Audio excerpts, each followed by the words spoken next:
为了躲避皇室的无情追杀，落魄大公竟然被迫换上女装，而那个带他跳下飞驰火车的疯女人，竟然在酒馆里直接扣动了扳机。一群骑士骑马疾驰而来，在一家旅馆门前勒紧缰绳。他们闯入旅馆，向老板打听一对男女的下落。对方是一个银发男人和一名棕发绿眼的年轻女子。面对架在脖子上的利刃，旅馆老板吓得连声否认，表示自己什么都不知道。骑士们见问不出线索，决定去别的地方继续搜寻。黑发男子意识到他们进行了伪装，知道行踪已经暴露，他索性不再隐藏，直接拔剑斩杀了马上的骑士，并招呼同伴立刻赶往火车站。黑发男子抹去脸上的血迹，忍不住低声冷笑起来。他望着远方，暗下决心，让麦迪再等他一会儿。与此同时，一列蒸汽火车正穿行在山林间，车厢内有人开口呼唤麦迪。听到叫声的麦迪转过头来，火车车厢里，麦迪一身男装打扮，而尤利基安则被迫穿上了女装。他忍不住小声抱怨，不知道自己还要扮成女人多久。麦迪用报纸挡住脸，低声安抚尤利基安，夸赞她是个自信美丽的女士，让她别太在意别人的眼光。尤利基安羞恼的让麦迪闭嘴，麦迪却用报纸敲了敲他的嘴巴，示意他保持安静。尤利基安看向麦迪手里的报纸，上面正报道着大公的婚礼，照片里正是他们两人。麦迪还得意地夸赞自己上镜。旁边座位的乘客看着报纸议论纷纷，完全没认出大公夫妇就在身边，而尤利基安只能郁闷地转过头去。旁边的乘客越聊越起劲，不仅嫌弃麦迪出身贫民窟，还嘲笑大公娶了个疯女人。尤利基安听得脸色铁青，咬牙切齿地问麦迪还要坐多久。麦迪突然站起身，笑着说他们现在就下车，随后便戴上帽子带头往外走。尤利基安只能提着裙摆在后面紧跟。走到车厢门口时，麦迪压低帽檐坏笑起来，安慰尤利基安很快就能脱掉这身女装了。尤利基安看着窗外飞速倒退的风景，这才反应过来火车根本没有停。麦迪看着一脸惊恐的尤利基安，还纳闷地问他难道以前没跳过火车。尤利基安气得大喊谁没事会跳火车。麦迪根本不理会他的抗议，说了句我先走一步，就直接从飞驰的列车上跳了下去，只留下尤利基安在车门口崩溃大喊。麦迪顺着陡峭的草坡一路翻滚，最后稳稳地单膝跪地停了下来，看起来毫发无损。火车上的尤利基安吓得大喊，急切地询问麦迪有没有受伤。麦迪站起身拍了拍身上的尘土，微笑着朝火车上的尤利基安伸出手，示意他也赶紧跳下来。尤利基安看着下方的麦迪，抱怨他总是做这种危险的事。随后他一咬牙，也跟着跳了下去，在空中崩溃地祈祷，千万别让自己后悔喜欢上麦迪。画面一转来到大公府，女仆们一边点燃蜡烛，一边私下议论着，殿下是不是又去贫民窟喝酒了？女仆们叹息着，如果已故的前皇太子看到儿子如今这副落魄的模样，一定会很难过。尤利基安是前皇太子的独子，也是现任皇帝唯一的侄子。自从父母被现任皇帝杀害后，为了躲避叔叔对继承人的猜忌，他只能夜夜假装沉迷于酒色赌博。此时在嘈杂的贫民窟酒馆里，尤利基安正拿着牌冷眼旁观。虽然这是为了生存而演的戏，但他看着周围混乱的环境，心里还是无法习惯这肮脏的地方。麦迪大大咧咧地走进酒馆，拍着桌子要了一杯啤酒，准备加入眼前的赌局。酒保和酒客们纷纷调侃他，问他是不是又因为喝醉被关进监狱了。麦迪解释自己只被关了1天，而且绝对不会因为偷钱包被抓。酒客提醒他桌对面的男人今天手气极旺，问他有没有带够赌资。麦迪自信地表示自己带足了本金，今天一定要把大家的钱全部赢光。麦迪把钱袋重重砸在赌桌上，注意到了对面的新面孔，他主动搭讪，调侃对方看起来不像是会赌博的人，身上还自带光芒。尤利基安觉得麦迪太吵，不想和他扯上关系，便收起纸牌，起身准备离开。麦迪见状出言挑衅，问他怎么这么快就走，不把钱输给自己再走吗？不过他很快也改变了主意，顺手抢走旁边人的湿毛巾，嚷嚷着自己也要回家了。他悄悄跟在尤利基安身后，试图寻找下手的机会。尤利基安立刻察觉到了他的意图，警告他别想打自己钱包的主意，并直接拆穿他是从监狱里出来的骗子。就在两人僵持时，一个叫乔什的愤怒男子突然冲了过来。乔什突然挥拳砸向麦迪，麦迪侧身躲过，却发现自己根本不认识眼前的男人。乔什自称是铁匠，愤怒地质问麦迪把他妻子藏到了哪里，逼他立刻把人交出来。麦迪一头雾水，表示自己和他的妻子没有任何关系。乔什更加愤怒，指出就是麦迪帮他妻子逃跑的。麦迪这才想起那个脸上满是淤青的女人，直接出言嘲讽乔什没有好好对待妻子。乔什气急败坏的大吼，麦迪却根本没当回事，还嘲讽他连自己的一拳都躲不过。一旁的尤利基安听得一愣，眼看麦迪态度嚣张，乔什直接掏出菜刀威胁，逼他立刻交出妻子的下落。麦迪担心这会吓跑尤利基安这个大客户，于是主动提出和乔什打个赌，只要自己赢了对方就要收手，甚至挑衅说自己一根手指就能解决他。被激怒的乔什挥刀直奔麦迪砍去，一旁的尤利基安见状急忙出声阻止。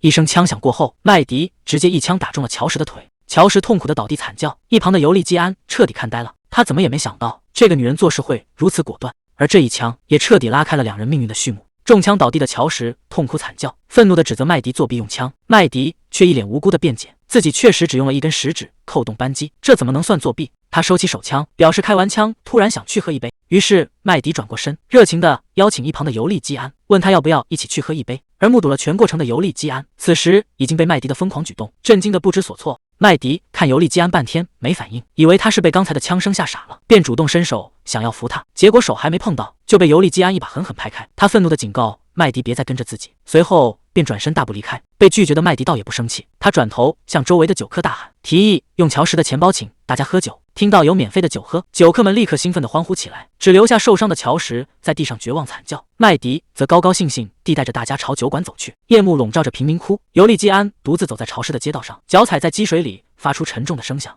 冰冷的夜色勾起了他痛苦的回忆，病榻上的母亲嘴角溢出鲜血，虚弱地呼唤着尤利基安的名字，叮嘱他无论如何都要活下去。母亲在痛苦的咳嗽声中渐渐失去声息，年幼的尤利基安只能无能为力地看着。这段惨痛的经历成为了他挥之不去的噩梦。尤利基安脑海中不断回想着母亲临终前让他活下去的叮嘱，但他不知道活下来之后自己又该何去何从。他绝不想像父母那样不明不白的死去。当年父亲失踪3个月后，在湖里被发现时尸体已经浮肿变形，皇室却草草以自杀结案。尤利基安坚信父亲绝不可能自杀，毕竟他们曾经是那么幸福的一家人。可没过多久，母亲也因怪病去世。他临终前发青的双手和父亲当年的死状一模一样，这显然是一场精心策划的谋杀。虽然没有直接证据，但尤利基安很清楚幕后黑手是谁，那就是在父亲死后篡夺王位的拉法迪特。面对这个权倾朝野的仇人，年幼的他根本无力指控。随着身为皇太子的父亲离世，尤利基安的命运也彻底被改写。尤利基安确信叔叔的下一个目标就是自己，为了保命，他只能开始装疯卖傻，假装对政治毫无兴趣，整天沉迷于酒精和赌博，成了一个人人唾弃的废物。就这样，皇位最终落到了叔叔拉法迪特手中。在新皇登基的典礼上，拉法迪特看着前来祝贺的侄子，虚伪地表示他父母的死确实令人痛心，还劝尤利基安要早点振作起来。听到仇人这番假仁假义的安慰，尤利基安忍不住捂脸冷笑，觉得这个杀父仇人可真是太会开玩笑了。尤利基安深知一旦自己表现出清醒，叔叔拉法迪特就会对自己痛下杀手，他必须制造更大的动静，演好最后一出戏来，彻底摆脱叔叔的监视。正当他思索对策时，突然有人从身后用布袋套住了他的头。尤利基安一时间无法分辨，这到底是打劫的强盗还是叔叔派来的刺客。他下意识想要拔剑反击，却被对方抢先一步推倒在地。紧接着他发现袭击者不止一个人，还没等他挣扎，脖子就被死死勒住，绳子在脖子上越收越紧。尤利基安痛苦地挣扎着，意识也开始逐渐模糊，他甚至觉得自己今天就要交代在这里了。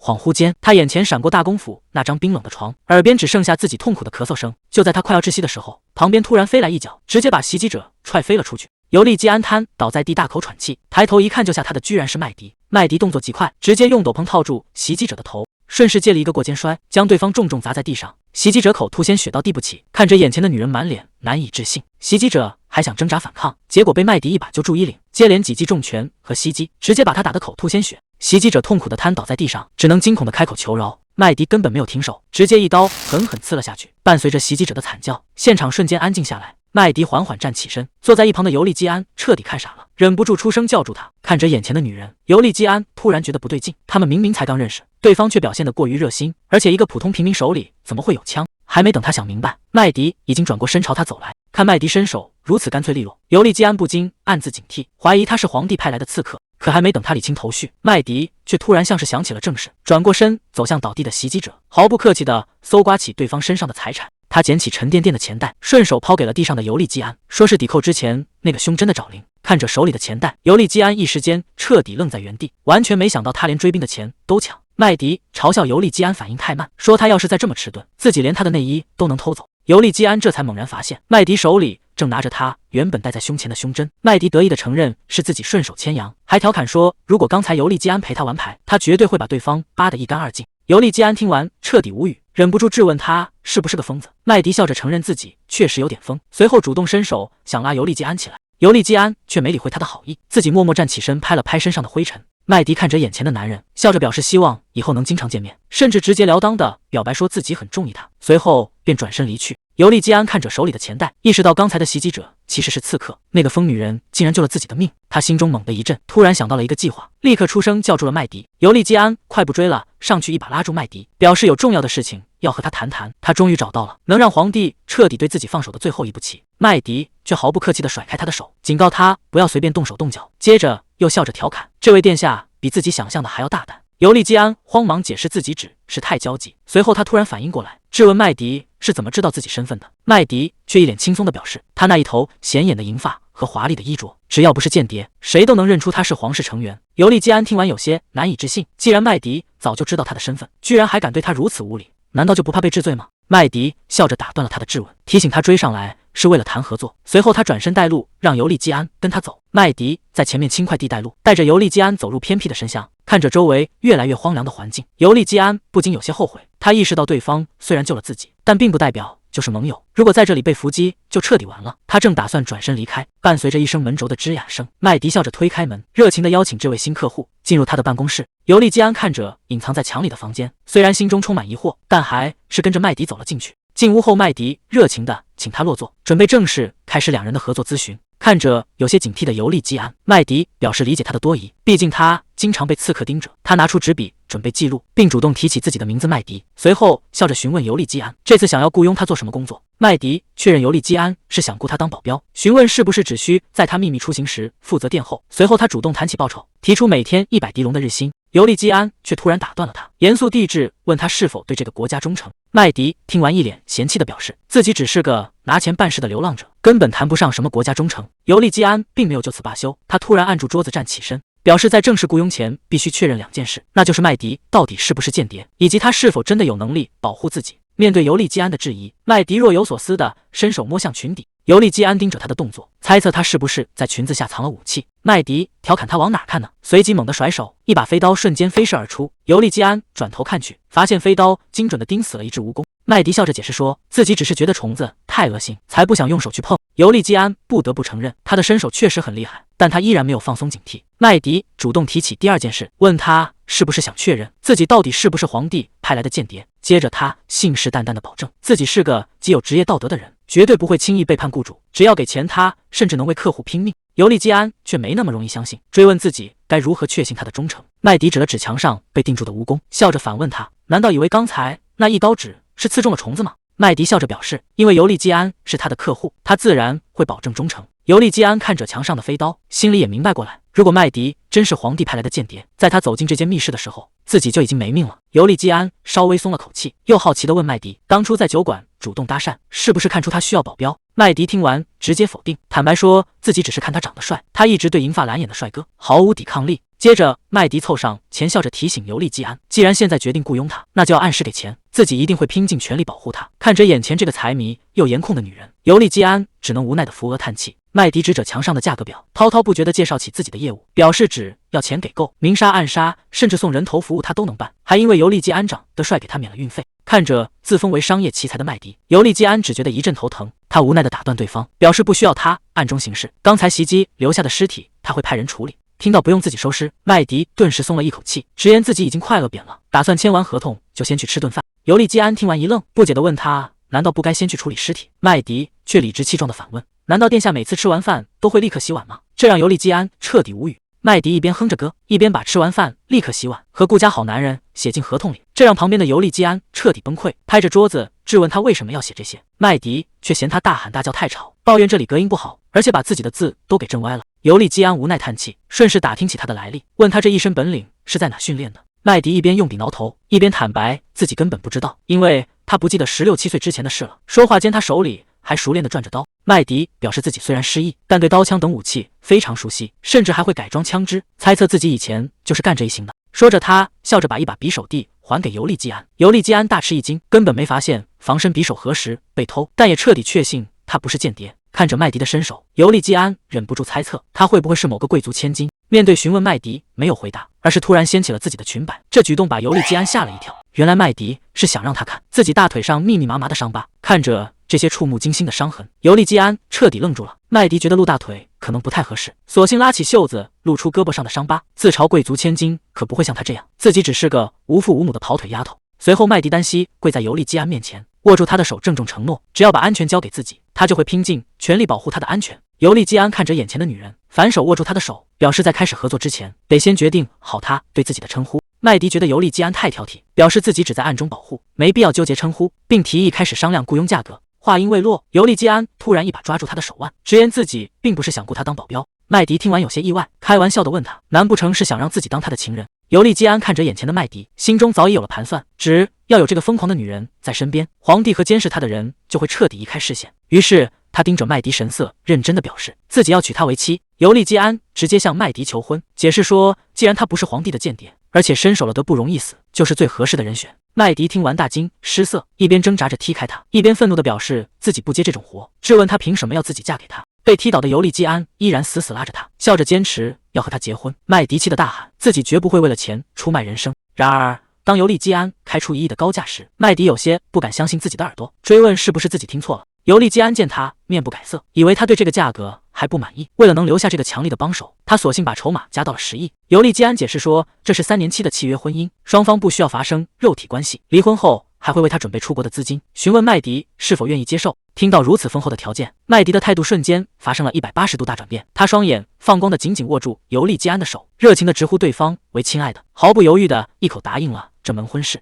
麦迪立刻拿出纸笔，准备和尤利基安细化契约内容。他刷刷在纸上写下前2条，不仅婚礼要办得足够奢华，两人在人前还得表现得恩恩爱爱。尤利基安忍不住吐槽这个肉麻的词，麦迪却觉得这很符合他恶棍的形象。接着麦迪又写下后面的条款，包括两人的行为不受道德和常识约束，以及只有在人前才进行肢体接触。当然最核心的还是钱，婚后先付1亿，3年后如果都活着再付10亿。麦迪咬着笔头补充了最后1条，那就是他会拼尽全力保护尤利基安，但前提是3年后两人都得活着。他不明白尤利基安为什么要做到这一步，更不懂什么叫不受道德和常识约束。尤利基安扶着额头解释自己这么做只是为了自保。麦迪听完瞬间心领神会，这反应让尤利基安有些意外，夸他比想象中还要聪明。麦迪顺势帮他总结了现状，因为皇帝担心他争夺皇位，才不断派人刺杀，所以他才想把自己伪装成一个废物，而自己就是用来包装他的那层垃圾外壳。听到垃圾和废物这种词，尤利基安顿时有些无语，但他也不得不承认麦迪确实很聪明，不仅身手了得，而且看问题非常透彻，这让他忍不住开始好奇，既然麦迪这么聪明，为什么会沦落到住在贫民窟，甚至还把时间浪费在赌博上？看着正在悠闲转笔的麦迪，尤利基安神色严肃地叫住了他，凭他的身手明明可以去当贵族保镖，为什么要窝在贫民窟帮人收拾烂摊子？麦迪耸肩表示自己不喜欢被束缚，寄人篱下的生活会让他浑身不自在。尤利基安听完决定先纠正一件事，那就是麦迪对他说话的态度，免得在外人面前露馅。麦迪却觉得粗鲁的举止正好符合他们恶棍夫妻的人设。看着理直气壮的麦迪，尤利基安有些头疼地警告他，在外面绝对不能表现得太失礼。麦迪却笑着凑上前，故意用各种肉麻的称呼来调戏他。他一连换了好几个肉麻的词，问他喜欢甜心还是宝贝，甚至还叫起了我的爱人，这让尤利基安彻底无语。尤利基安无奈地叹了口气，要求麦迪在外人面前稍微收敛一点，至少要表现得像个能让他爱上的女人。麦迪爽快地答应下来，顺手在契约上加了第7条，规定两人的行为不能做得太过分。就在麦迪准备签字时，尤利基安却拿过笔，表示还要再加最后1条。他在契约上写下第8条，规定无论面对什么侮辱或威胁，麦迪都不能逃跑，否则就要赔偿10倍的违约金。麦迪看着第8条规定，笑着调侃尤利基安，说他其实是想让自己活下去，还吐槽他把深情的话写得这么吓人。为了让尤利基安放心，麦迪在契约上又加了1条，规定双方都必须尽全力活下去。随后两人在契约上签了字。签完字后，麦迪笑着询问什么时候结婚。尤利基安思索片刻，表示会先用最奢华的方式向他求婚。几天后，隆德内斯庄园里，此时正因为一场突如其来的混乱，变得鸡飞狗跳。女仆长急匆匆地叫住女仆莱利，让她赶紧把准备好的鞋子送过去。莱利有些疑惑地表示，殿下刚刚才拒绝了利赫瑟奈双。女仆长一边递过另一双简单的鞋子，一边忍不住叹气抱怨说，殿下今天突然变得极其挑剔。要知道尤利基安平时对穿戴根本不在乎，甚至连头发乱了都懒得梳一下，今天却为了衣服鞋子折腾个不停。女仆们凑在一起小声八卦，猜测殿下绝对是坠入爱河了。莱利双手捧心陷入了浪漫的幻想中，旁边的女仆无奈地叹了口气，劝他少看点言情小说。莱利却小声嘀咕，觉得殿下确实到了该谈恋爱的年纪。这时大管家菲利普突然出现在身后，轻咳一声打断了莱利的碎碎念，提醒他殿下还在等着，让他赶紧把手里的东西送过去。莱利吓得连声答应，抱着衣服慌忙跑开。随后男仆麦利走上前来向菲利普汇报，表示需要搬运的物品已经全部搬完。菲利普向他道谢，并让他先退下。菲利普看着尤利基安的改变，笑着感慨他终于不再沉迷赌博，开始注重仪表了，怀疑尤利基安是不是真的有了情人。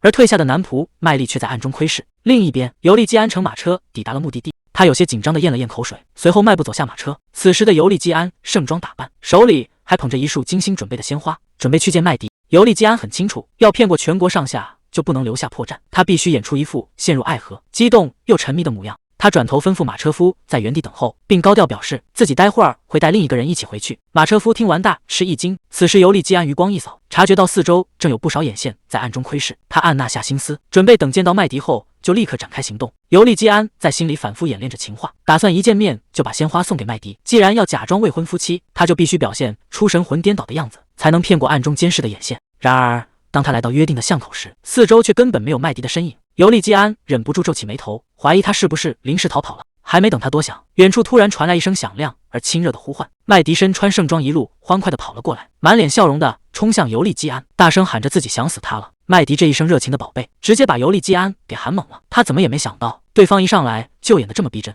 看着麦迪提着裙子一路小跑过来，他忍不住在心里疯狂吐槽，怀疑麦迪是不是忘了不能过分的条款。麦迪气喘吁吁地扑到他面前，含情脉脉地看着尤利基安，说因为他平时总来找自己，所以今天本想主动去见他。看着眼前温柔体贴的麦迪，尤利基安顿时有些招架不住，觉得麦迪现在的气场简直像变了个人。尤利基安突然想起麦迪之前说过是因为他的长相才接近他的，他忍不住开始自我怀疑，难道这姑娘是真的爱上自己了？这时麦迪一眼盯上了他手里的花，惊喜地问是不是送给他的。尤利基安被问得浑身一激灵，赶紧把花递了过去。麦迪开心地接过花束，表示自己还是第一次收到这么大这么新鲜的花。他把脸埋在花丛里，真诚地向尤利基安表达感谢，说多亏了尤利基安，自己才体验了这么多第一次。看着眼前一脸真诚的麦迪，尤利基安的心跳瞬间漏了一拍，整个人直接愣在了原地。尤利基安的心跳开始疯狂加速，他在心中警告自己绝对不能动心，必须立刻冷静下来。为了掩饰慌乱，尤利基安顺势凑到麦迪耳边，一边伸手抚摸麦迪的脸颊，一边低声提醒麦迪这只是一场戏。麦迪被他突如其来的亲密举动弄得有些不知所措，但他很快调整好状态，笑着抱怨尤利基安在人前说这种话。随后麦迪一巴掌重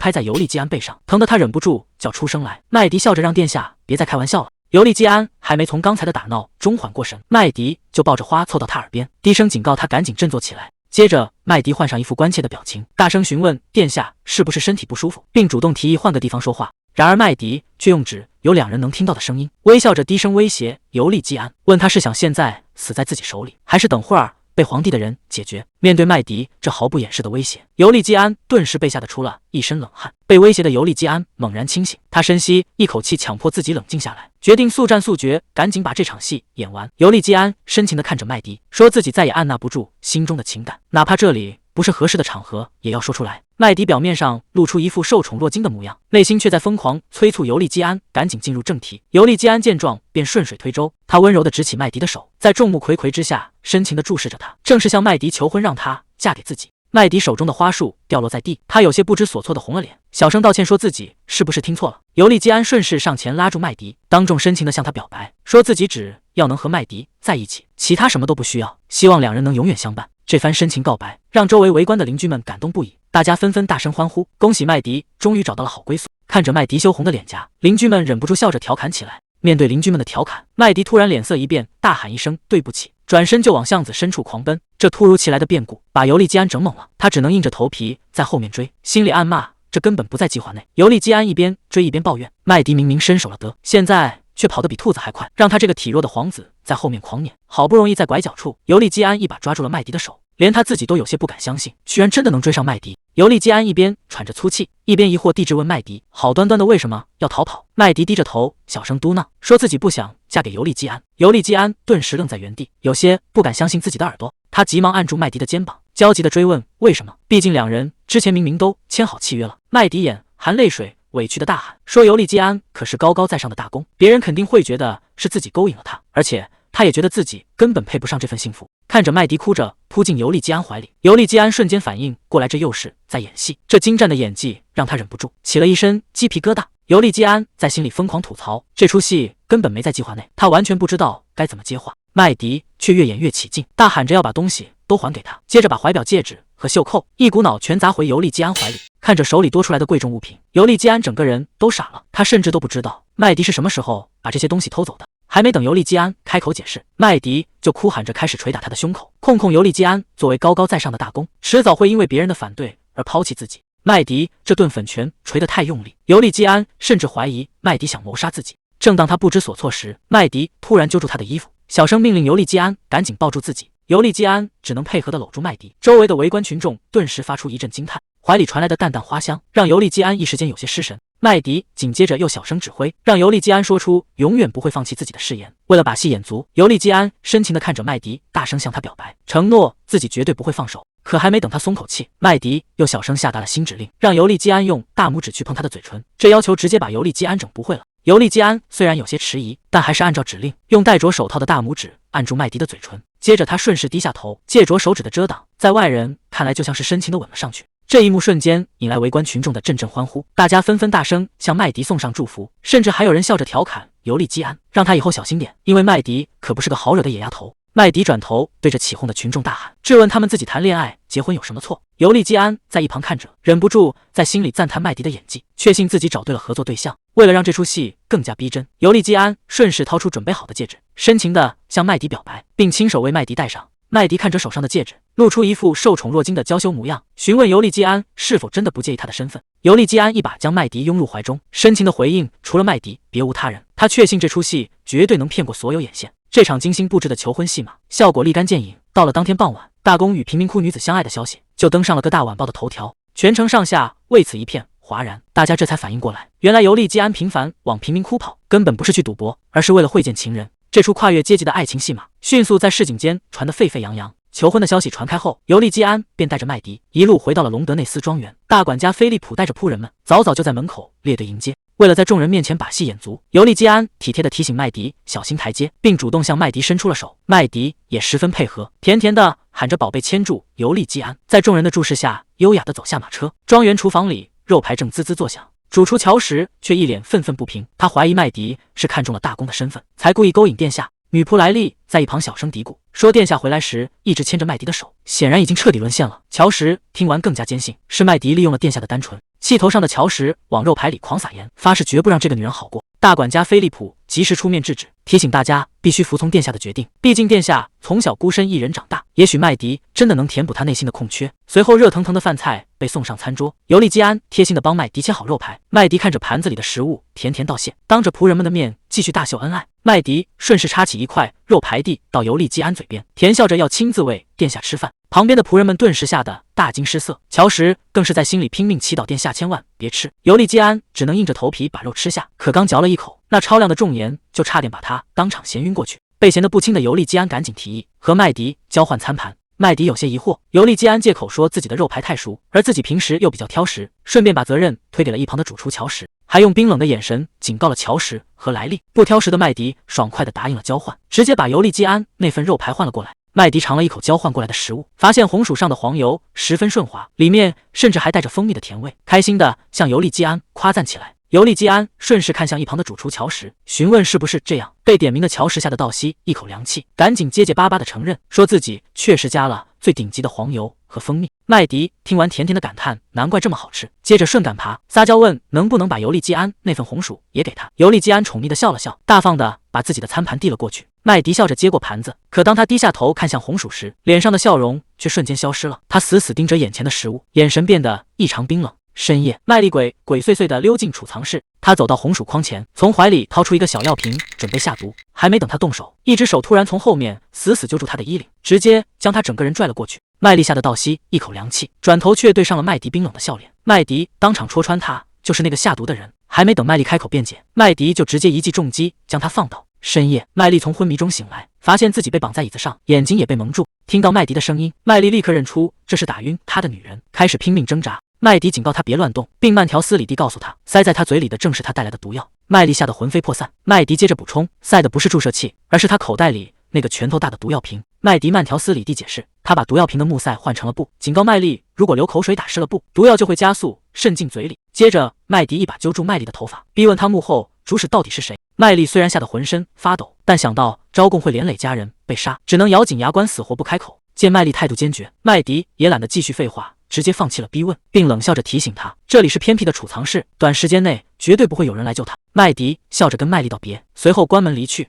黑暗中，麦丽拼命挣扎，却连人带椅子重重摔倒在地。此时他发现自己的身体开始失去知觉，显然是嘴里的毒药开始起作用了。这让他想起当初幕后主使给药时的场景，对方叮嘱这药只会慢慢麻痹神经，让他把药下在大公的食物里。躺在黑暗中的麦丽心中充满了懊悔，早知道会落得这个下场，当初接到下毒命令时就该立刻逃跑。虽然主使曾说这药不会立刻致命，但吞下这么多毒药，恐怕在死前身体就会彻底瘫痪。麦莉绝望地躺在地上，怨恨麦迪，甚至不给他开口招供的机会。就在他以为自己死定了的时候，储藏室的大门突然被猛地撞开，尤利基安焦急地冲了进来，大声询问他的情况。麦莉怎么也没想到来救他的会是大公。麦迪出声警告尤利基安别碰麦莉，因为这家伙在尤利基安的食物里下了毒。但尤利基安却质问他怎么能把人绑成这样。尤利基安坚信麦莉是有苦衷的，毕竟麦莉在庄园工作了10多年，一直像对待亲生儿子一样照顾他。如果不是被逼无奈，绝不会做出这种事。尤利基安看着满脸泪水的麦莉，轻声向他确认是否真的在食物里下了毒。麦莉流着泪，含糊地承认了罪行，坦白自己是为了给孩子们攒钱才见钱眼开。尤利基安看着痛苦的麦莉，心疼地劝他别再勉强开口说话。尤利基安承诺一定会帮他找到解药。麦莉听到后难以置信，一旁的麦迪冷酷地劝阻说，麦莉既然已经招供，而且毒素已经扩散，就没必要再救了。但尤利基安却坚持要救人，他一边动手解开麦莉身上的绳子，一边自责是自己的出身连累了麦莉，并命令麦迪立刻去找解药。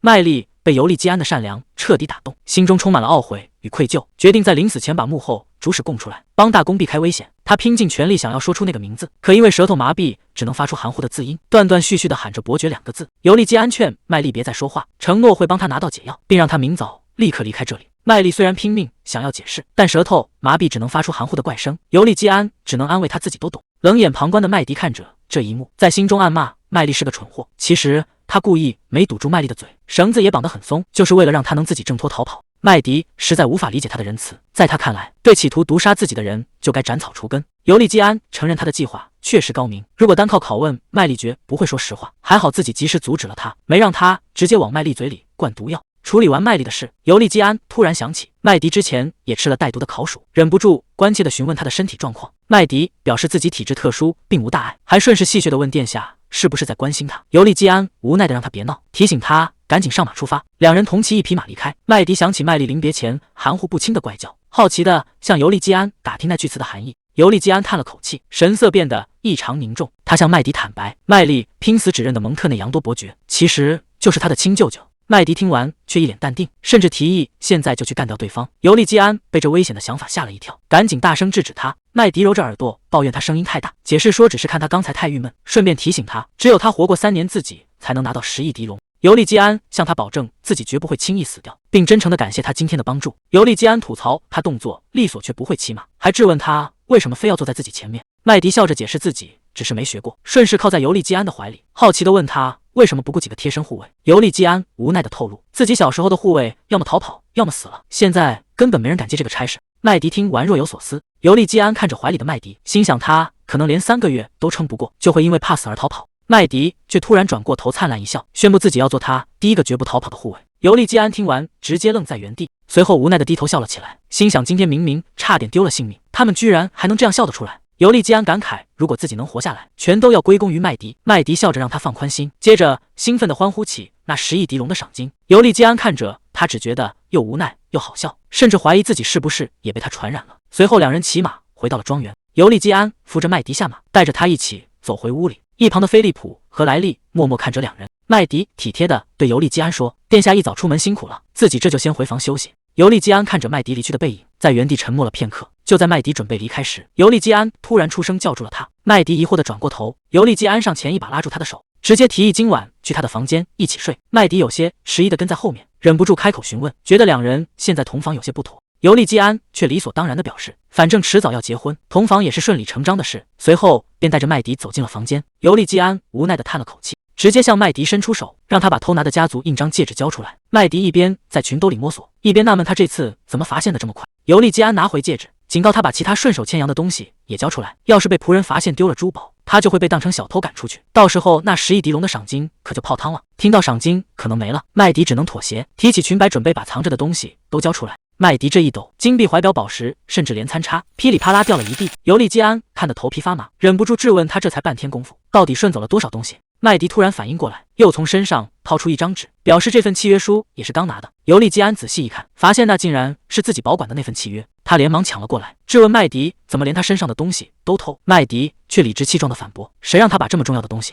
直接塞在衣服里面。尤利基安被气得满脸通红，质问麦迪怎么能把手伸进他衣服里。麦迪却理直气壮地调侃，谁让他身材太好，胸肌太宽大，让人想不注意都难。尤利基安羞愤交加，赶紧打断这个话题，要求麦迪跟着他做保证。第一条就是不准再偷东西，麦迪听完一脸不屑，吐槽为了拿到那10亿赏金，自己真是做出了巨大妥协。尤利基安严肃警告他，如果不听话契约就直接作废。麦迪只能妥协，跟着念了一遍。接着尤利基安又提出第2条规矩，那就是绝对不能随便杀人。麦迪保证自己绝不随便杀人，但他还是有些纳闷，要是遇到紧急危险该怎么办？尤利基安解释，所以自己才特意加了随便2个字。接着他又提出第3条规矩，那就是绝对不能逃跑。麦迪听完忍不住调侃，这规矩听起来还挺浪漫。尤利基安没有理会他的玩笑，而是神色凝重地提起麦迪之前杀掉的那些人。他表示自己已经报了官，现在官兵正在四处搜寻目击者和凶手。听到这个消息，麦迪的眼神瞬间冷了下来，他冷笑着质问尤利基安，之前明明答应过会处理掉尸体，尤利基安却理直气壮地表示，报官就是他处理尸体的方式。他咬牙警告麦迪绝对不能逃跑，并强调这是麦迪拿到赏金，也是他自己活下去的唯一办法。麦迪看着神色凝重的尤利基安，最终答应了配合。麦迪表示，既然2人利益一致，那就应该合作到底。可还没等尤利基安反应过来，麦迪就直接动手解开了衣服的绑带。尤利基安顿时慌了神，结结巴巴地质问他为什么脱衣服。麦迪却一脸无所谓地转过身，调侃是尤利基安半夜把他带到这的，既然要合作，当然得做到底。说完便直接拉下了衣领。看着麦迪这大胆的举动，尤利基安彻底慌了手脚。尤利基安顿时慌了手脚，结结巴巴的连声否认，解释自己绝对没有别的心思，而且契约里写明了不能越界。看着尤利基安慌乱的样子，麦迪忍不住质问他为什么结巴，接着开始帮他梳理关系，指出他先是高调把他带走，又对外宣称2人是恋人，现在甚至半夜带回房间，这一连串的举动放在一起，怎么看都像是别有用心。尤利基安听完愣在原地，一时间竟无言以对。尤利基安连忙澄清自己绝不会和没有感情的女人同房，劝他不必做多余的事。麦迪却摇了摇头，解释说自己并不是真要同房，只是想假装一下。他提醒这木地板隔音不好，声音很容易传出去。说完，麦迪便爬上床抓住床架，招呼尤利基安快过来，跟着他一起摇床。尤利基安瞬间红了脸，直接被这出格的提议整愣住了。麦迪大喊着好累，直接呈大字形瘫倒在床上。为了让同房的假象更逼真，他开始在床上四处翻滚，试图把身上的汗水蹭满整张床。尤利基安在一旁看得满脸无奈，质问他是否有必要做到这一步。麦迪却笑着邀请他一起加入，提醒他女仆们对细节很敏感。面对尤利基安的再次质疑，麦迪收起笑容，反问他到底是以后不想付巨额赏金，还是现在就真的想死？尤利基安顿时被对得哑口无言，只能看着麦迪继续在床上打滚。尤利基安无奈地叹了口气，心想麦迪说的确实没错，只要能拿到那笔巨额赏金，就算全世界都要杀他，麦迪也一定会拼命保护他。可看着旁边笑得没心没肺的麦迪，尤利基安又忍不住开始担心自己是不是引狼入室，把一个真正的麻烦精带回了家。不过事已至此，他也只能尽量往好处想，于是转过头试探性地叮嘱麦迪，以后可不能因为别人出双倍价钱，就直接把他给卖了。麦迪翻过身看着他，笑着向他保证，虽然同行里确实有见钱眼开的垃圾，但他绝对和那些人不一样。麦迪强调自己很有职业操守，就算别人出5倍的价钱，他也绝对不会动摇。接着他拖着腮调侃道，自己最喜欢银发蓝眼的帅哥，更何况保住尤利基安的命，可是价值整整50亿迪龙。尤利基安为了让他安心，主动提出每月额外给生活费，让他随便花。麦迪听完开心的连声答应。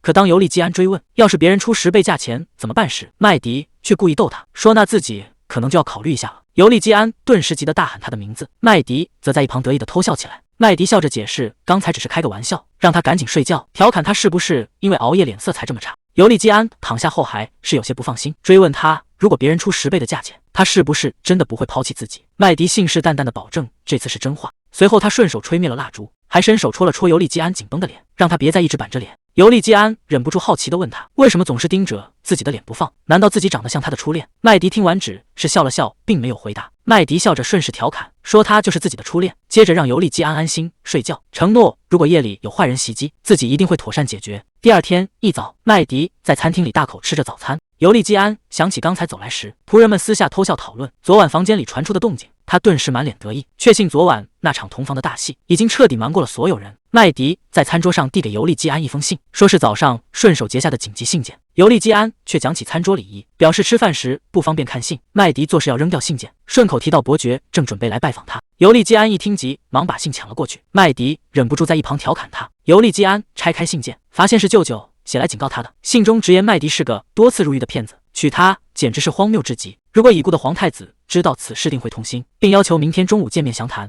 尤利基安看完信后神色凝重，看了看怀表，发现时间紧迫，他急忙催促麦迪准备出发，说必须立刻去帮他挑选衣服。麦迪却在一旁若无其事的大口吃肉，不解地问为什么要去迎合一个想毒死他的人。尤利基安解释说，想要顺利结婚，必须得到3位家族长辈的同意，所以现在只能先讨好对方。麦迪一听要买衣服，立刻兴奋地盯上了尤利基安的钱包，调侃着要去掏空他的口袋。尤利基安无奈地跟在后面，承诺想要什么都会买给他，只要他别再顺手牵羊。麦迪随口答应下来，又好奇地追问他为什么这么担心自己被赶出去，甚至调侃别人会以为他爱上了自己。尤利基安猛地停下脚步，冷冷地声明自己绝不会爱上他这种人。麦迪却不以为意地回头一笑，提醒他人的心思可是最难预料的。尤利基安严肃地警告麦迪，别试图跟他谈恋爱，他可没闲工夫玩感情游戏。麦迪却笑着让他放宽心，声称自己就算死而复生，也绝对不会爱上任何人。说完，麦迪便径直走向马车，留下尤利基安在原地看着他的背影。这时，管家菲利普急匆匆地跑了过来。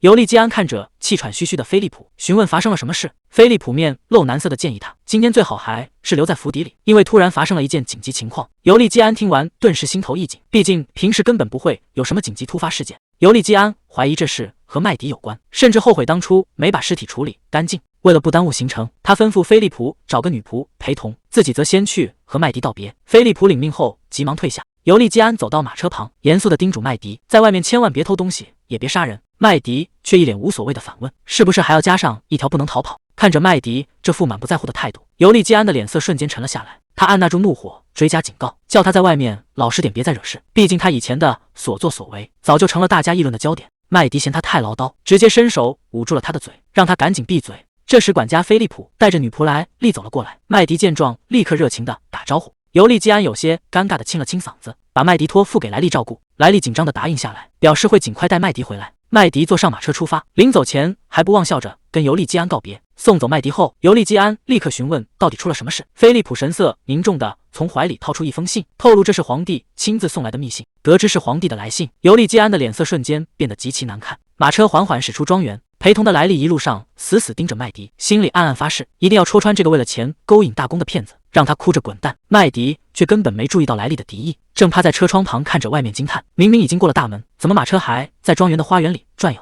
莱利无奈地叹了口气，解释道，这只是庄园旁边的小花园，等穿过前面的大门才算真正出去。麦迪听完忍不住感慨，这地方大得像个公园。看着莱利一路上正襟危坐的样子，麦迪主动开口打破尴尬，问他一直这么紧绷着做不累吗？还大方地表示不用对自己使用敬语，平时怎么说话舒服就怎么来。麦迪大方地表示自己也会同样随意。莱利却红着脸反驳，一旦麦迪和尤利基安结婚，就会成为这栋庄园的女主人，所以自己绝对不能失了礼数。麦迪听完忍不住笑出声来，调侃莱利现在想这些未免太早，没必要提前为以后的事头疼。莱利一时被说得有些发懵，不过他很快又好奇地追问麦迪，既然答应了求婚，是不是因为真心爱着尤利基安？麦迪立刻顺水推舟地承认，接着摆出一副深情的模样，感叹两人身份悬殊，还顺口夸赞尤利基安是个善良纯洁的人。麦迪一脸深情的感慨，说正因为长辈反对这段感情，自己才更想珍惜和尤利基安在一起的每一天。莱利听完顿时愣住了，这和他预想中的骗子形象完全不同。莱利忍不住紧张地攥紧裙角，劝麦迪不要这么悲观，也许大公因为深爱他绝不会放弃。麦迪却笑着摇了摇头，提醒他订婚到结婚之间还有很多变数。麦迪自嘲自己毕竟来自贫民窟，如果不是在庄园里，莱利甚至都不会多看他一眼。这番话让莱利心里五味杂陈，一时间竟有些不知所措。看着有些失神的莱利，麦迪主动伸手握住了他的手。麦迪凑上前，兴奋地问莱利，今天是不是要帮自己挑衣服？还坦言这是他第一次和别人一起逛街。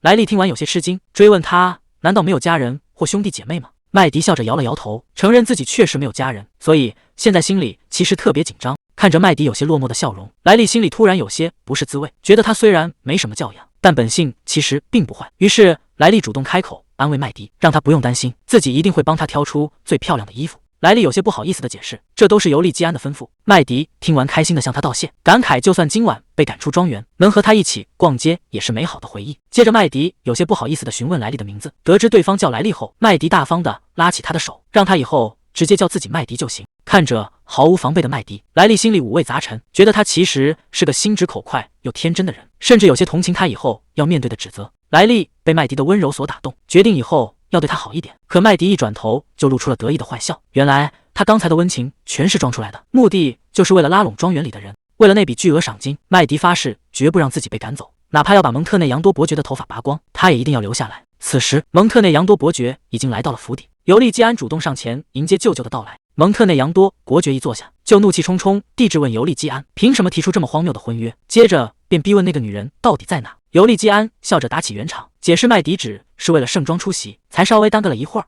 伯爵听完脸色更加阴沉，警告尤利基安注意身份，还表示自己会去解决那个女人以后会给他介绍更合适的结婚对象。没想到尤利基安却一口回绝，声称自己已经坠入爱河，气得伯爵当场质问他：难道爱情能当饭吃吗？蒙特内扬多伯爵还在气头上，指责尤利基安年纪太小不懂事，命令他必须听从自己的安排，绝不能娶一个没有背景的野丫头。话音未落，一只手突然搭上了伯爵的肩膀，麦迪直接凑到他耳边大吼打招呼，自我介绍说自己叫麦迪。伯爵被这突如其来的大嗓门吓得够呛，狼狈的跌坐在沙发上大喊疯子。麦迪却一脸无辜的向他道歉，调侃说以为伯爵嗓门大是因为耳朵不好。一旁的尤利基安直接看愣在原地，换上华丽礼服的麦迪显得格外优雅迷人。尤利基安直夸她今天漂亮极了，麦迪凑到他耳边得意的低语，询问这身装扮是不是很完美。尤利基安笑着承认效果超出预期。麦迪顺势为女仆莱利邀功，提议待会儿给她发笔奖金。尤利基安也赞同莱利做事靠谱。随后尤利基安体贴地扶麦迪入座，麦迪故意装出礼貌客气的样子道谢。看着两人在自己面前眉来眼去，一旁的蒙特内扬多伯爵气得咬牙切齿，不明白尤利基安怎么能睁眼说瞎话。他冷冷地盯着麦迪，觉得他不过是个空有美貌的贫民窟丫头，只要稍微吓唬一下就会被吓跑。麦迪却根本没把伯爵的敌意放在眼里，他转头对尤利基安眨了眨眼，提议给听力没问题的伯爵送上他们之前商量好的饮料，这让尤利基安一时有些摸不着头脑。不过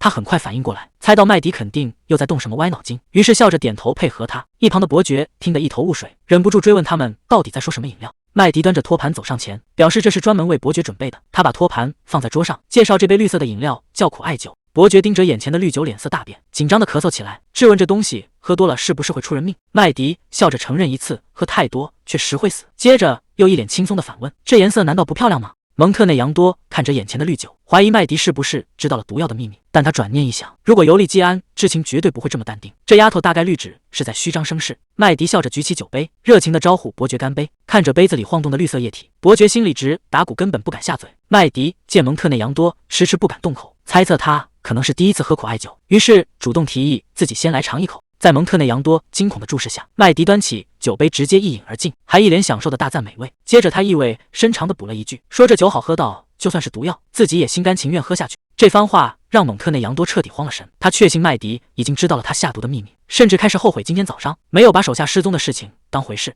伯爵回想起今天早上手下曾汇报派去庄园的麦莉失踪了，当时他根本没当回事，以为对方只是跑去哪里喝酒了。现在看来，很可能是麦迪发现了毒药的秘密，并顺手除掉了麦莉。伯爵甚至怀疑尤利基安也知情，可尤利基安却一脸兴奋地催促他赶紧为两人的婚礼送上祝福，这让伯爵在心里暗骂他是个蠢货。看到麦迪手里突然多出一个绿色小药瓶，蒙特内扬多伯爵瞬间吓出一身冷汗，他一眼就认出那是自己用来下毒的药瓶。尤利基安并不知道内情，只是好奇地询问麦迪是不是自己带了酒。麦迪笑着解释说，把苦艾酒装在小瓶里分次喝味道更好。尤利基安听完便叮嘱他少喝点，注意身体。麦迪嘴上答应着，却当着伯爵的面直接仰头一饮而尽。伯爵吓得当场从座位上弹了起来，慌乱地大喊着让麦迪赶紧吐出来，甚至差点说漏嘴那是毒药。看着彻底失控的伯爵，麦迪却一脸无辜地微笑着反问他是不是有什么不对劲。麦迪调侃伯爵的反应像自己喝了毒药。话音未落，他突然痛苦地掐住脖子倒了下去。尤利基安见状连忙扶住麦迪，一旁的伯爵吓得抱头大叫，慌乱地喊着要赶紧叫医生。谁知下一秒麦迪就笑着跳了起来，解释说自己只是看伯爵太紧张，所以忍不住开个玩笑。尤利基安无奈地松了口气，笑称自己也差点被他吓出心脏病。看着麦迪和尤利基安在一旁有说有笑，蒙特内扬多伯爵却怎么也笑不出来。刚才滚落摔碎的空药瓶，无时无刻不在提醒他下毒的事情已经败露。伯爵吓得脸色惨白，冷汗直流，他再也无法在这里多待一秒，借口需要冷静，便慌忙起身告辞。尤利基安和麦迪则在后面热情地挥手送别。等马车走远，尤利基安立刻压低声音质问麦迪，怎么敢当着他的面喝毒药，是不是疯了？麦迪笑着解释自己早就把毒药换成了酒，还调侃尤利基安是不是在担心他。尤利基安却觉得这种威胁根本没用。麦迪表示这只是个警告，以后可以慢慢争取伯爵的同意。尤利基安却觉得伯爵都被吓跑了，这根本不可能。麦迪拍着尤利基安的肩膀安慰他，只要人没死就还有机会，调侃他想得太消极。尤利基安被说得一阵无语。麦迪笑着凑到尤利基安面前，表示以后要是有人想杀他，自己会悄无声息地帮他解决干净，让他想活命就乖乖听话。说完，麦迪便转身朝另一个方向走去。尤利基安连忙跟上去，提醒他那根本不是回房间的路。麦迪却头也不回地表示自己还有事要办。尤利基安见状，直接叫住他，让他把从麦丽娜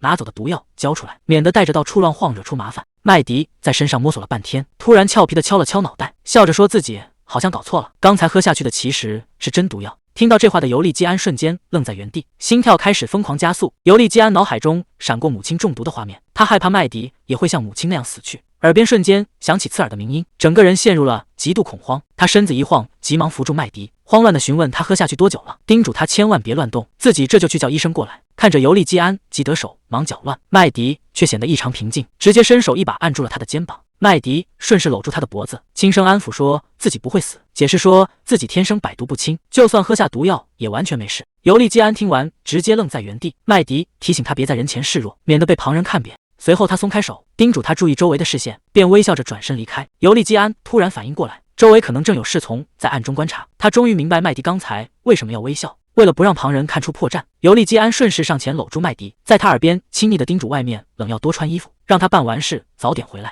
尤利基安暗自庆幸这次演得很自然。麦迪一边擦着脸颊，一边对刚才的亲密举动感到困惑，不明白尤利基安为什么突然凑过来。傍晚时分，城镇的房屋渐渐亮起灯火，屋内的诺克斯听到敲门声，疑惑地打开房门，发现站在门外的正是披着黑色斗篷的麦迪。诺克斯赶紧把麦迪迎进屋里，顺手关上了房门，抱怨他敲门也不出声，自己还以为是哪里来的醉汉。麦迪则低声透露自己被人跟踪了。诺克斯听完吓了一跳，不明白他为什么不甩掉尾巴。麦迪解释说半路消失反而更可疑，不如装作没发现好让对方放松警惕。不过诺克斯今天找他还有更重要的事，他提起报纸上的新闻质问麦迪，上面居然写着他要和尤利基安订婚了。诺克斯兴奋地追问麦迪是不是在诈骗，甚至担心他以后会因此遭到通缉。麦迪这才反应过来，自己还没来得及向他解释清楚。看着眼前的诺克斯，麦迪不禁回想起7年前的往事。当时他在一座城镇的街头遇到了只有15岁且骨瘦如柴的诺克斯。那时诺克斯正准备偷一个路人的钱包，却被麦迪当场抓住并死死扣住手腕。诺克斯疼得大喊质问他，明明也是扒手，为什么要多管闲事？麦迪愤怒地指着那个走远的男人解释，对方是为了给女儿买生日礼物才辛苦攒钱大老远赶过来的，这种穷人的救命钱绝对不能碰。面对麦迪的指责，年轻的诺克斯根本听不进去，愤怒地大喊这跟自己毫无关系。麦迪直接一把捏住他的脸，警告他要偷就去偷有钱人，去偷那些丢了钱包还能高高兴兴买新钱包的富豪。在那之后，麦迪开始教诺克斯偷窃和行骗的技巧，两人也成了默契的搭档，联手做成了不少案子。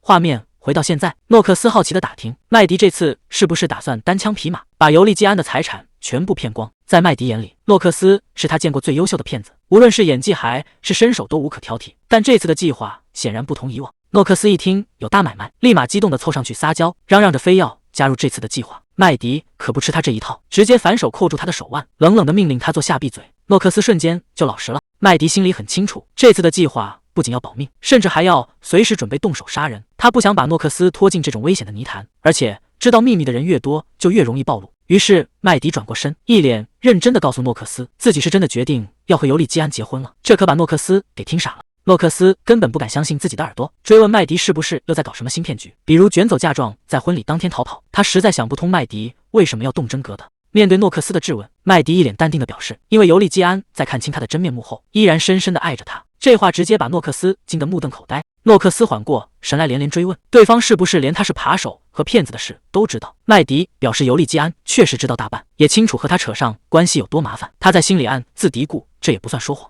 诺克斯听完忍不住大声吐槽，直言大家不是觉得和他相处麻烦，而是根本没人能受得了他，气得麦迪当场暴跳如雷，吓得诺克斯赶紧缩成一团。诺克斯缓过神来，表示自己在听到求婚的消息后，特意去调查了尤利基安的背景。他本以为麦迪接近对方只是为了行骗，根据诺克斯查到的情报，尤利基安是已故王太子的独子，也是唯一拥有继承权的嫡长子，本该由他继承王位。然而在尤利基安父母双亡后，他的叔叔拉法迪特夺走了王位。从那以后，尤利基安就经常出没于贫民窟。不仅如此，尤利基安私生活极其干净，没有任何丑闻和私生子。在诺克斯看来，尤利基安简直是个单纯又可怜的好人。如果麦迪真的嫁给对方，他反而会同情尤利基安。听到这番话，麦迪的眼角忍不住抽搐了一下，接着毫不客气的一脚踢了过去。诺克斯被踹倒在地，他爬起来，愤愤不平地指责麦迪，说他才是那个要毁掉老实人生活的恶魔。麦迪懒得跟他废话，一边拿过酒瓶，一边重申自己结定了婚，让诺克斯少在旁边泼冷水。接着麦迪给诺克斯派了新任务，让他去调查蒙特内扬多伯爵的底细，连对方的家人也别放过。诺克斯一头雾水地打听对方的身份，麦迪放下酒瓶，冷冷地表示那家伙是尤利基安的叔叔。诺克斯不解地追问为什么要查亲戚，麦迪直接道出了原因，因为那老家伙正在找尤利基安的麻烦，既然对方敢动他的东西，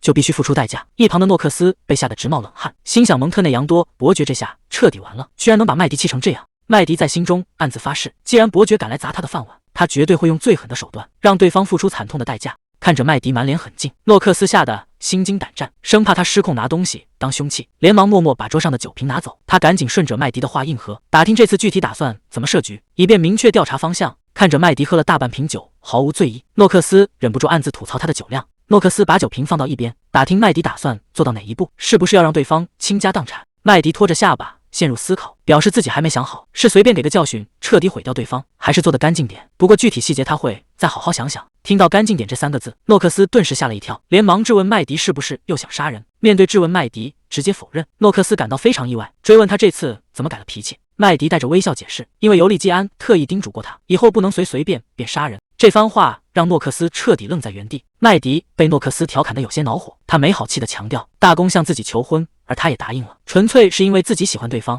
诺克斯听完却有些怀疑，既然麦迪打算为了爱情金盆洗手，那为什么还要去调查蒙特内扬多伯爵？这可不像要彻底洗白的样子。麦迪理直气壮地解释，那家伙不仅一直在找尤利基安的麻烦，还会成为他进入上流社会的绊脚石，为了以后不被碍事，必须提前解决。诺克斯听完只能尴尬地鼓掌附和，违心地祝他们百年好合。麦迪懒得再废话，戴上兜帽，叮嘱诺克斯3天内查清线索，随后便转身离开。诺克斯大声向出门的麦迪道别，祝他新婚快乐。随着房门关上，诺克斯无奈地叹了口气，他实在无法想象麦迪坠入爱河的样子，但看麦迪认真的态度，显然不是在开玩笑。想到麦迪要进入上流社会，还要他在3天内查清伯爵家属的底细，诺克斯感到时间紧迫，他立刻走到暗门前，准备着手收集情报。另一边，尤利基安在书房里收到了一封来自皇帝的亲笔信，送信人还特意转达，希望他能尽快给出答复。尤利基安拆开信件，里面的内容却让他脸色骤变。皇帝在信中声称要代替他已故的父亲帮他挑选大公夫人。看到这番话，尤利基安简直气急反笑，明明是对方亲手害死了自己的父亲，如今却摆出一副慈父的嘴脸来插手他的婚事。尤利基安愤怒地抓起头发，忍不住冷笑出声。尤利基安觉得皇帝的插手简直荒谬，既然对方早就打算独断专行，又何必多此一举来通知他？这无非是想逼他低头屈服。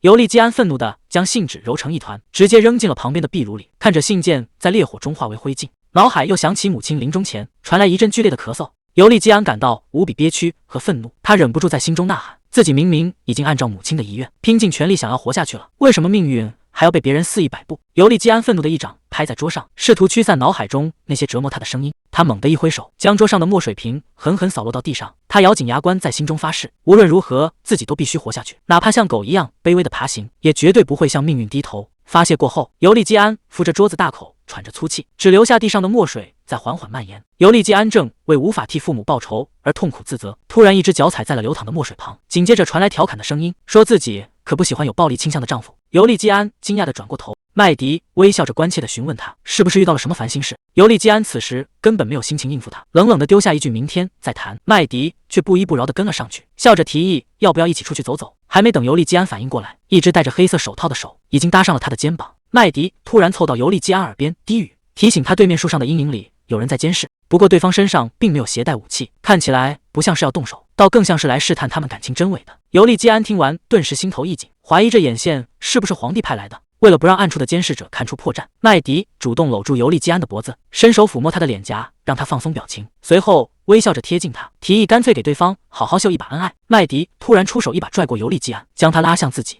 他凑到尤利基安耳边低语，让他就算再不情愿也忍耐一下，因为自己同样不想这么做。麦迪顺势搂住他的脖子，温柔地抚摸着他的头发，在外人看来两人显得无比亲密。尤利基安很清楚，这看似充满爱意的抚摸，不过是麦迪演给监视者看的戏码。为了配合麦迪把戏演下去，尤利基安也伸手揽住了他的肩膀。尤利基安看着眼前的麦迪，提议既然要演戏，就演得彻底点，直言自己并不介意和他接吻。麦迪先是有些意外，随即嘴角勾起一抹玩味的笑意，爽快地答应了对方的提议。两人顺势紧紧贴在一起，在监视者的注视下，直接深情地吻了下去。尤利基安与麦迪深情相吻，这个吻让他真切感受到自己还活着，也重新燃起他想要活下去的渴望。麦迪温柔地安慰他，表示自己绝对不会死，这让尤利基安不由自主地想起麦迪之前的承诺。麦迪曾向他保证，只要有人敢对他动杀心，自己就会悄悄解决掉所有威胁，让他只管信任自己就好。尤利基安在接吻中感到心跳加速，他有些慌乱，担心麦迪会听到自己剧烈的心跳声。他在心中警告自己保持清醒，提醒自己和麦迪只是契约关系，千万不能假戏真做。一吻结束，尤利基安低声询问监视者是否还在，麦迪确认对方还在监视，提议继续演下去。这时尤利基安注意到他穿得很单薄，便开口询问他的外套去了哪里。麦迪解释说自己把外套给了马夫，因为他讨厌对方看自己的眼神，而且未来3年还要经常见面，他不想在对方面前示弱。尤利基安听完忍不住调侃，说他倒是挺有自信能活过3年。接着麦迪注意到监视者还没走，便提议让尤利基安脱掉他的衣服，把这场戏演得更逼真一点。尤利基安顿时有些慌乱，质问他是不是要当着监视者的面动手。麦迪却一脸无所谓的解释，自己里面穿了白色的打底吊带裙，根本不用担心会走光。看着麦迪主动贴上来催促，尤利基安的心跳再次漏了一拍。为了给对方来个更刺激的送别礼，麦迪直接脱掉外裙躺在桌上，还不忘调侃尤利基安，刚才扫空桌面正好派上用场。尤利基安紧张的心跳加速，但为了把戏演足，他还是顺势俯身压了上去。麦迪突然将他推开，确认监视者已经离开后，他松了一口气，抱怨对方盯得太久，害得两人不得不一直亲下去。接着麦迪又开始调侃，开玩笑说今晚不用床，就在书桌上继续演个30分钟。尤利基安听完顿时红了脸，有些不知所措的捂住嘴，但还是鬼使神差的低声答应下来。门外的敲门声和询问声把尤利基安从睡梦中吵醒，他迷迷糊糊的睁开眼，感觉身上盖着十分温暖的织物，伸手一摸才发现这居然是麦迪昨晚脱掉的绿色外裙。尤利基安顿时吓得彻底清醒，他明明记得昨晚两人是分开睡的，难道在睡梦中发生了什么？他紧张地环顾四周，可书房里只留下了这件裙子，麦迪却早已不见了踪影。尤利基安转头一看，发现麦迪其实没走，正裹着毯子躺在地上呼呼大睡。尤利基安有些无奈，不明白他为什么把外裙盖在自己身上，便走过去试图把他叫醒。谁知麦迪突然睁开眼，笑着说要给他一个特别福利，顺势一把将他搂了过去。看着近在咫尺的麦迪，尤利基安顿时红了脸，心跳也不由自主地开始加速。麦迪调侃他现在的样子很可爱，催促他赶紧去给门外的人开门。麦迪叮嘱尤利基安别让人进屋，尤利基安无奈答应。自嘲昨晚在书桌前演的戏确实逼真，连管家都特意找了过来。麦迪得意地表示听他指挥准没错。尤利基安打开房门，门外正是管家菲利普。看到尤利基安衣衫不整的样子，菲利普脸上露出了欣慰的笑容。尤利基安尴尬地咳嗽一声，询问菲利普大清早有什么急事。菲利普汇报克罗克顿爵士已经到了，请他尽快去会客室见一面。听到克罗克顿的名字，尤利基安有些意外，他一边往会客室走，一边心想，对方大概也是听到了他结婚的消息，正好借这个机会把麦迪介绍给对方。尤利基安低头看了看自己凌乱的衣着，觉得这副样子去见克罗克顿实在太失礼，同时他也有些担心，不知道麦迪待会儿出来时有没有收拾妥当。尤利基安推开会客室的大门，早已等候多时的克罗克顿立刻站起身迎了上来。尤利基安无奈地调侃对方大清早登门有些失礼，克罗克顿尴尬地道了歉，随即便迫不及待地追问他是不是真的要结婚了。作为相识多年的好友，克罗克顿显然对这个突如其来的婚讯感到难以置信。尤利基安看着眼前的克罗克顿，心中感慨万千，对方是他从小一起长大唯一可以信任的挚友。当年父亲去世，叔叔篡位登基，在所有人都在疏远他的时候，只有克罗克顿始终陪在身边，哪怕后来通过考核成为骑士，也依然选择回来帮他。但为了不让死亡的阴影波及挚友，尤利基安并没有让他担任贴身侍卫。虽然平时为了避嫌不能经常见面，但两人之间没有任何秘密。尤利基安本以为他们会一直这样毫无保留地信任彼此，直到他突然宣布了订婚的消息。尤利基安大方承认了婚讯。克罗克顿听完，直接瘫在沙发上，抱怨这么大的事居然不提前商量。克罗克顿神色严肃地提醒好友，问他知不知道求婚对象的底细，指出麦迪不仅出身贫民窟，还是个劣迹斑斑的扒手。尤利基安却微笑着打断他，表示自己对这些一清二楚，但依然无可救药地爱上了他。看着尤利基安认真的样子，克罗克顿彻底无语了。尤利基安其实心里很清楚，克罗克顿说的没错，麦迪确实是个骗子。但是尤利基安回想起麦迪只在自己面前展现过的模样，忍不住露出了笑意。克罗克顿见状，调侃他陷得太深，尤利基安也顺势承认。克罗克顿怀疑他是不是被对方给骗了，尤利基安当面斩钉截铁的否定，可实际上他只是在用这副深情模样欺骗挚友。可克罗克顿紧接着抛出重磅消息，表示有人亲眼看到麦迪正和别的男人私下接触。这突来的情报让尤利基安的笑容瞬间凝固，他怎么也没想到麦迪在外面居然还有别的男人。克罗克顿向尤利基安确认，那个与男人私会的女人正是绿眼宗发的扒手麦迪。尤利基安明知这是事实，心中却涌起莫名怒火，他急切追问那个男人的长相，甚至询问那人是不是银发，这让克罗克顿感到莫名其妙。尤利基安彻底失控，大喊着麦迪说过最喜欢他的银发蓝眼，质问他怎么能背叛自己。克罗克顿看着失控的好友，只觉得他已经彻底疯了。克罗克顿接着补充爆料，有人目击麦迪与那人一起喝酒，甚至疑似已经同居，两人还拿着清单逛遍了各家酒吧。尤利基安陷入沉思，虽然他们只是名义上的商业合作，但如今全天下都知道两人已经订婚，麦迪如此招摇的与他人私会，实在太不把他放在眼里。尤利基安的怒火被彻底点燃，他厉声质问那个男人究竟是谁？既然麦迪之前亲口表达过对他的喜爱，难道从一开始就在撒谎？克罗克顿倒了杯水劝他冷静，这才说出自己打听到的线索。据说麦迪只在深夜与对方见面，那是一个留着橙色短发的年轻男子。尤利基安顿时愣住了，他一把夺过水杯，猛灌了一大口。克罗克顿在一旁直冒冷汗，生怕他冲动之下跑去宰了对方。克罗克顿赶紧出言安抚，劝他往好处想，如果对方也是银发蓝眼，才说明麦迪只是找了个替代品。尤利基安听完稍微冷静下来，可他心里依然不是滋味，觉得麦迪连喜欢的类型都在撒谎，这个满嘴谎言的女人根本不值得信任。克罗克顿顺势提议直接分手，尤利基安却态度坚决的一口拒绝，这反应让克罗克顿彻底无语。他起身边走边叮嘱提醒尤利基安，那个女人非常可疑，剩下的事只能靠他自己去调查了。尤利基安表示麦迪是自己深爱的女人，希望挚友能够信任他，即使对方另有新欢，他也坚信麦迪最终会选择自己，哪怕这只是一场戏。克罗克顿突然提起阿斯特利德的名字，质问他有没有把这件事告诉麦迪。尤利基安顿时脸色一沉，猛地放下水杯，警告克罗克顿以后别再提起这个名字。克罗克顿严肃地表示这无法逃避，无论和谁结婚，对方迟早都会知道。尤利基安冷冷地打断他，强调这个名字绝不能被世人知晓，库恩·隆德内兹这个姓氏只会随他一同消逝。克罗克顿继续劝说尤利基安，问他是不是还要像以前一样逃避，并提醒他阿斯特利德非常想念他，尤利基安是他唯一的依靠。尤利基安沉默地喝了口水，最终还是妥协了，让克罗克顿转到阿斯特利德，自己过阵子就会去看他。话音刚落，房门突然被人推开，尤利基安惊讶地转过头去，发现麦迪正站在门口。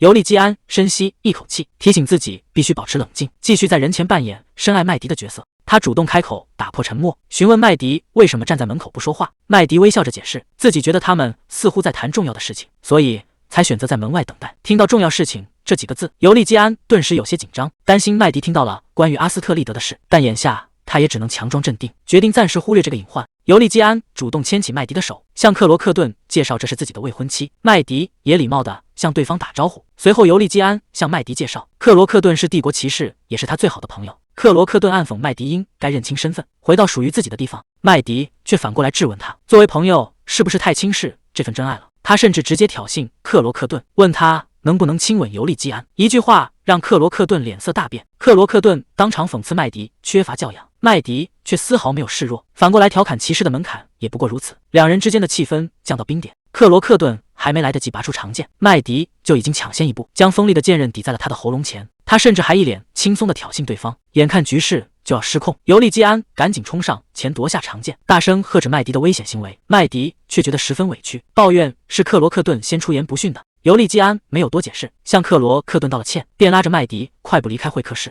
留在原地的克罗克顿满脸震惊，他作为帝国骑士，刚才居然完全没看清麦迪是怎么出手的，自己甚至连拔剑防守的时间都没有。这个女人的身手显然深不可测。克罗克顿意识到麦迪绝非普通扒手，如果尤利基安雇他当贴身保镖，很可能会耽误自己的计划。虽然对不起挚友，但他绝不能让这种变数发生。尤利基安拉着麦迪来到花园，麦迪一把甩开他的手，让他有话直说。尤利基安终于按捺不住怒火，质问他为什么要去挑衅自己唯一的挚友。尤利基安希望麦迪能收敛脾气，至少试着去讨好他的挚友克罗克顿。麦迪却冷笑着反问，谁会带着武器去好朋友家拜访？尤利基安解释对方是骑士，让麦迪别故意歪曲事实。麦迪却一针见血地指出，克罗克顿不仅翘掉了早上的训练，没穿骑士制服却随身带剑，这根本不合常理。他忍不住嘲讽尤利基安太过天真。尤利基安被说得哑口无言，只能咬牙反驳，说这世上并非所有人都是靠骗人活着的。面对尤利基安的指责，麦迪不仅没有生气，反而露出一丝玩味的笑容，调侃这句话可真伤人。麦迪大方承认自己确实满嘴谎言，唯一诚实的地方就是承认自己是个骗子。说完便转身准备离开。尤利基安叫住他，严肃警告他处理好自己的私生活，提醒他必须扮演好3年的大公夫人，一旦契约关系暴露，一切就全完了。尤利基安表示不在乎他有没有情人，但绝对不能被别人抓到把柄。麦迪听得一头雾水，直到尤利基安点名是那个惩罚男人，他才恍然大悟。麦迪听到尤利基安的质问，不仅没有慌乱，反而坏笑着调侃他是不是吃醋了。他顺手一巴掌拍在尤利基安身上，笑话他真是个坠入爱河的笨蛋。尤利基安被拍得有些气恼，正想质问他要去哪里，就看到麦迪已经径直走向马夫，一把夺过对方手里的缰绳。尤利基安这才意识到自己又被骗了，看着麦迪动作熟练地翻身上马，骑着马扬长而去，他只能站在原地咬牙切齿。麦迪骑着马一路疾驰，他准备去实现尤利基安的愿望，顺便解决掉那些在背后散布谣言的家伙。麦迪骑着马一路飞奔，心里盘算着整件事的蹊跷。他这辈子只允许过一个人跟踪自己，如果有人去贫民窟打听，根本不可能传出他和诺克斯是情人的谣言。这说明克罗克顿要么收到了假消息，要么就是他自己派人跟踪了麦迪，他显然在背后操纵着什么。麦迪停下脚步，准备去揭开这个谜底。麦迪把马托付给熟人送回庄园，自己来到了另一处地方。站在门前，他回想起之前偷听到的对话，克罗克顿曾追问尤利基安打算怎么处理阿斯特利德，而尤利基安却极力想要隐瞒。这个叫阿斯特利德的人，显然是他们共同的秘密。麦迪摘下发带，决定在帮尤利基安解决麻烦之前，先查清这两个男人到底在隐瞒什么。2天后，麦迪暗中跟踪克罗克顿，发现他果然不是普通的骑士。克罗克顿经常缺席晨练，而且周末的牛奶配送量也会减少，这说明他背后有高官撑腰，并且周末一定会外出。麦迪一路尾随，看着克罗克顿走进了前方的一家餐厅。克罗克顿的行踪非常隐秘，中途甚至特意从马车换成了骑马。路边刚好有一群人在跳舞，克罗克顿疑惑地看了他们一眼，随后转身走进了巷子。伪装成流浪者的麦迪此时正在向路人打听消息。路人好心提醒他那家店不发食物，里面住着的单身母亲日子也很艰难，建议他去别的街区碰碰运气。麦迪道谢后目送对方离开，他本以为会查到什么惊天大秘密，没想到这里只住着一位单身母亲。但阿斯特利德明明是贵族的名字，结合尤利基安之前说过的家族危机，麦迪怀疑这个孩子很可能是大公家未登记的私生子。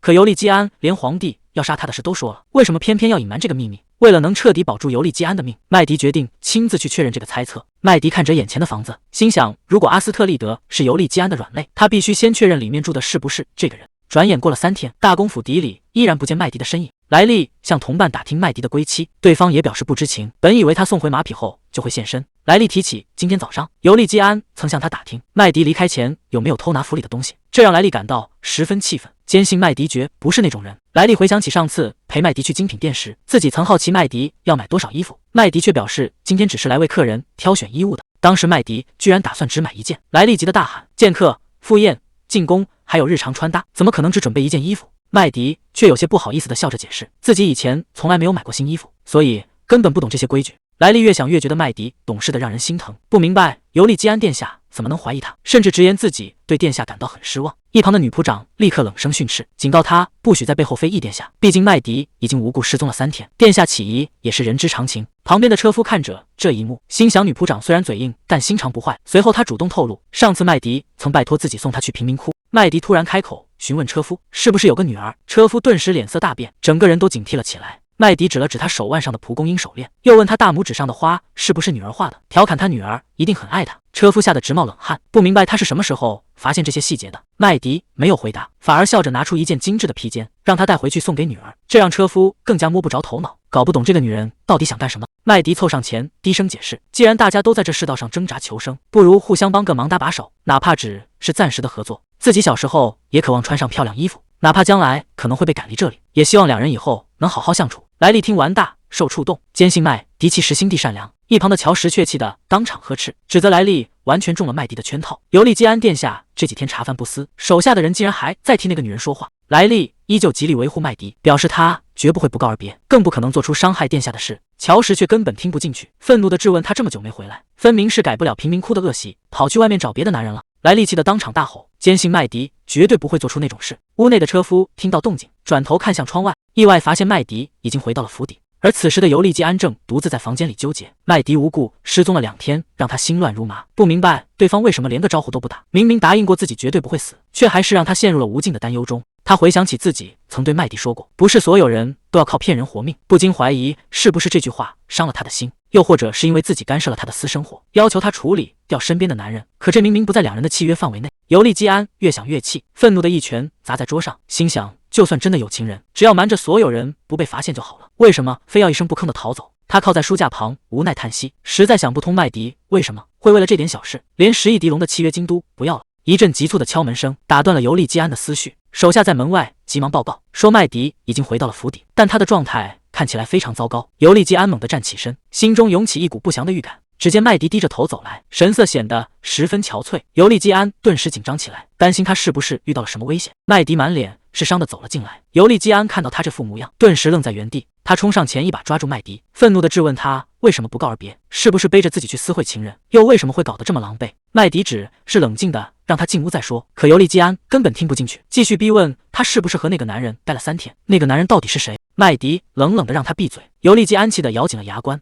我愿意付出我的一切。麦迪一时间有些愣神，尤利基安情绪彻底失控，大声质问他明明承诺过会一直留在自己身边。麦迪没有否认这个承诺，他轻轻拍了拍尤利基安的手，安抚着他的情绪。他温柔地提醒尤利基安，自己现在已经安全回来了，让他看着眼前的自己，尤利基安看着眼前的麦迪，虽然知道他只是在演戏，但他的心还是乱了。他转过身，避开麦迪的视线，叮嘱他以后要是再走，哪怕是永远离开，也必须提前打个招呼。麦迪却一口回绝了。尤利基安顿时有些恼火，猛地转过身质问他到底想干什么。麦迪却主动走上前，看着他认真的承诺，自己以后哪儿也不会去，会一直留在他的身边，直到永远。尤利基安明知道这一切只是假话，但他还是选择向麦迪妥协，冷冷地丢下一句随你便径直摔门离开了房间。莱利连忙上前关心麦迪，旁边的仆人们也纷纷议论，说尤利基安这几天一直在等他，几乎没怎么合过眼，这还是殿下第一次因为动情而失控。大家看到麦迪憔悴的样子，纷纷围上来关心的问长问短，还想赶紧给他热点汤垫肚子。厨师乔什表面上嘴硬吐槽，抱怨大家只知道使他做事，可被莱利一对，还是决定回厨房重新做汤。麦迪婉言谢绝了大家的好意，真心感谢乔什和莱利的照顾。莱利看着疲惫不堪的麦迪，催他赶紧回房休息，还准备去给他倒点热水。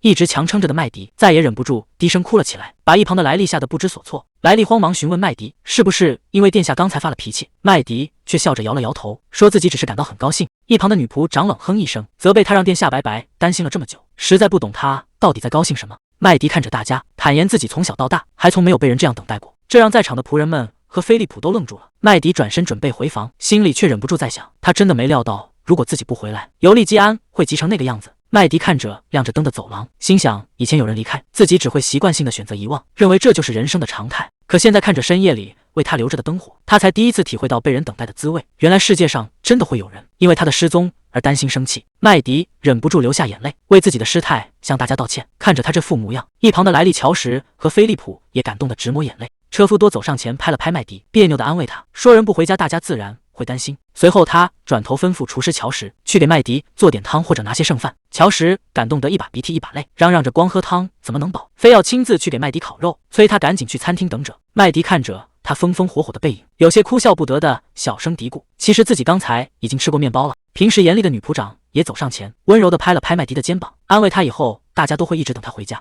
麦迪感动得擦干眼泪，可还没等他缓过神来，女仆长就话锋一转，打听起他这2天的去向，甚至还凑过来低声询问他是不是真的在外面有了别的男人。吓得麦迪赶紧疯狂摇头，连声否认绝对没有这回事。麦迪红着脸向大家坦白，自己起初以为殿下的求婚只是玩笑，但相处几天后他改变了想法，甚至想要真正赢得殿下的爱。所以他这2天是回去处理旧家，把旧衣服等行李都送给了别人，彻底斩断了过去的退路。麦迪笑着表示，就算以后真的被大公府赶走，他也会离开村子继续去流浪。这番话让女仆长和莱利感动得直抹眼泪，女仆长心疼地责备他不该总想着离开，莱利也急忙护着麦迪，解释他只是从小没被爱过，才会习惯性地做好随时离开的准备。这时乔什在门外大声催促开饭，莱利便拉着麦迪先去餐厅吃东西。麦迪被拉进餐厅后，提议大家留下来一起吃饭。女仆长有些犹豫，解释这里是招待客人的地方，他们平时不能在这用餐。麦迪却笑着表示，反正自己也没被当成客人，大家不用这么拘束。听到这话，莱利和女仆长连忙反驳，强调麦迪根本不是客人，而是他们的家人。乔什端着刚做好的食物走进来，笑着安慰麦迪，说大家会一直等他回家。接着乔什提议开瓶酒庆祝一下，车夫多也兴致勃勃地主动要来倒酒。餐厅里的气氛顿时变得无比温馨。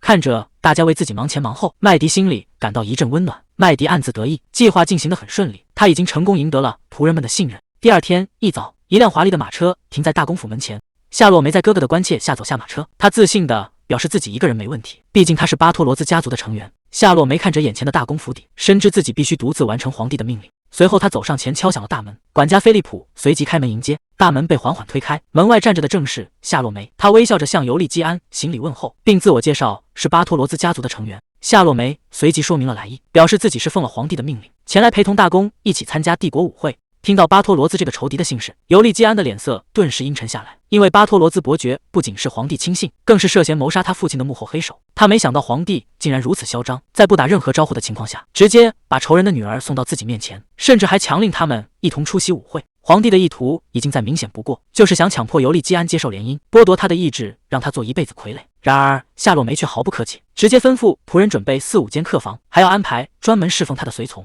尤利基安冷冷地走上前去，毫不留情地质问夏洛梅自己何曾邀请过他做舞伴，并当场对他下达了逐客令，表示绝不会带他出席舞会。尤利基安看着大家震惊的模样，心里正暗自得意，可还没等他高兴太久，麦迪突然拿着酒瓶脚下一滑，直接朝他扑了过来。尤利基安猝不及防，惊呼着麦迪的名字，失去平衡，他下意识想要伸手稳住身形，却根本无济于事。结果麦迪直接扑进他怀里，两人就这样意外吻在了一起。麦迪起身后，突然拿着酒瓶跑开，大喊着让尤利基安去抓他。尤利基安虽然对他的行为感到无语，但还是立刻顺水推舟，向夏洛梅承认麦迪就是自己的爱人。他以此为由再次下了逐客令，随后便转身离开去追麦迪，留下夏洛梅在原地不知所措。府邸里的仆人们突然一拥而入，直接把夏洛梅挤到了一边。大家兴奋地讨论着麦迪的去向，还调侃有人把钱都输给了他，直呼麦迪简直是个赌神。女仆莱利听了，立刻大声维护麦迪，觉得赌神同样有资格当大公夫人。其他仆人也纷纷跟着起哄附和，觉得麦迪完全配得上这个位置。随后便吵吵闹闹地跑开了。管家菲利普看着被冷落的夏洛梅，一脸歉意地表示殿下没收到消息，直接委婉地向他下了逐客令，建议他今天还是先回去。夏洛梅气得死死攥紧了拳头，他怎么也没想到，不仅是那个贫民窟出身的麦迪，现在连这群仆人都敢把他当空气。夏洛梅被彻底激怒了，他猛地抬起手，狠狠甩了管家菲利普一巴掌。夏洛梅愤怒地大声质问，指责这里的仆人毫无规矩，竟然敢这样怠慢他。菲利普捂着被打红的脸，低头向夏洛梅道歉，解释昨晚府里办了聚会，仆人们这才有些失礼。夏洛梅根本不想听他解释，强硬的命令菲利普立刻带他去房间，并搬出皇帝的命令来施压。菲利普却面露难色地提醒他，尤利基安刚刚已经下了逐客令，自己作为管家必须服从主人命令。夏洛梅愤怒地质问菲利普，是不是想违抗皇帝的命令？菲利普却委婉地建议他等舞会当天再过来，毕竟皇帝只要求他陪同参加舞会。夏洛梅气得咬牙切齿，抬手再次狠狠甩了菲利普一巴掌，愤怒地质问他是不是再敢自己走。夏洛梅怒斥这群下人竟敢如此无礼，抬起手准备继续施暴，却被突然出现的麦迪一把抓住了手腕。麦迪笑眯眯地提醒夏洛梅，管家菲利普家里可有个和他年纪相仿的孙女。还没等夏洛梅反应过来，麦迪抬手将手套扔在他脸上，直接把夏洛梅给打懵了。夏洛梅捂着脸气急败坏地质，问他想干什么。麦迪却一脸无辜地笑着解释，自己这是在向他发起决斗，还声称是礼仪老师教的规矩。夏洛梅气得拼命挣扎，一旁的女仆也急得大喊放手。麦迪顺手拉过旁边的女仆，硬生生剥下了对方手上的白手套。接着他一脸严肃地走上前，将白手套狠狠砸在夏洛梅脸上，以此作为正式决斗的宣告。夏洛梅的手腕被死死扣住，又被砸得狼狈不堪，气得大声尖叫。麦迪反而理直气壮地倒打一耙，质问夏洛梅为什么不接受决斗，还委屈表示自己动手打人手也很酸。麦迪转头向管家菲利普确认，女性之间是否也有决斗的先例。得到肯定答复后，他故意大声质问夏洛梅，是不是因为自己不是贵族才不敢接受。夏洛梅被他纠缠得忍无可忍，只能气急败坏地大喊着答应决斗。麦迪见目的达到，立刻喜笑颜开地放手。夏洛梅看着自己被抓红的手腕，盯着麦迪的眼神里充满了怨恨。夏洛梅气急败坏地大骂着，抬手狠狠扇了麦迪一巴掌，直接把麦迪打倒在地。可麦迪非但没有生气，嘴角反而勾起一抹得意的笑。就在这时，尤利基安突然推门而入，紧张地大喊着麦迪的名字。夏洛梅见状，心里却是一喜，以为大公殿下终于看清了麦迪的真面目。夏洛梅心中不由得一喜，以为尤利基安是在替自己出头，连忙迎上去准备向他告状，展示自己被抓红的手腕。然而尤利基安看都没看他一眼，直接从他的身边快步走过。夏洛梅顿时呆立在原地，脸上满是难以置信的疑惑。尤利基安径直走到麦迪面前，紧张地询问他有没有受伤。麦迪顺势靠在尤利基安怀里，委屈地哭诉自己受了伤，告状说夏洛梅不仅拒绝决斗，甚至还动手打了管家菲利普。夏洛梅见状急忙大声辩解，指责麦迪是个彻底的疯子，不仅粗暴地出手拽他，还动手打伤了他的随从。尤利基安眼神瞬间冷了下去，质问夏洛梅为什么要动手打人，伤害他视如家人的管家和爱人。夏洛梅慌忙解释是管家先赶他走。尤利基安冷冷地转过身，直言管家只是在执行他的命令，夏洛梅打伤他的爱人就是对他本人的极大不敬。随后再次下达逐客令，让他立刻离开。面对尤利基安的逐客令，夏洛梅气急败坏地搬出皇帝，甚至用父亲的身份向他施压，质问他怎敢违抗圣旨赶走自己。尤利基安冷冷地回头提醒他，别忘了自己身为大公的身份，如果夏洛梅真想参加舞会，大可以去皇宫门口等着。就在此时，麦迪突然笑着打断尤利基安，让他先给自己留出一点时间。麦迪一边活动着关节，一边笑眯眯地走向夏洛梅，提醒对方刚才已经答应了决斗，所以接下来动手完全合法。夏洛梅还没反应过来，麦迪就已经微笑着伸出了手，他抬手就是一记响亮的耳光，直接把夏洛梅扇得晕倒在地。一旁的尤利基安看得目瞪口呆，麦迪看着倒地的夏洛梅十分满意，觉得这下终于能把她直接抬走了。时间回到20分钟前，尤利基安正在花园里寻找麦迪，可他的脑海之中全是麦迪刚才扑倒并强吻他的画面，这让他一想起来就忍不住面红耳赤。尤利基安还在为强吻耿耿于怀，觉得在陌生人面前这样太不像话。他暗自决定要与麦迪约法3章，除非必要，绝不再有这种亲密接触。可还没等他把思绪理顺，衣领就被人在身后猛地一拽，尤利基安惊愕地回过头，发现麦迪不知何时来到身后。麦迪神秘兮兮地示意他安静，小声透露要去逗逗那个不速之客，叮嘱他等会儿看准时机，像白马王子一样出面给我撑腰。交代完计划，麦迪便转身离开，只留下尤利基安独自站在原地，看着他离去的背影，一脸茫然。尤利基安叫住正要离开的麦迪，追问他昨天到底去了哪里。麦迪见状，笑嘻嘻地凑上前，调侃他是不是在为自己昨晚晚归生气。尤利基安急忙红着脸反驳，表示生气的重点是他不告而别，这完全是信任问题。他质问麦迪，如果每次都突然消失，自己根本无法确定他是不是逃跑了。麦迪觉得没必要每次都汇报，尤利基安却态度强硬，要求他以后必须报备行踪和原因。麦迪灵光一闪，做出提议，如果自己离开时留下了贵重物品，就说明他绝对没有逃跑。尤利基安听得一头雾水，麦迪却理直气壮地解释，若真要逃跑，肯定会把财物带走。尤利基安无奈地反问，要是财物没少，人却不见了，自己是不是该去报案说他失踪？麦迪却笑着摇了摇头，温柔地向他许下承诺，自己无论如何最终都会回到他身边，一直陪伴在尤利基安左右。尤利基安想起麦迪先前的叮嘱，让自己等会儿配合演戏撑腰，当时他还老实地答应了下来。可他万万没想到，麦迪根本没有提前透露自己会直接动手打人。尤利基安劈头盖脸地质问麦迪为什么要动手打夏洛梅。麦迪理直气壮地解释，自己事先已经发起了决斗，在夏洛梅同意后才发起的攻击，所以这一巴掌打得合情合理。尤利基安气得当场发飙，指责他伤害贵族，随时会被处决，到时候不仅拿不到报酬，还怎么履行约定保护自己？麦迪却笑着表示自己绝不会送死。尤利基安质问他知不知道，这样会把事情彻底闹大。麦迪有些心虚的解释，原本只是想稍微戏弄对方，没想到夏洛梅会直接动手打人。随后麦迪主动提出补救方案，建议尤利基安邀请夏洛梅参加舞会。尤利基安当场愣在原地，难以置信地追问麦迪是否真的不在意他带别的女人出席。麦迪觉得这没什么大不了，反正尤利基安只是在遵照命令。尤利基安忍不住开口反驳，提醒麦迪他才是自己名义上的未婚妻。麦迪却笑着表示，这已经是目前最好的解决办法了。看着麦迪毫不在意的模样，尤利基安感到十分失落，不明白他为何能像陌生人般划清界限，甚至开始怀疑是不是自己太小心眼。尤利基安沉默片刻，突然转身准备推门出去。麦迪见状有些好奇，连忙追问他究竟要去哪里。尤利基安停下脚步，神色极其认真地表示自己准备去向皇帝坦白，麦迪才是他唯一爱的人，所以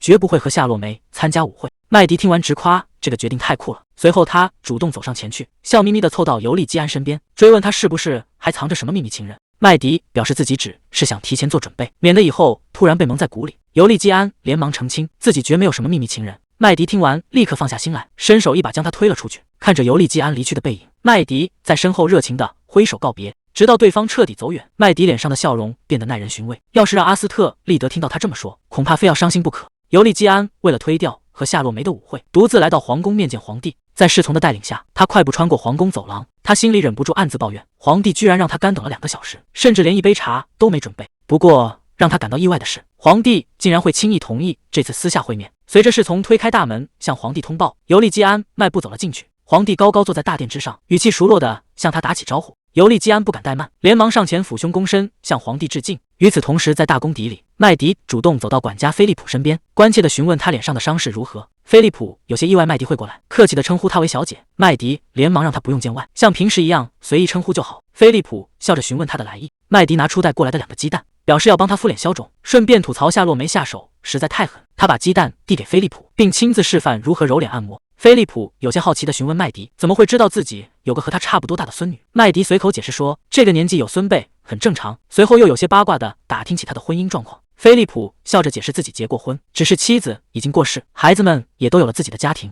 接着麦迪话锋一转，表示自己其实有一件事非常好奇。菲利普笑着让他尽管提问。麦迪突然压低声音打听尤利基安在外面是不是还有别的女人。菲利普被这个突如其来的问题吓了一跳，麦迪立刻开始装委屈抹眼泪。他总觉得尤利基安在外面有别的爱人，如果自己注定要被抛弃，希望能提前知道真相，做好准备。菲利普慌忙向麦迪保证，他绝对是尤利基安唯一的女人。麦迪透露尤利基安有时会望着南方出神，甚至在梦里呢喃着阿斯特利德的名字。他自嘲自己睡觉太清真，不该多问，还开玩笑说以后被赶走也会给他写信。菲利普见状有些动摇，麦迪体贴地表示不能说就算了，这反而让菲利普下定决心。他坦言尤利基安身边确实没有女人，但他其实隐藏着一个秘密。听到菲利普提起尤利基安有侄女，麦迪震惊地直接站了起来。他一直以为尤利基安是独生子。菲利普吓得赶紧示意他小声点，并拉着他重新坐下。菲利普这才透露，尤利基安其实有一个双胞胎妹妹，只是因为出生时患有残疾，所以外界根本不知道她的存在。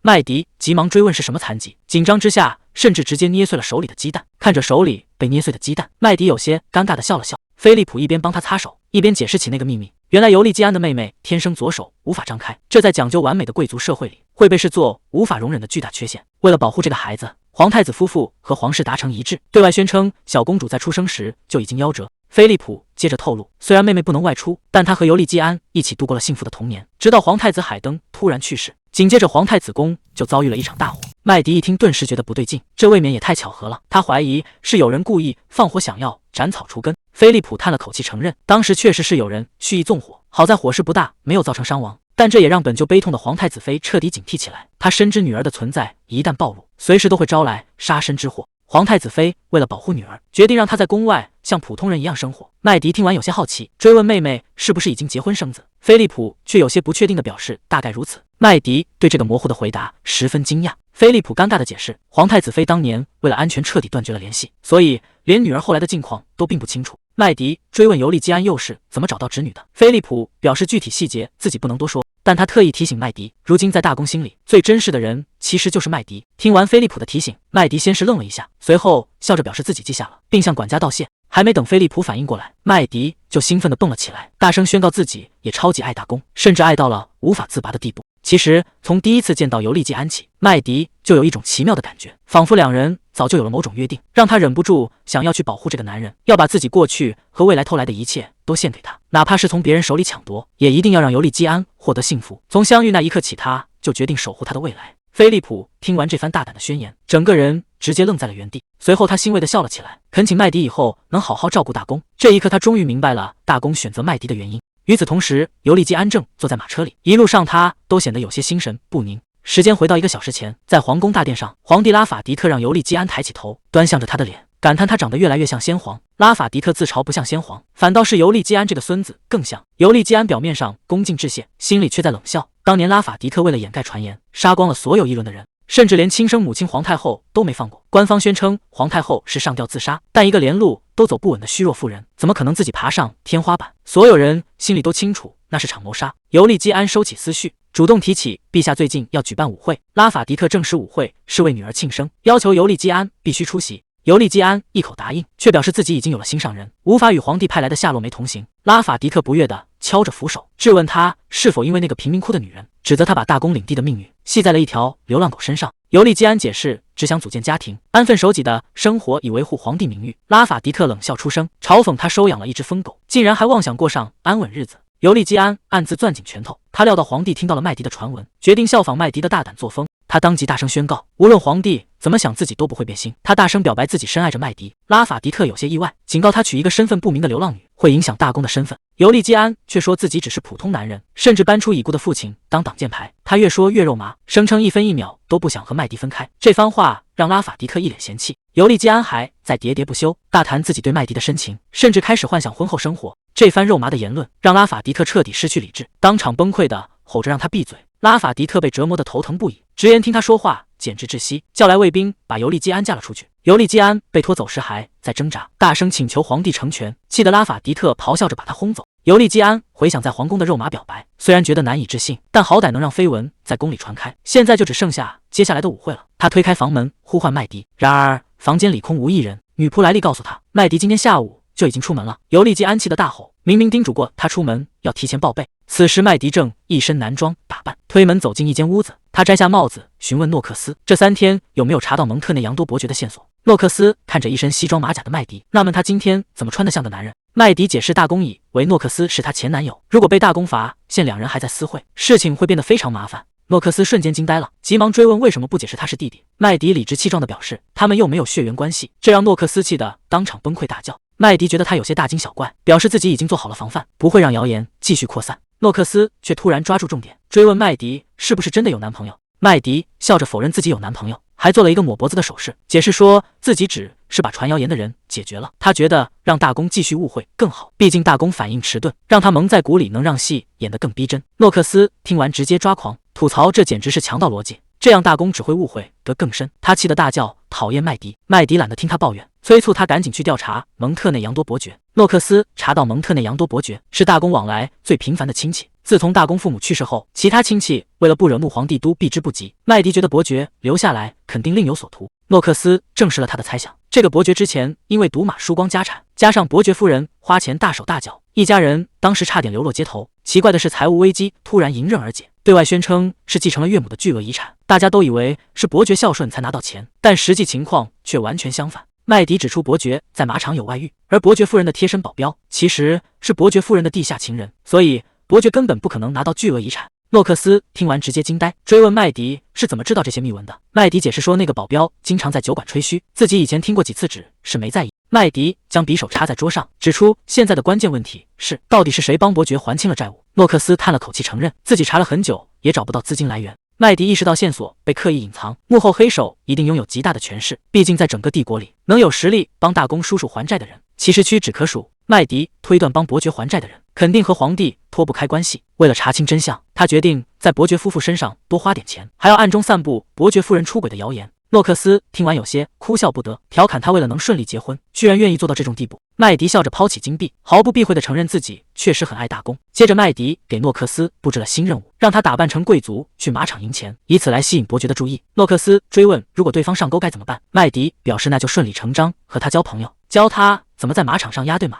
麦迪叮嘱诺克斯先让伯爵赢几把，再引诱他去玩更大的局。诺克斯怀疑这招是否管用，麦迪自信地表示，赌徒只要尝到了甜头，就绝对不可能轻易收手。诺克斯听完也露出坏笑，调侃自己很久没骗过贵族了。转眼到了2天后，在华丽的宴会厅外，夏洛梅因为等待太久大发雷霆，不顾侍从阻拦执意要自己闯进去。夏洛梅在外面气得直跺脚，抱怨尤利基安居然敢把他晾在一边，甚至连皇帝的命令都不放在眼里。不过他觉得只要在皇宫门口堵住大公，就还有机会和他一起携手入场。就在这时，一辆华丽的马车缓缓停在宫殿门前，夏洛梅心中一喜，以为是尤利基安到了，连忙兴奋地迎上前去。然而当车门打开，走下马车的却并不是大公，而是一个身穿蓝色华丽礼服的麦迪。夏洛梅顿时愣在原地，这个女人为什么会出现在这里？麦迪身穿华丽的蓝色礼服走下马车，尤利基安上前牵起她的手，两人在外人面前表现得十分亲密。麦迪却小声抱怨想逃跑，还顺便打听这身行头值多少钱。尤利基安微笑着低声威胁，要是敢逃跑就立刻全国通缉他。麦迪以为他只是在开玩笑，尤利基安却让他尽管试试看。看着两人在门口亲密互动，远处的夏洛梅气愤不已，在原地愤怒地攥紧了拳头。夏洛梅虽然气愤，但还是决定以大局为重，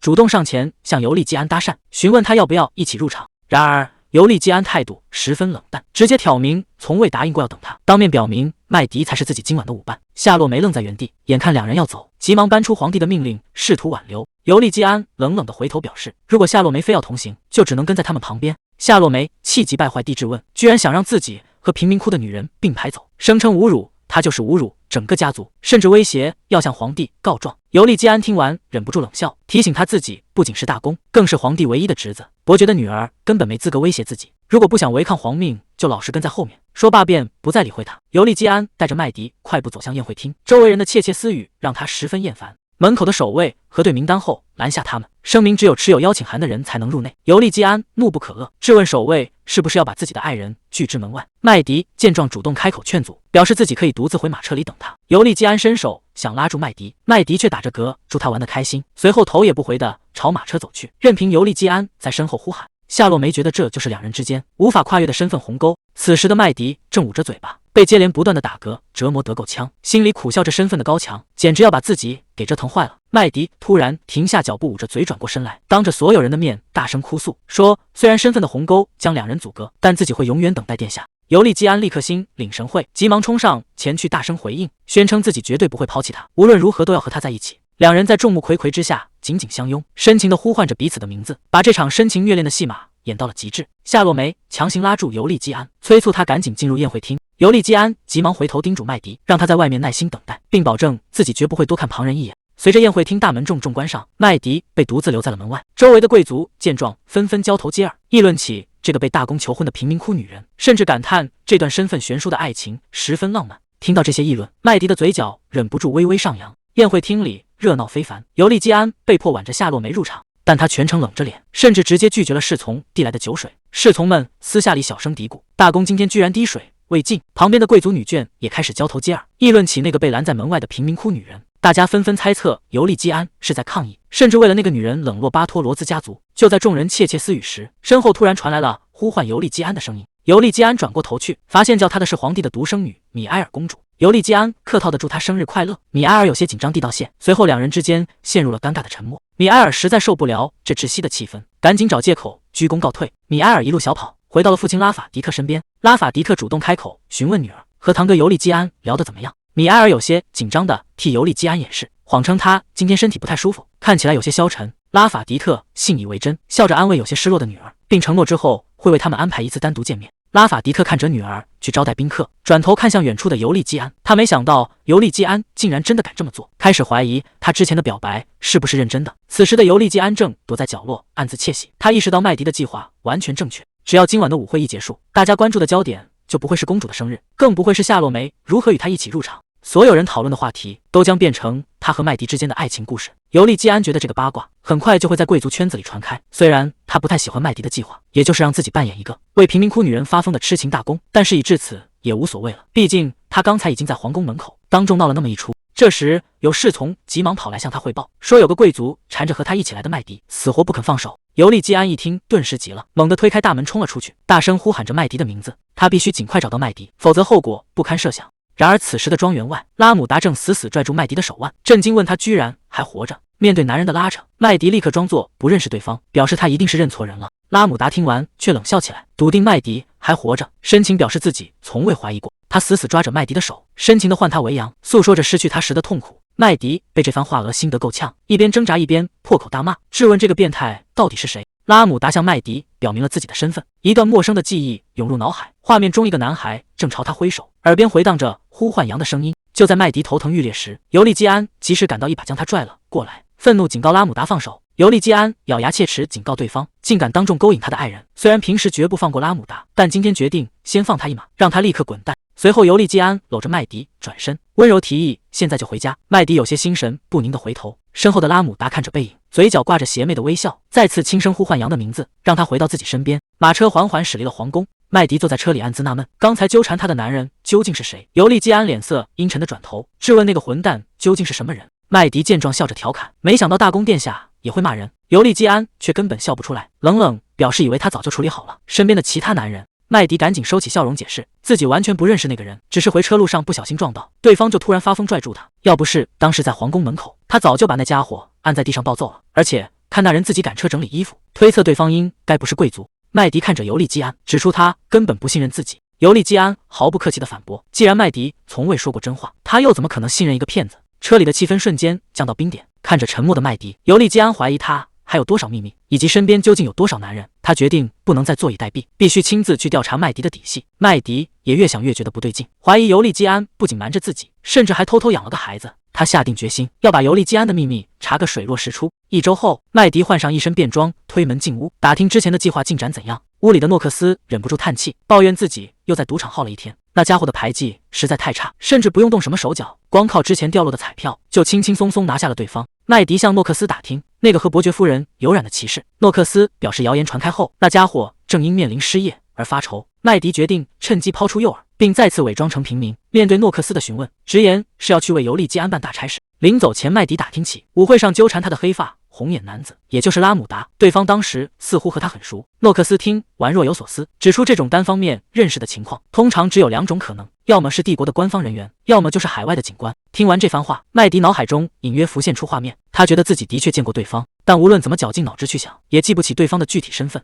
麦迪索性放弃思考，觉得对方只是无关紧要的小角色，眼下先专注于手头计划。麦迪独自走在寂静的街上，确信阿斯特利德就在这里。回想起上一次因时间紧迫没能继续深入调查，但临走前给他面包的孩子，从发色和瞳色来看，绝对拥有隆德内兹家族血统。麦迪无奈地叹了口气，尤利基安肯定以为自己藏得很好，瞒着对方偷偷调查，心里多少有些过意不去。麦迪其实早就暗中调查过，甚至连对方底细都一清二楚。麦迪心里很清楚，照这个趋势发展下去，尤利基安妹妹留下的孩子迟早会成为他的致命软肋。麦迪不想看到那种局面，他露出一抹意味深长的微笑，决定在危机发生之前替尤利基安提前解决掉这个隐患。麦迪顺着线索一路追踪，终于找到了这栋隐秘的洋馆，这里正是那个孩子藏身的地方。麦迪心里很清楚，克罗克顿就是个披着羊皮的狼，表面上装作是朋友，背地里却在干着见不得人的勾当。他每次去查看完阿斯特利德的情况，就会和那个跟踪麦迪的刀疤男碰头，详细汇报阿斯特利德的近况，并以此换取丰厚的报酬。根据女仆透露的消息，克罗克顿每周都会外出，麦迪确信这家伙每个周末都在出卖关于阿斯特利德的情报。麦迪悄悄潜入洋馆寻找机会，虽然克罗克顿迟早会危害到尤利基安，他也一定会找机会除掉这个隐患，但眼下还不是动手的时候。麦迪在洋馆外仔细观察了一圈，确认周围并没有人埋伏。他猜测尤利基安是怕泄露阿斯特利德的行踪，所以才只把这件事告诉了克罗克顿。想到这里，麦迪忍不住笑出声，觉得尤利基安经历了这么多还是太天真，防范措施做得如此简陋，简直就是漏洞百出。麦迪轻松撬开门锁走了进去。然而当他看清屋里的情况时，却瞬间愣在了原地，窗前竟然早就站着一个神秘的黑影。与此同时，在贫民窟的深处，尤利基安披着斗篷来到一扇门前，他抬手轻轻敲了敲门，门缓缓打开，伪装成老人的诺克斯出现在门后。他看着门外的尤利基安，笑着表示欢迎，并声称自己已经听到了风声。尤利基安向眼前的老者说明来意，希望能查清一个人的过去经历。诺克斯伪装的情报贩子表示没问题，但特意强调这需要足够的报酬。尤利基安二话不说，直接掏出一大袋金币砸在桌上，承诺只要情报准确，事后还会支付双倍的奖金。收下这笔重金后，尤利基安终于说出了调查对象，正是如今传闻中他的爱人麦迪。尤利基安表示想彻底查清麦迪的过去。扮成老人的诺克斯听完，试探着打听两人究竟是什么关系。尤利基安伸手拉下兜帽，表明了自己隆德内兹大公的身份，并直言自己是麦迪的未婚夫。他解释说麦迪从未提及过往，自己也是无奈之下才选择来查。听到未婚夫这3个字，诺克斯震惊的连手里的钱袋都差点摔落。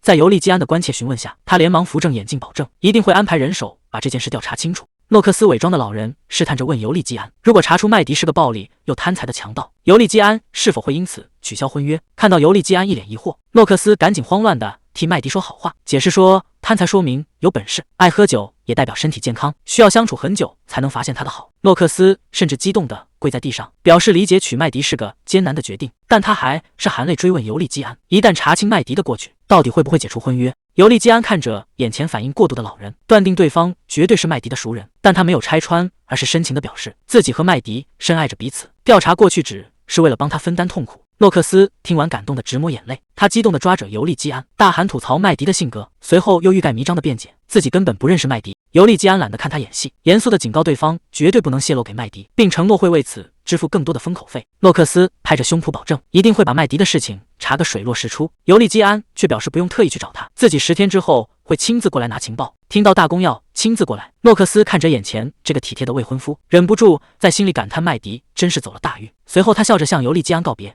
而此时走在夜色中的尤利基安脸上不禁浮现出一抹笑意，他觉得那个老人实在太单纯好懂，没想到麦迪身边居然还有这种老实人。不过尤利基安很快又有些担心，不知道麦迪今晚是不是又要在外过夜，毕竟他出门前就没在府里看到麦迪。画面一转，黑衣人试图反抗，死死抓住麦迪，麦迪却顺势勒紧对方的脖子，甚至还笑着调侃对方力气真大。紧接着他猛地发力一摔，对方顿时站立不稳重，重倒在了地上。看着瘫软在地的男人，麦迪终于松了口气，吐槽这个看守穿得太可疑，行动也实在太鲁莽。麦迪擦掉脸上的血迹，庆幸自己身体恢复得快，不然尤利基安看到肯定会吓坏。不过这种粗暴的手段显然不是尤利基安的作风，麦迪怀疑是克罗克顿和那个纠缠他的男人在幕后指使。他回想起之前撞见2个斗篷人私下交易并密谋的场景，直觉告诉他对方正策划着更大的阴谋。为了查清真相，麦迪伸手开始搜查黑衣人的身体，还没等麦迪好好喘口气，窗边竟又冒出一个黑衣人，抢先发动攻击。本就心烦意乱的麦迪顿时没了耐心，抬手将玻璃碎片猛地掷了过去，瞬间干掉了第2个看守。然而看着倒在地上的敌人，麦迪却觉得大失所望，吐槽这家伙居然比刚才第1个还要弱。他顺手捡起这块玻璃留作武器，准备继续去洋馆深处寻找真相。麦迪顺着走廊一路搜寻，猛地一脚踹开紧闭的大门，强行闯入了洋馆最深处的房间。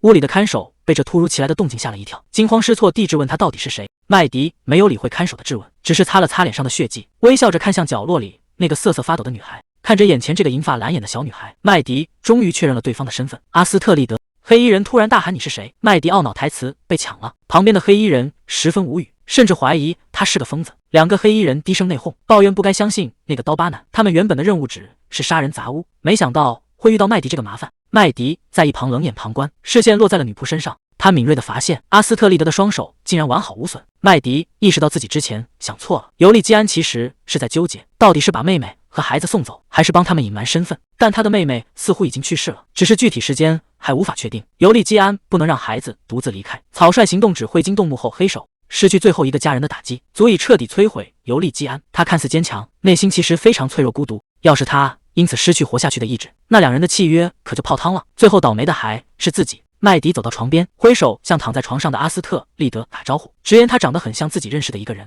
麦迪为了帮尤利基安，决定带走阿斯特利德。他顶着满脸血迹，笑着安慰对方，劝阿斯特利德跟自己走。他甚至语出惊人，宣称自己要当阿斯特利德的婶婶，还理直气壮地表示婚姻就是互相帮助。这番话把阿斯特利德吓得不轻。就在这时，被黑衣人抓住的女人突然情绪失控，大喊自己才是阿斯特利德的亲生母亲。麦迪却毫不留情地当场拆穿，指出女人根本不是母亲，只是个保姆。被戳穿谎言的女人瞬间慌了神。黑衣人眼看情况不对，决定按原计划动手，准备杀掉保姆，并强行带走阿斯特利德。黑衣人挟持着女人，警告麦迪少管闲事。女人吓得大声呼救。麦迪听完不仅没有害怕，反而笑着感谢对方主动透露了计划。这反常的举动让黑衣人觉得他是个疯子。麦迪眼神一冷，宣称这两个黑衣人今天谁也别想活着离开，这正是他今晚来到这里的真正目的。面对逼近的麦迪，黑衣人拔出短刀试图反抗，叫嚣着绝不会轻易退缩。麦迪却根本没把威胁放在眼里，反而盯上了对方手背上的5个圆点，一口叫破这是哈班帮的专属标记。他顺势嘲讽哈班最近脾气暴躁，原来是因为手下不听管教，甚至背着老大干起绑架小孩的勾当。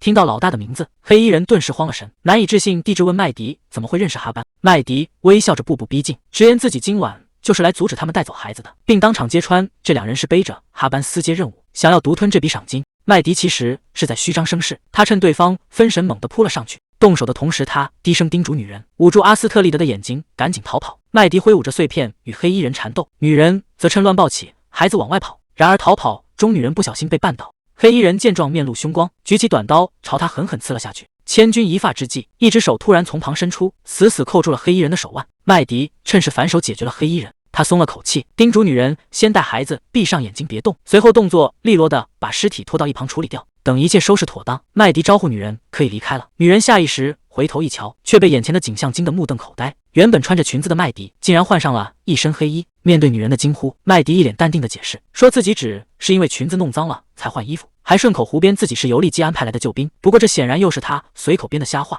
听到麦迪自称是尤利基安派来的，女人却一脸疑惑，脱口而出询问克罗克顿为什么没亲自来。这句话立刻让麦迪警觉起来，他瞬间意识到女人真正的主人其实是克罗克顿，难怪刚才遇到危险时女人根本不顾孩子，原来他也是克罗克顿安插的眼线。麦迪环顾四周，发现这个房间和床上的孩子都透着古怪，他强压下心中的疑惑，决定顺着女人的话继续套出更多情报。女人询问麦迪是不是在提前为克罗克顿的到来清理障碍，麦迪立刻点头承认了。女人慌乱的解释说自己收到的唯一命令就是无论发生什么都必须留守养管。麦迪立刻察觉到了不对劲，质问他作为保姆，首要任务难道不应该是保护孩子吗？被戳中要害的女人瞬间慌了神，麦迪则冷笑着步步逼近，嘲讽她简直是在白日做梦。克罗克顿怎么可能大老远跑来去救一个虐待孩子还只顾自己求饶的棋子？麦迪这一击直接将女人扇晕了过去，他顺势接住倒下的女仆，嘲讽对方伺候的主人还真是沉得住气。看着昏睡过去的女人，麦迪开始冷静地推测克罗克顿的计划，对方大概是想借着保护阿斯特利德的名义，强行把孩子转移到更隐秘的地方。一旦阿斯特利德落入他的掌控，克罗克顿就能以此为筹码，彻底拿捏住尤利基安的软肋，甚至威胁到他的生命。不过麦迪很快又察觉到了不对劲，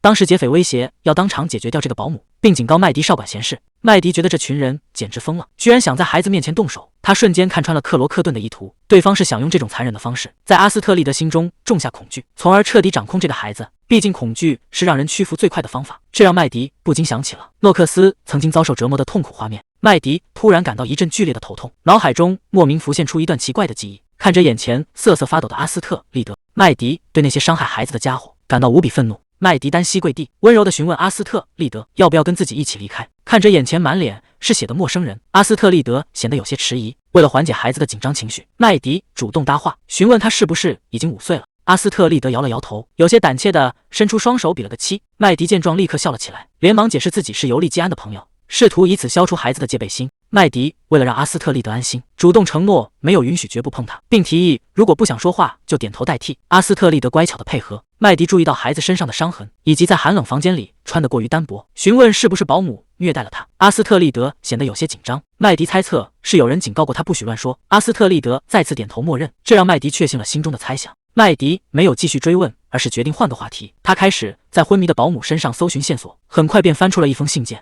麦迪给阿斯特利德2个选择，是留下来等保姆醒来，还是跟他一起去读故事书。见孩子有些迟疑，麦迪开玩笑说自己有读心术，能听到他心里的求救声，以此来拉近两人的距离。当麦迪提议带他去外面时，阿斯特利德却突然愣住了，脑海中浮现出克罗克顿的警告，命令他永远不许离开这栋房子。那些警告在脑海中不断回响，不仅有克罗克顿的告诫，还有保姆不许他看窗外的责骂。但在这一刻，眼前满脸是血的麦迪，在阿斯特利德眼里却像天使一般。麦迪温柔地提议抱着他走，阿斯特利德终于卸下防备，伸出了双手。麦迪开心地一把抱起这个小家伙，直夸他可爱的不像话，并轻声安慰他自己很强壮，让他不用害怕。麦迪轻声叮嘱阿斯特利德抱紧自己，并承诺会保护他免受任何伤害。接着他一步跨上了高高的窗台。阿斯特利德看着眼前的景象，整个人都愣住了。看着怀里有些紧张的孩子，麦迪突然笑着提议，要不要一起玩个过家家游戏。繁华街区的一家豪华酒店里，马尔什深夜赶了回来，服务员热情地上前迎候，并交代衣服已经替他挂在了房间。马尔什微笑着递上一叠小费，顺便叮嘱服务员明天不用准备早餐，自己只想一个人安静休息。服务员恭敬地鞠躬退下，马尔什推门走进房间，关上房门的那一刻，他才终于卸下防备，长出了一口气。他伸手扯下了黑色假发，原来这个将军竟是诺克斯伪装的，他忍不住抱怨这身伪装实在太闷人。好在他布置的计划十分顺利，蒙特内扬多伯爵终于咬钩了。此前诺克斯故意把中奖马券掉在地上，顺理成章的将好处送给了伯爵，结果伯爵之后整整1周都没再出现，害他在赛马场紧张了半天。好在伯爵最终还是再次现身了，高兴的诺克斯当时差点冲上去拥抱对方，他立刻趁热打铁，当面向伯爵建议了今天的下注顺序，声称只要按这个组合投注，至少能稳赚上千迪龙。看着蒙特内扬多伯爵沮丧的反应，诺克斯推测对方肯定已经把之前赢到手的1000迪龙全都输光了，难怪这几天一直躲着自己。回想起两人最初在赛马场相遇时，伯爵因为那张中奖马却赢了大钱，体验到暴富快感的他兴奋不已。眼看诺克斯准备离开，伯爵急忙在身后叫住了他，并主动表明了自己伯爵的身份。诺克斯主动向蒙特内扬多伯爵道歉，并自我介绍说自己叫马尔什·斯特维安。伯爵在脑海中快速搜索这个名字，却发现自己对此毫无印象。马尔什微笑着解释，自己是从大洋彼岸的佩尔奇亚来的，所以伯爵没听过也很正常。听到佩尔奇亚这个地方，伯爵立刻露出了然的表情。他仔细打量着马尔什的衣着，发现对方的西装面料极其高档，断定这绝对是个有钱的公子哥。马尔什接着透露，自己是听了朋友的推荐才来到这里，来这里2个月了。比起赛马本身，他其实更热衷于下注。接着，马尔什话锋一转，询问伯爵上次见面时有没有看到自己落下的马券。伯爵顿时吓出一身冷汗，连忙谎称自己毫不知情，因为他早就把赢来的钱花光了，根本没有办法归还。马尔什听完倒也不在意，随口表示反正也没多少钱，这让身后的伯爵暗自吃惊，毕竟那1000迪龙已经足够买下一栋不错的庄园了。马尔什毫不在意地表示，那笔钱就当是送给有需要的人了，毕竟这点小钱对他来说根本不算什么。这番话让蒙特内扬多伯爵十分震惊。马尔什微笑着补充道，自己指的是那些总是能赢钱的人。他料定伯爵为了调查自己的底细，一定会去找在赛马场工作的情妇打听。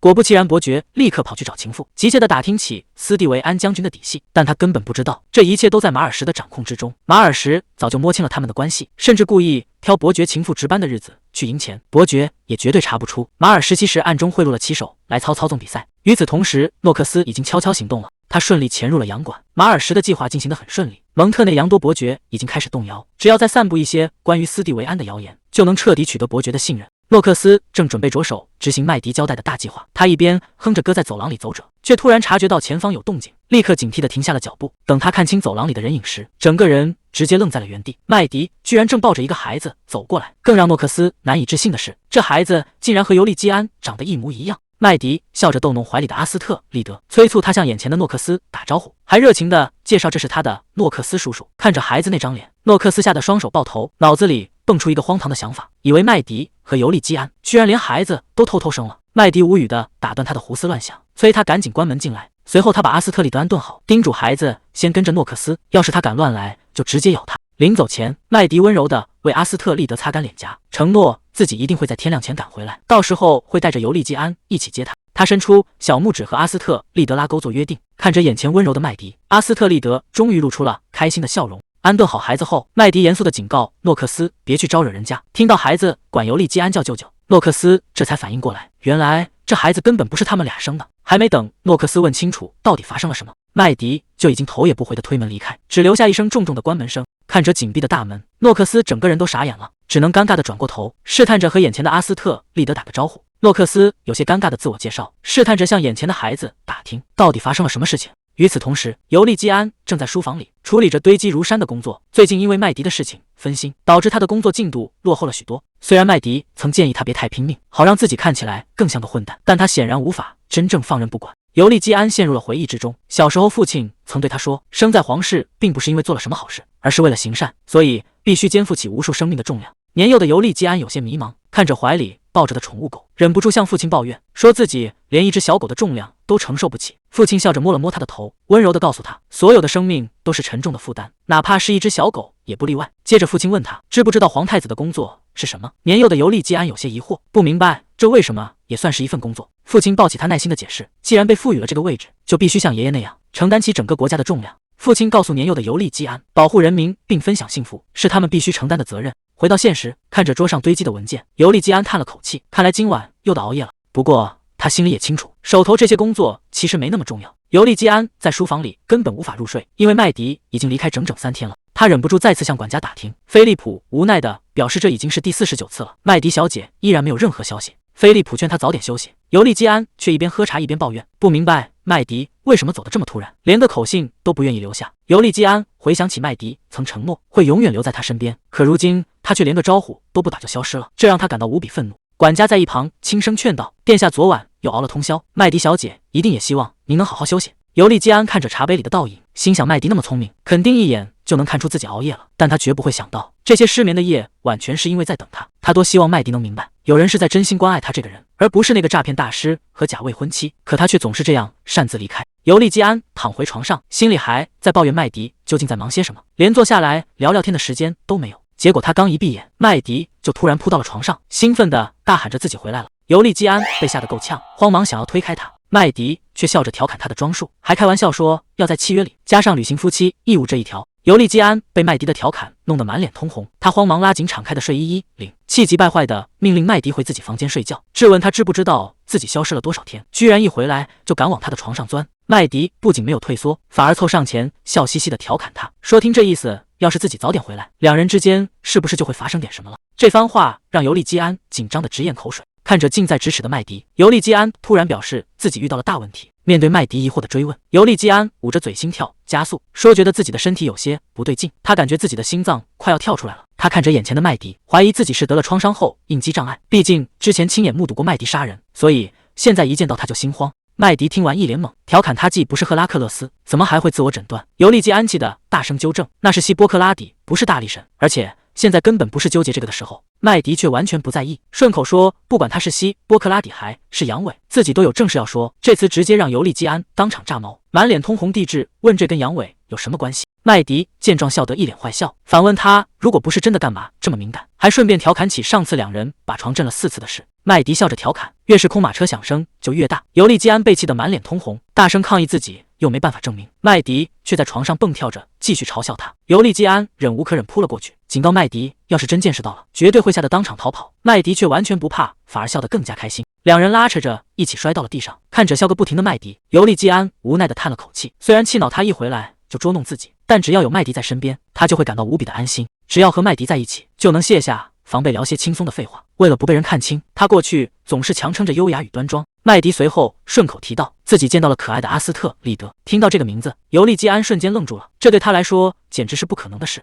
尤利基安不敢相信自己的耳朵，连忙追问麦迪刚才见到了谁。麦迪凑上前贴着他，再次强调自己见到的正是阿斯特利德，也是尤利基安最大的软肋。随后麦迪伸了个懒腰做直身体，提醒他可不能把软肋随手扔在外面，万一被其他人注意到利用了，可就糟糕了。尤利基安紧张地追问麦迪到底对阿斯特利德做了什么。麦迪理所当然地表示自己只是为了保护那个孩子。尤利基安听后脸色煞白，愤怒地质问麦迪是不是非要揪住别人的软肋不放，甚至用这种卑鄙的手段来威胁他。麦迪却笑着让他别把责任推给自己，提醒他们两人本就互相握有把柄。随后他透露自己已经向当局举报，现在官方正在全力搜捕当年的证人和罪魁祸首。尤利基安情绪彻底失控，一把上前死死抓住麦迪，愤怒的大吼解释自己当初留下把柄只是为了防他逃跑，而麦迪本人才是他最大的弱点。麦迪温柔地抚摸着尤利基安，提醒他两人可是拿命在做交易，彼此之间不该有任何秘密，质问他为什么要对未婚妻隐瞒这个孩子。尤利基安听完冷笑一声，直言就算麦迪是真正的未婚妻，自己也绝不可能把阿斯特利德的事告诉他，更不会蠢到把孩子介绍给一个诈骗犯。麦迪却不以为然的反问：既然他这么在乎那个孩子，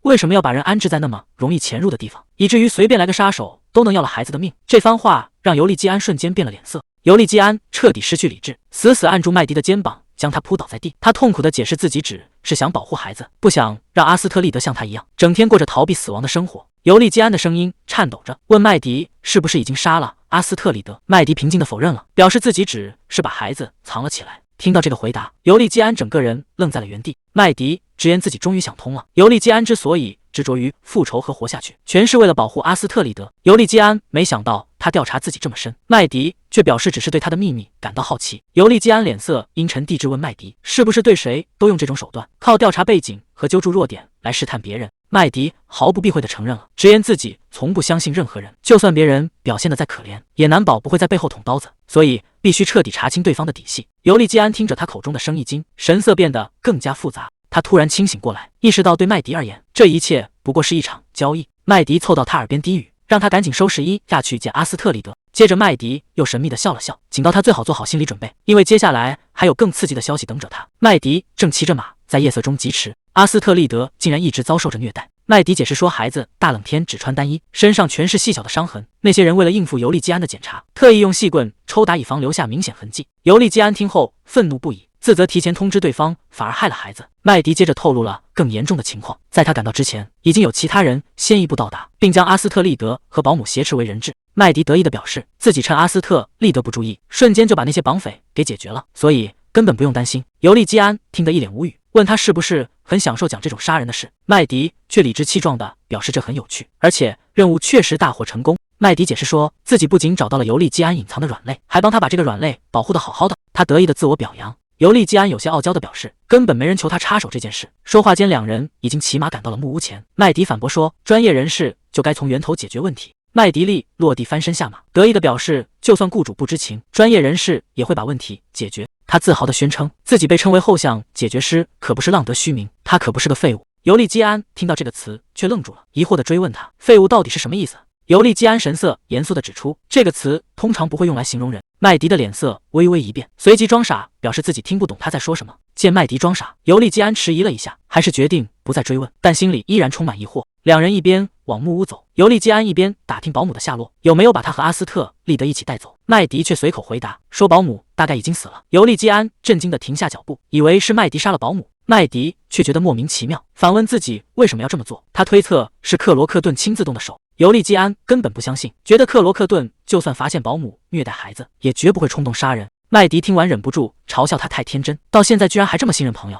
麦迪指出，克罗克顿雇佣保姆背后的目的绝对不简单，因为刺客闯入时，保姆根本没想带阿斯特利德逃跑，反而一直在等克罗克顿来救他。一个平时只在周末出现的人，怎么可能成为保姆唯一的指望？接着麦迪抛出了关键线索，他审问了其中一名刺客，查到了幕后雇主的接头地点。麦迪笑着反问尤利基安，当他假扮刺客去接头拿钱时，在那等者的人会是谁？看着尤利基安震惊的表情，麦迪直接给出了残酷的答案，指出尤利基安彻底被骗了。就在昨天黎明时分，那个在接头地点现身的人，正是尤利基安最信任的挚友克罗克顿。这一切全是他亲手设下的陷阱。时间回到昨天黎明时分，麦迪抱着阿斯特利德在屋顶上疾驰。为了接下来的计划，麦迪叮嘱阿斯特利德，从现在开始必须装出快要哭出来的样子。阿斯特利德听话的深吸一口气，立刻酝酿出委屈的泪水。麦迪笑着夸奖阿斯特利德演技真好，甚至邀请他以后一起入行。他叮嘱孩子要表现得像被绑架一样，随后用黑布蒙上阿斯特利德的眼睛，让他在原地默默数到100。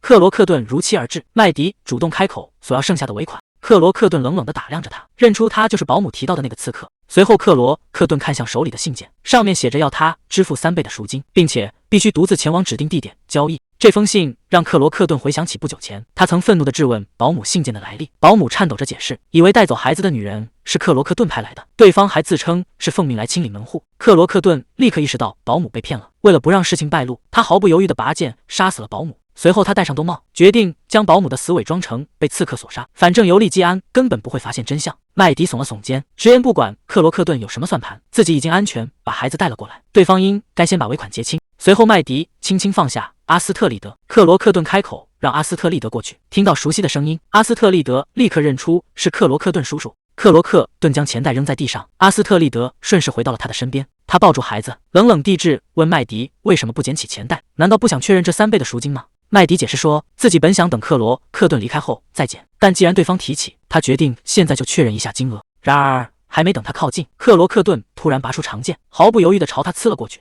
伴随着一声惨叫，鲜血瞬间染红了地面。被抱在怀里的阿斯特利德听到动静，还以为这只是麦迪和他约好的演戏。克罗克顿抱紧怀中挣扎的阿斯特利德，安抚说自己只是替他除掉了恶人，这一切都是为了保护他。可当阿斯特利德看向地面时，却惊讶地发现倒在血泊中的人根本不是麦迪。克罗克顿这才意识到自己杀错了人，忍不住咂舌追问这到底是谁。他觉得虽然出了点意外，但好在阿斯特利德已经落入他手中，而且现场没有留下任何活口。他原本就打算事后除掉所有刺客，所以多杀一个来历也无所谓，现在只要把孩子藏到远方就行。克罗克顿计划对藏匿地点保密，并欺骗尤利基安身边有内鬼，从而将尤利基安彻底掌控为傀儡。想到这里，克罗克顿忍不住得意冷笑。前方的小巷里出现了几个神秘人，克罗克顿准备带走阿斯特利德，他一边叮嘱孩子听从指挥，一边用布条蒙住了他的双眼。克罗克顿冷酷地警告阿斯特利德，如果敢私自摘下眼罩，就再也见不到他，而且会有大麻烦。阿斯特利德只能害怕的默默点头。随后黑衣人一把拽起孩子，带着双眼被蒙住且光着脚的阿斯特利德快步消失在夜色的小巷中。男人带着蒙住双眼的阿斯特利德来到一处隐秘的木门前，他冷酷地命令阿斯特利德进去待着，随后一把将他推入漆黑的房间，并在身后重重地关上了门。被关禁闭室的阿斯特利德在黑暗中摸索，光着脚的他不小心踢到石块，重重地摔倒在冰冷的地板上。面对未知的黑暗与恐惧，无助的阿斯特利德只能小声安慰自己，一切都会好起来，麦迪一定会来救自己。他想起麦迪曾叮嘱过他，只要一个人待着就数到100，于是他闭上眼，在心里默默数了起来。当阿斯特利德再次睁开眼睛，发现自己已经脱离了黑暗，正被诺克斯温柔地抱在怀里。诺克斯见他醒来四处张望，便轻声问他是不是在找麦迪。诺克斯笑着安慰阿斯特利德，保证麦迪绝对是个守信用的人。阿斯特利德听话的乖巧点头，心里其实对麦迪充满了信任，正如他所深信的那样，在他最危险的时候，麦迪再次突然出现，救下了他。随着房门被推开，麦迪兴高采烈地带着尤利基安走进房间，大声向孩子宣布舅舅回来了。看到赶来的尤利基安，阿斯特利德脸上瞬间绽放出了灿烂的笑容，他激动地扑进尤利基安怀里，紧紧抱住这个他最依赖的舅舅。麦迪一定是有超能力，所以舅舅才会派麦迪来保护他。时间回到3年前的深夜，一辆马车在街道上疾驰，突然一个人影冲了出来，挡在马车前，马车被迫紧急停下。车厢里的尤利基安有些诧异，立刻向车夫询问情况。车夫解释说，是一个女人突然拦住了去路。尤利基安正感到疑惑，车窗外突然传来了敲击声，他拉开车窗，猜测对方是不是皇帝派来的使者。尤利基安接过对方递来的纸条，上面写着一封求救信，信中恳求他救救4岁的阿斯特利德，并提到孩子目睹父亲惨死后便无法开口说话。尤利基安看完信，震惊不已。他定睛一看，发现拦下马车的神秘女子竟然是失踪已久的卢维迪亚。当年皇太子宫殿燃起大火的那天，尤利基安的双胞胎妹妹便人间蒸发。无论他事后如何向母亲追问，母亲都始终不肯透露半点消息。尤利基安看着眼前的妹妹，简直不敢相信她还活着。为了弄清当年的真相，他让随从凯尔先行退下。尤利基安快步走下马车，急切地询问卢维迪亚这些年的遭遇，以及他为什么一直不肯联系自己，甚至还问起了他结婚和母亲的事情。然而卢维迪亚并没有回答，而是突然将阿斯特利德塞给他。尤利基安在身后大声呼喊，试图阻止卢维迪亚离开，但卢维迪亚头也不回地消失在夜色中。尤利基安大声追问她现在的住处以及她丈夫去世的真相，但没有得到任何回应。尤利基安低下头，看着怀里神情木然的女孩，意识到她就是信里提到的阿斯特利德。几天后，尤利基安终于查到了妹妹的下落，可当他急忙赶过去时，却看到了令人绝望的一幕。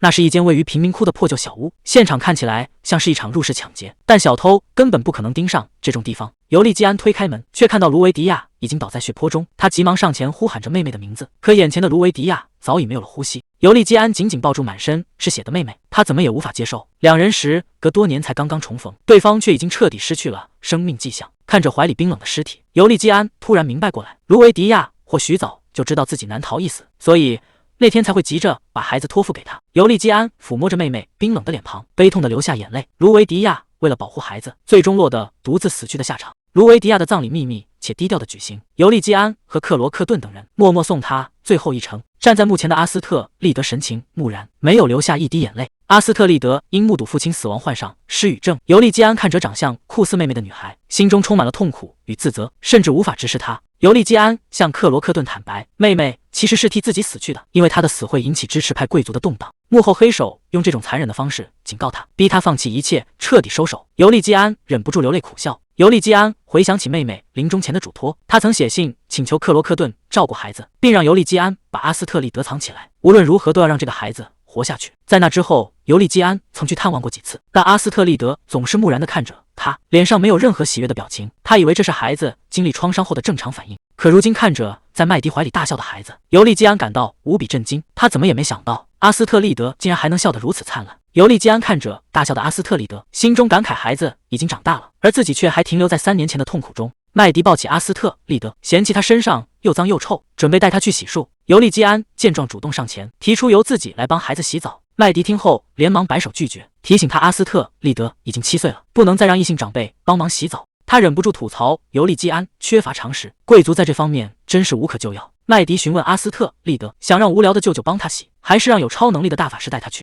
阿斯特利德毫不犹豫地抱住麦迪，尤利基安当场愣在原地。麦迪高兴地抱起孩子，再次吐槽尤利基安太离谱，说罢便直接带着阿斯特利德离开，只留下尤利基安一个人被重关在门外。尤利基安看着紧闭的房门，有些无语。诺克斯在一旁打趣说，麦迪其实很擅长照顾小孩。尤利基安刚想反驳，却突然盯着诺克斯愣在原地。他看着诺克斯的脸，脑海中突然浮现出一个老人的身影。尤利基安瞬间反应过来，质问对方是不是就是那个老头。诺克斯见状得意地笑了起来，直接承认了自己的伪装身份。尤利基安的大脑飞速运转，终于理清了这其中的关系。既然那个老头是诺克斯假扮的，那传闻中和麦迪交往的惩罚男友显然也是眼前的诺克斯。尤利基安这才恍然大悟，原来麦迪和诺克斯根本就不是恋人。诺克斯听到尤利基安的误会，整个人瞬间抓狂，他极力否认自己和麦迪的关系，直言这种传闻让他恶心得想吐。尤利基安看着诺克斯的反应，意识到对方并不知道自己和麦迪的契约，看来这只是他与麦迪之间的秘密，这让他暗自松了一口气，嘴角也忍不住微微上扬。诺克斯见状忍不住出言吐槽，但想到大家正因为这段关系面临危险，他又有些担忧。尤利基安却坦然表示，无论麦迪是什么样的人，自己对他的感情都不会改变。这深情的表白直接让一旁的诺克斯起了一身鸡皮疙瘩。诺克斯突然想起一件事，问尤利基安之前说的更大问题是什么。还没等尤利基安回答，浴室的门就被猛地推开，麦迪抱着光溜溜的阿斯特利德冲了出来，满脸震惊的大喊，这孩子其实是个男孩。诺克斯听完直接傻眼，尤利基安无奈的扶额叹气，说自己早就知道，所以刚才主动提出帮孩子洗澡。诺克斯接过孩子，吐槽尤利基安是个变态，居然把男孩当成女孩养。话音刚落，阿斯特利的一巴掌扇在诺克斯脸上，疼得他大叫起来。诺克斯捂着脸难以置信，质问这个小鬼是不是在打他。麦迪解释说，阿斯特利德听到坏话就会动手，自己之前也挨过打。他凑到诺克斯耳边低声说，这可能是以前的保姆拿孩子撒气养成的习惯。诺克斯听完十分震惊，他叹了口气，觉得孩子一直被关在屋里也是身不由己。麦迪趁机调侃尤利基安，说变态也是一种病，建议他去看看医生。尤利基安在一旁气得咬牙切齿，他忍不住大声反驳，解释自己绝不是因为变态才这么做，让阿斯特利德男扮女装是因为担心男孩的身份一旦暴露，会给孩子带来更大的危险。尤利基安神色凝重地表示，最好的情况是让所有人以为孩子已死，因为当今皇帝只有女儿作为继承人，如果阿斯特利德的男孩身份曝光，势必会引发皇位继承的动荡，前皇太子的后代会被视为威胁。为了不让阿斯特利德卷入继承权斗争，他才不得不隐瞒孩子的真实性别。这番话让一旁的麦迪心头一震，尘封的记忆瞬间涌上心头。曾经也有人冷酷地命令他必须忘掉自己的名字、亲人和过去，因为他在这个世界上已经不复存在，只能像影子一样活在黑暗中。陷入回忆的麦迪脸色十分难看。尤利基安察觉到他的异样，连忙上前询问出了什么事。看到尤利基安伸手过来，麦迪情绪瞬间失控，猛地一把拍开他的手。他十分抗拒地盯着尤利基安，冷冰冰地警告他不要碰自己。尤利基安被推开后有些不知所措，麦迪却突然感到一阵剧烈的头痛，无数破碎的画面在脑海中闪过，打招呼的男孩，还有被人掐住脖子挣扎的场景。麦迪痛苦地捂住头，疑惑这些可怕的记忆到底属于谁。就在他痛苦挣扎时，耳边传来一阵微弱的抽泣声。麦迪猛地回过神来，循声望去，发现阿斯特利德正躲在角落里默默流泪。诺克斯抱起哭泣的阿斯特利德，啧两人不该在孩子面前争吵，让他们要打就出去打。麦迪冷静下来，感到有些尴尬。为了缓和气氛，他主动向尤利基安道歉，解释自己刚才有些失控。尤利基安并没有生气，反而担心地询问麦迪的身体状况，因为他刚才的脸色非常难看。麦迪为了掩饰脑海中的可怕记忆，借口说是被两人的身份差距吓到了。尤利基安嘴上没反驳，心里却怀疑是自己说错了什么话。麦迪为了转移话题，伸手按下了墙上的机关，提议进去谈谈。随着暗门在身后重重关上，两人走进了昏暗的密道中。麦迪突然提起自己其实有一个非常感激的人。尤利基安听后有些好奇，麦迪解释说那个人名叫阿尔玛夫人，是一个非常有钱的老寡妇。麦迪介绍阿尔玛夫人性格孤僻，但自己很感激对方借出这个地方，并表示他就住在这里，打算把尤利基安介绍给他。尤利基安对这突如来的提议感到震惊，怀疑麦迪是在故意转移话题。他认为既然对方是麦迪重要的人，自己作为假未婚夫去见面并不合适。尤利基安本想继续之前没说完的话题，如今却要面临见家长的局面，只能慌乱地追上去询问该如何介绍自己。尤利基安认真解释，两人既然要结婚，就该对彼此更加坦诚，他只是希望能帮他分担麻烦。麦迪让他在门外稍等，便推开门独自走了进去。看着关上的大门，尤利基安满脸慌乱，这突如来的安排简直就像是在带他见家长。他越想越觉得奇怪，麦迪刚才的状态明明非常不对劲，现在却急着把他介绍给恩人，难道只是为了避开之前的话题？尤利基安心里其实明白，麦迪不会轻易向自己敞开心扉，但他真的很想知道真相，希望能真正帮到他。尤利基安在门外暗自琢磨，虽然两人只是合作关系，但麦迪愿意带他来见重要的人，或许代表着对他多了一份信任。他有些紧张地整理起衣服，这时大门缓缓打开，阿尔玛夫人拄着拐杖走了出来，一开口就直接切入正题，质问他是不是要和麦迪结婚。尤利基安见状，赶忙躬身行礼，恭敬地向对方表明了大公身份，并客套地表示很高兴能见到他。可阿尔玛夫人根本不吃这一套，直接犀利地追问他爱不爱麦迪。这突如来的直球提问，瞬间把尤利基安给整不会了。面对阿尔玛夫人的直球提问，尤利基安顿时支支吾吾答不上来。阿尔玛夫人见状，嫌弃地啧了一声，吐槽他口口声声说要结婚，却连这么简单的问题都回答不了。尤利基安在心中暗自感慨，麦迪平时总是能面不改色地表白，甚至让他产生过对方真爱自己的错觉。回过神来的尤利基安微微一笑，收起先前的慌乱，神情坚定地向阿尔玛夫人坦白自己确实爱着麦迪。阿尔玛夫人听到这个回答有些意外，尤利基安则看着对方，再次认真地重复了一遍自己的心意。阿尔玛夫人听完却并不买账，冷哼一声，继续追问他们是从什么时候开始的。尤利基安为了圆谎，立马声称自己对麦迪一见钟情，结果阿尔玛夫人紧接着追问他们第一次见面是在什么时候。这下可把尤利基安给问住了，他支支吾吾地解释，两人是在酒馆认识的，当时麦迪正在里面玩扑克。阿尔玛夫人一听，直接气炸了，觉得在酒馆牌桌上一见钟情简直是胡扯。尤利基安极力向阿尔玛夫人解释，夸赞麦迪在牌桌上赢钱的本事，甚至觉得他出千和对金钱的执着也是一种独特的魅力。这番话让阿尔玛夫人更加无语，吐槽他越描越黑，听起来麦迪就像个无可救药的赌徒。阿尔玛夫人无奈地追问麦迪到底有什么地方吸引他。尤利基安立刻夸赞起麦迪的容貌和笑容。面对阿尔玛夫人关于麦迪浑身伤疤像个街头混混的质疑，尤利基安却温柔地表示那些伤疤是他拼命活下来的证明。这番话让阿尔玛夫人瞬间愣住了。尤利基安继续认真地解释，麦迪并不是街头混混或赌徒，他只是有着极强的生存能力和好胜心，而这些正是他的魅力所在。尤利基安甚至深情地表示，没有麦迪在身边的每一秒都是浪费，他经历了太多苦难，自己只想让他在身边好好休息，甚至为无法给他最好的生活而感到自责。听到这番肉麻的表白，眼前的阿尔玛夫人慌忙喊停，表示自己已经听够了，随后伸手扯下了脸上的伪装。伪装褪去后露出的竟是麦迪，他笑着调侃尤利基安，说他的回答简直完美的像提前背过词一样。尤利基安整个人都傻了，气得质问他不是要带自己见阿尔玛夫人吗？结果麦迪眨了眨眼，笑着表示自己就是阿尔玛夫人。尤利基安顿时感到一阵崩溃，意识到自己又被这个女人给耍了。就在他抓狂的时候，突然注意到了墙上的画像，顿时愣在了原地。尤利基安疑惑地询问，这里到底是什么地方？麦迪揭开一幅巨大的肖像画，介绍说这里是著名画家亨德森的画室。尤利基安听后十分震惊，因为亨德森的作品在拍卖会上屡创天价，但他记得这位大画家明明早就去世了，难道这里是他生前使用过的画室？麦迪却给出了一个意想不到的答案，他表示亨德森不仅没有死，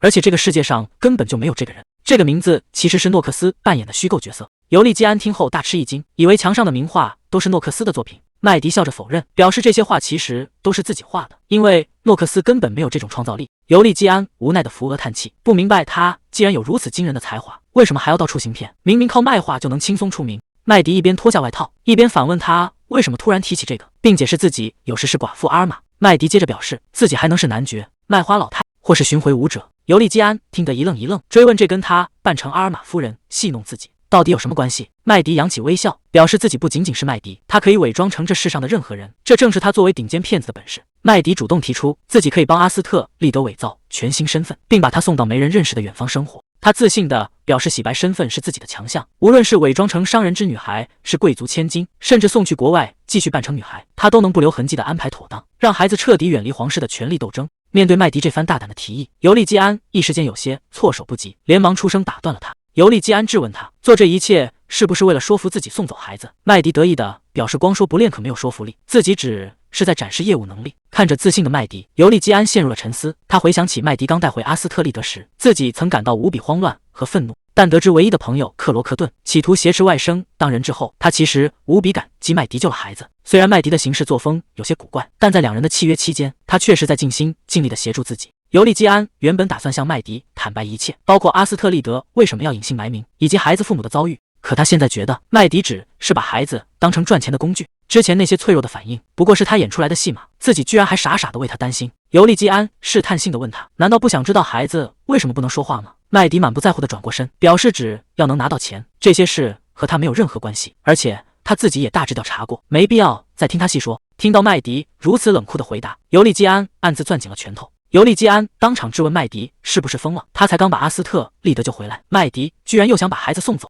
尤利基安态度坚决地表示，自己以后会亲自抚养孩子，绝对不会再像个懦夫一样躲躲藏藏，更不允许麦迪把孩子当成商品交易。这时旁边突然传来了清脆的鼓掌声，尤利基安疑惑地转过头去，只见麦迪笑着夸赞他做得好，这正是他想听到的回答。麦迪走上前想和尤利基安击掌，坦白自己其实也想和孩子一起生活。看着态度突然大转变的麦迪，尤利基安顿时感到一阵恶寒。见尤利基安半天没有反应，麦迪尴尬地挥了挥手，问他是不是不知道什么是击掌。接着麦迪收起玩笑的态度，表示很高兴尤利基安能做出这个决定，毕竟把孩子放在眼皮子底下才最安全。尤利基安这才反应过来，沉声质问麦迪刚才是不是在试探他。麦迪听完不仅没有否认，反而理所当然地承认了。麦迪笑着解释，自己只是看出他在犹豫，所以才故意刺激他，好让他说出内心的真实想法。尤利基安听后咬紧牙关，他无法接受麦迪的态度，明明这关乎到孩子的性命，麦迪却像是在玩一场游戏。尤利基安强压着怒火，质问他能不能像个正常人一样坐下来好好沟通。麦迪却只是转过身反问他到底是什么意思，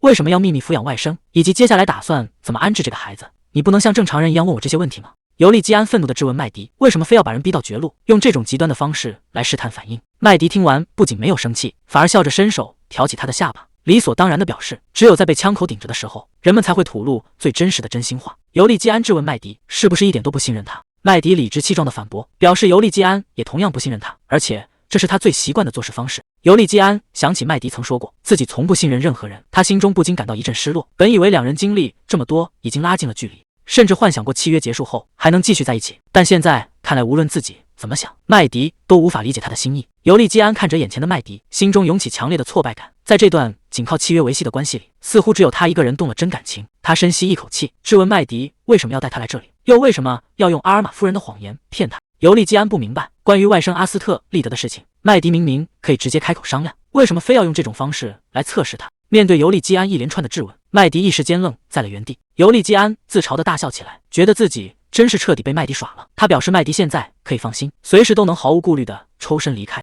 等这次的契约工作结束，两人在街上擦肩而过，他恐怕都认不出伪装后的麦迪，一切都会像没发生过一样。尤利基安转过身，承认是自己把个人感情和公事混为一谈，才会一个人在这里生闷气。他让麦迪忘掉这些话，脸上露出了无奈的微笑。尤利基安把两人的关系重新划回到单纯的合作伙伴，感谢麦迪做事细致，还为自己刚才多余的担心向他道歉。交代完事情，尤利基安便准备上楼休息，直接转身向外走去。听到这番客套又疏离的话，麦迪瞬间愣住了。眼看尤利基安真的要离开，他连忙追上去，一把拉住了对方的衣角。尤利基安疑惑地回头询问，麦迪却支支吾吾说不出话来。见他没有要解释的意思，尤利基安做事要走，麦迪急忙一把死死抓住他的手。麦迪急切地向尤利基安解释，自己介绍阿尔玛夫人时并没有恶意。尤利基安却冷淡地表示，麦迪肯定另有图谋，既然是商业合作，以后随他怎么折腾自己都会配合。麦迪闻言死死拽住他的衣袖不放，尤利基安被拉得身形一晃。尤利基安稳住身形，疑惑地质问麦迪到底想干什么。麦迪却让他别露出这种冷漠的表情。接着麦迪眼含泪水，带着哭腔哀求尤利基安不要走。他低着头死死拉着尤利基安的手，解释自己只是想展示擅长的本领，证明自己能完成一场完美的骗局。就像尤利基安之前说的那样，只要他想，随时都能改变自己的容貌和声音，所以他才提前把这些底牌亮出来。看着眼前委屈落泪的麦迪，尤利基安一时间有些动摇，但他很快在心里警告自己，绝对不能再被这个女人牵着鼻子走了。他还是狠下心一把挣脱了麦迪的手。他冷淡地质问麦迪到底想干什么？难道看自己每次被耍很好玩吗？他承认麦迪的骗术确实高超，所以没必要再继续演下去了。可麦迪根本不听，突然用力一把将他拽了过去。尤利基安被拉得失去平衡，连衣服上的扣子都被扯掉了。他慌乱地让麦迪赶紧放手，麦迪却顺势靠在尤利基安怀里，哭着说出自己的真心话。他以为只要展示了伪装的本领，就算自己哪天突然消失了，尤利基安也会相信他还活在世上，会在人群中寻找他的身影，而不是轻易的把他抛弃。麦迪哭着继续说道：“这样你就不会在承诺之后又忘记我，更不会用我自己能搞定这种话来敷衍和推开我。”怀里女人的反常让尤利基安有些慌乱，他轻声呼唤着麦迪的名字，试图确认这到底是不是他演的另一场戏。可那份悲伤却真实的让他无法怀疑。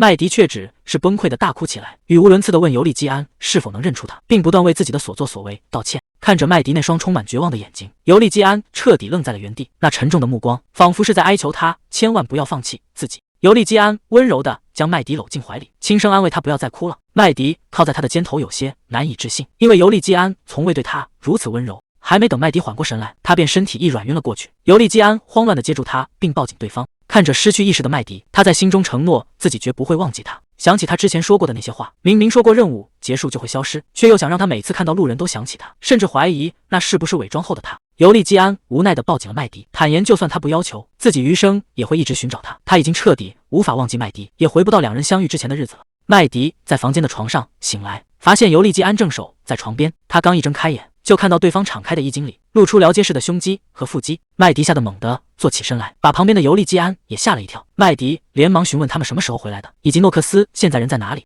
尤利基安一边整理衣服一边解释，诺克斯正在隔壁房间陪着孩子，不过诺克斯刚才看到他们两个时，似乎产生了一些不得了的误会。诺克斯抱着孩子满脸震惊，指责他们两个简直太下流了，怎么能在孩子在场时做这种事，甚至吐槽他和麦迪一样差劲。尤利基安慌忙解释这只是个误会，随后他看着眼前的麦迪，质问他是不是又在装傻，明明之前哭着求自己不要忘记他，结果转头就晕倒了。麦迪听完一脸茫然，完全不记得自己说过这些话，更不相信自己居然晕倒了。尤利基安急切地强调，是麦迪亲口求他不要忘记自己，就算他消失了也一样。麦迪听完却满脸疑惑，完全想不起有这回事。看着麦迪迷茫的反应，尤利基安一时间也有些动摇，分不清他到底是不是在演戏。麦迪尴尬地解释自己可能只是在说梦话，接着又把话题扯到了前妻身上，调侃尤利基安想念前妻很正常，毕竟他们现在还没结婚。面对麦迪的调侃，尤利基安只能无言以对，而麦迪则自信地表示自己对未来的婚姻很有信心。尤利基安无奈地表示是麦迪亲自教他怎么假装想念别人的，苦苦哀求对方告诉他麦迪的下落。他深情地向他表白心意，坚信麦迪一定还活着。结果麦迪听完直接动手打断他，无情吐槽麦迪可能只是为了躲避他，才故意假死脱身的。麦迪建议尤利基安重新找个人，尤利基安却笑着表示自己会再次死缠烂打，毕竟他最擅长这个。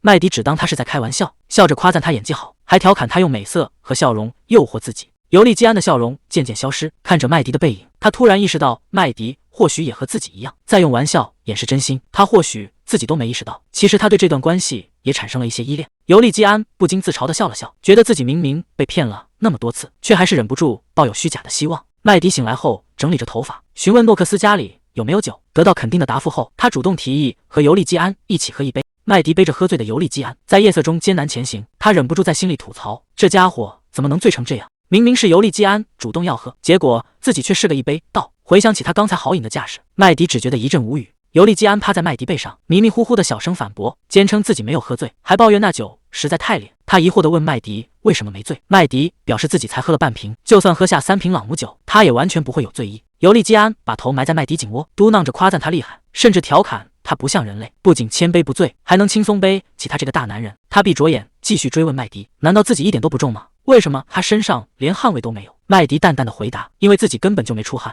尤利基安却在背上不安分地扭动，抱怨麦迪一直捏他的大腿，还提醒他这可是在大街上。麦迪被他晃得有些站不稳，警告他要是再乱动就直接把他扔下去。他抬头注意到远处的手推车，尤利基安就一个重心不稳，直接从背上摔了下去，砸翻了手推车。麦迪拍了拍手上的灰尘，表示自己平时遇到喝醉的人都是直接丢下不管，今天完全是看在他的面子上。随后他让尤利基安老实睡去，自己会带他回家。尤利基安询问是否不带阿斯特利德一起走，他提醒尤利基安今天不能直接带孩子回去，必须想好怎么向大家解释。尤利基安提议对外声称自己收养了卢维迪亚的孩子，麦迪立刻反驳说根本没人认识卢维迪亚，大家只会以为那是他的私生子，并催促他赶紧躺下休息。尤利基安却笑着拉住麦迪，提议直接说孩子是他们两个人的，这样结婚也更顺理成章，顺势将他拉入怀中。如果直接公开两人的关系，尤利基安的叔叔们恐怕也只能被迫同意。而且，如果克罗克顿已经知道了真相，那皇帝肯定也早就收到了消息。既然如此，继续隐瞒阿斯特利德的身份就毫无意义。他们真正需要防备的是那些还不知道孩子底细的人。麦迪暗自决定，为了这个孩子，必须重新调整自己接下来的计划。麦迪推测克罗克顿还以为是哈班帮带走了阿斯特利德，为了推卸责任，他正四处找麻烦。就算找回孩子，他也会继续装傻。为了让克罗克顿配合尤利基安认领孩子的计划，麦迪意识到自己必须拿到某个关键筹码。正当麦迪思索计划时，他手上的动作却让尤利基安慌了神。尤利基安红着脸，急忙出声制止，求他别在这里乱摸，并表示自己晚点会解释清楚。尤利基安红着脸抗议，质问麦迪为什么没人的时候摸他胸口，还说要摸也该在人前摸。接着他又慌乱地抱怨，两人还没结婚，麦迪就乱摸他的腿。此时两人正倒在大街上，麦迪整个人压在尤利基安身上，尤利基安一边躲闪一边小声嘟囔，说不能在大街上脱他衣服，坦言自己也是第一次谈恋爱。还没等尤利基安把话说完，麦迪直接低头吻了上去。尤利基安在亲吻的间隙里小声念叨，说以后还要一起结婚带孩子。麦迪看着他有些无奈，生亲爱的那不是我。喝醉的尤利基安抱着个大南瓜，嘴里还不停地小声嘟囔，说在剩下的合作时间里，自己也会拼尽全力。他抱怨麦迪总是独自解决所有难题，每次都是等事情搞定了才告诉他。麦迪听着醉鬼的唠叨，只能无奈地顺着他的话敷衍，保证以后行动前一定先向他汇报。可尤利基安却突然凑到他耳边，低声要求麦迪以后不管去哪都必须带上他一起行动。说完这句真心话，他便彻底瘫倒在麦迪肩头睡了过去。看着近在咫尺的尤利基安，麦迪的脸瞬间红了起来，耳边只剩下自己狂乱的心跳声。他甚至开始怀疑自己是不是也像大公一样心律失常了。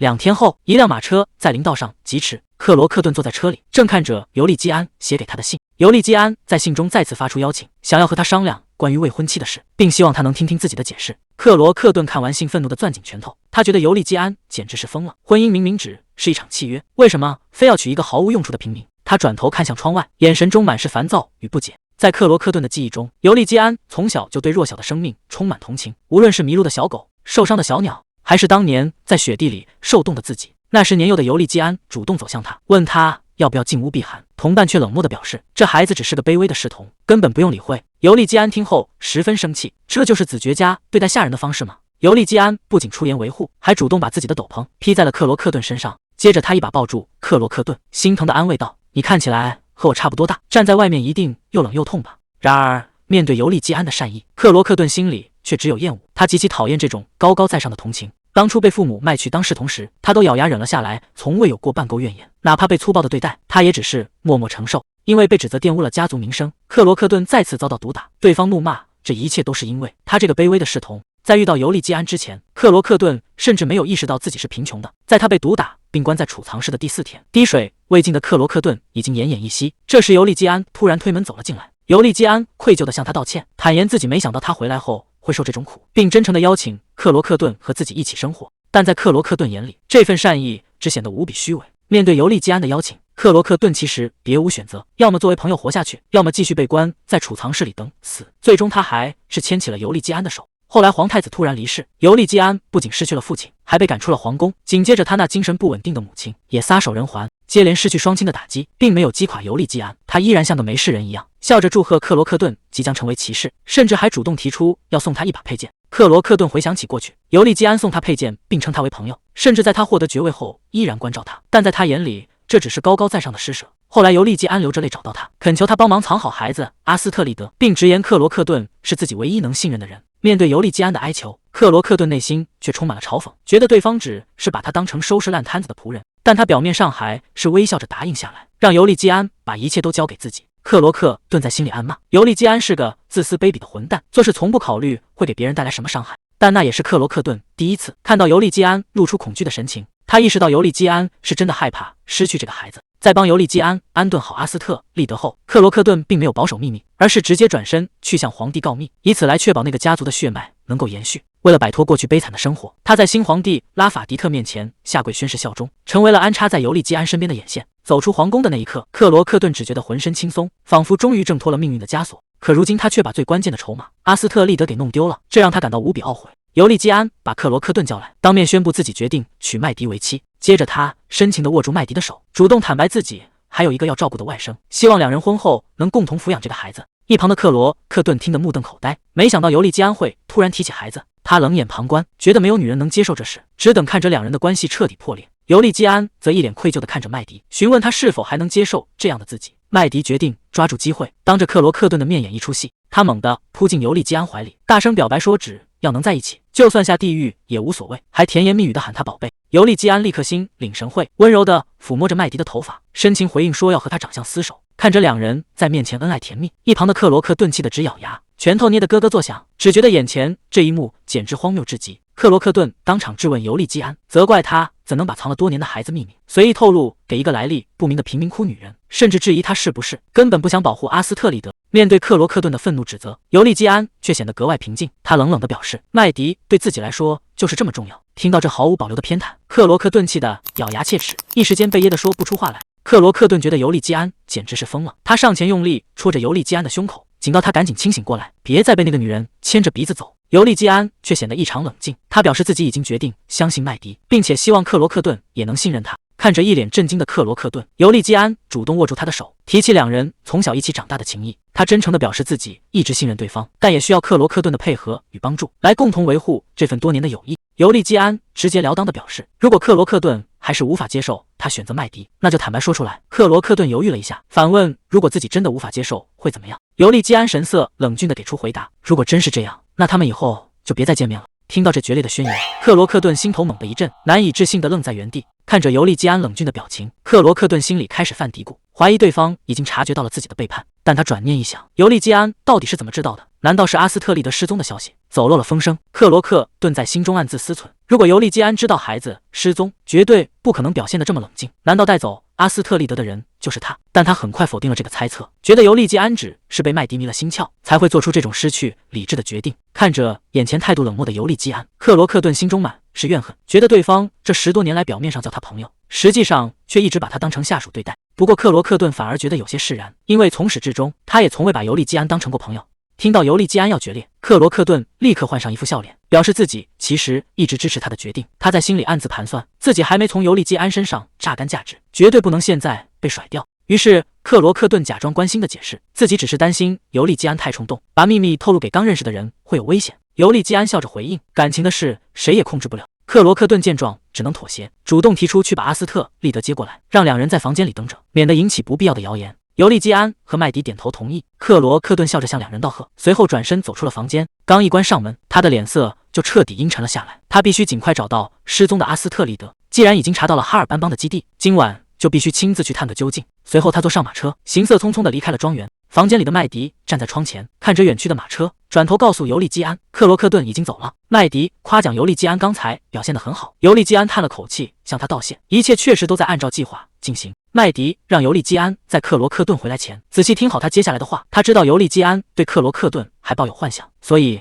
这次决定不插手，让他自己去确认真相。为了帮他辨别真伪，麦迪决定教他如何识别谎言。他提醒尤利基安注意观察，因为人在撒谎的时候，眼神会忍不住颤抖。撒谎的人为了说服对方，往往会下意识做出夸张的手势。不仅如此，他们还经常会忍不住抖脚，因为离心脏越远的身体部位，就越难被理智控制。一旦克罗克顿感到地位受到威胁，可能会突然发火，但很快又会强行冷静下来。他最终会向现实妥协，被迫接受两人的恋爱关系。如果克罗克顿真的把他当朋友，绝不会轻易接受他娶一个曾用剑指着自己喉咙的贫民窟女人，反而会极力阻止到底。尤利基安听后神色黯然，他终于看清了现实，在克罗克顿眼里，自己不过是棋盘上的一颗棋子。麦迪凑上前安慰他，只要一开始不抱有期望，现在也就不会感到失望了。尤利基安无奈地看了他一眼，觉得这安慰人的方式实在有些糟糕，但他能感受到麦迪是在尽力关心自己。接着麦迪忍不住笑出声来，调侃克罗克顿居然妄想能骗过他这个经验丰富的专家。尤利基安只是自嘲地笑了一声，随后陷入了沉默。这反应可把麦迪给吓坏了，他以为尤利基安因为被背叛大受打击，急得围着他团团转，不停地出言安慰。看着手忙脚乱的麦迪，尤利基安觉得他现在就像一只急着上厕所的小狗。麦迪还在努力开导他，说人与人之间的关系本就复杂，朋友和敌人随时都会发生转变。尤利基安看着眼前这个甚至慌到提出要陪他睡觉的女人，心中的悲伤顿时消散了不少。麦迪在房间里来回踱步，吐槽尤利基安酒品太差，决定以后不准他再碰酒。接着他又小声嘀咕了一句，想要找克罗克顿算账。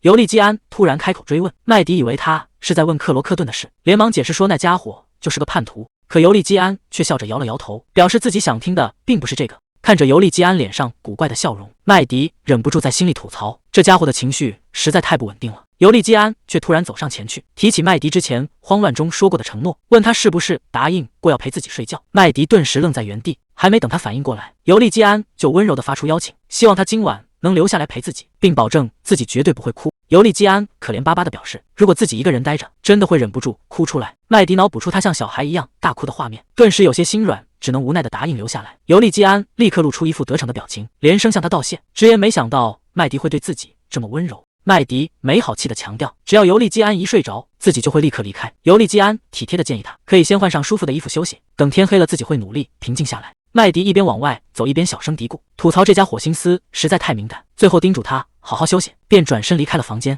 确认麦迪终于离开后，尤利基安立刻收起了先前的伪装，他迅速换上黑色斗篷和手套，拉紧绳索，做好准备。尤利基安很清楚麦迪的本事，他不仅能神不知鬼不觉地进出庄园，甚至连守卫仆人以及他自己的作息都早就背得滚瓜烂熟。麦迪此时正走在走廊上，尤利基安必须小心避开他，绝不能让他发现自己不在房间，更不能在外面和他撞得正着，因为今天他要瞒着的人可不止克罗克顿一个。尤利基安拿出一封密信，上面写着不到10天就查到了线索，这独特的语气显然出自诺克斯之手。尤利基安很清楚，一旦让麦迪知道自己联系了诺克斯，他就会发现自己一直在暗中调查他的过去。就在这时，走廊上的麦迪突然停下了脚步，他似乎察觉到了什么异样。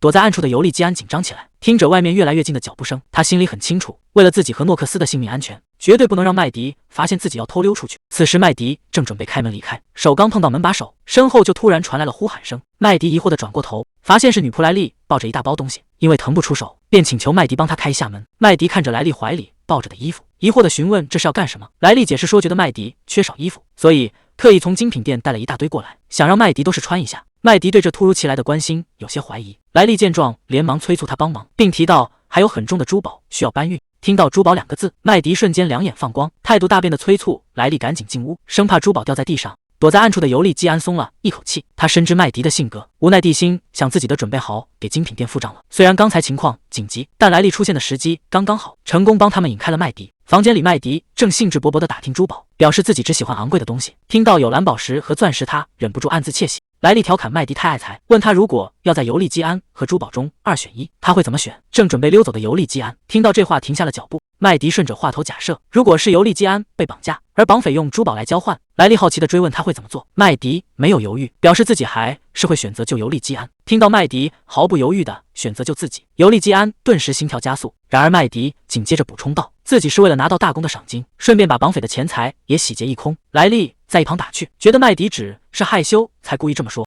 尤利基安听完这番话，默默抓紧了逃跑的绳索，心想自己绝对不能被绑架，否则绑匪的下场可能会非常凄惨。随后他顺着绳索滑下高墙，悄悄离开了庄园。尤利基安独自来到一处木屋前，他上前轻轻敲了敲门，屋里很快传来回应，让稍等片刻。然而门突然被猛地推开，诺克斯穿着一身华丽的女士连衣裙，热情地大笑着迎了出来。尤利基安被这副打扮吓了一跳，诺克斯赶紧一把将他推进屋里，顺手死死关上了大门。诺克斯笑着解释，自己刚才正在男扮女装，因为屋里太热才脱掉了假发和外套，还安慰尤利基安自己早就习惯了。尤利基安听完一脸崩溃，忍不住吐槽自己可适应不了，抱怨这2个人怎么都这么不让人省心。诺克斯觉得自己男扮女装可比麦迪要好看得多。尤利基安在一旁听得十分无语，赶紧打断他询问调查结果。看着眼前穿着女装的诺克斯，尤利基安实在有些忍无可忍，要求他先把这身衣服换掉，却反被诺克斯故意调戏了一番。诺克斯收起玩笑，开始汇报，透露自己7年前就认识了麦迪，并在4年前和他一起搬到了这里。在来到这里不到半年的时间里，麦迪就凭借着出色的能力，成为了贫民窟里最吃得开的跑腿人。诺克斯透露，在来到这里之前，他们一直在大陆上四处流浪。虽然麦迪当时做事随心所欲，却从未被官府通缉过。尤利基安听后默默点头，这正符合他对麦迪能力的判断。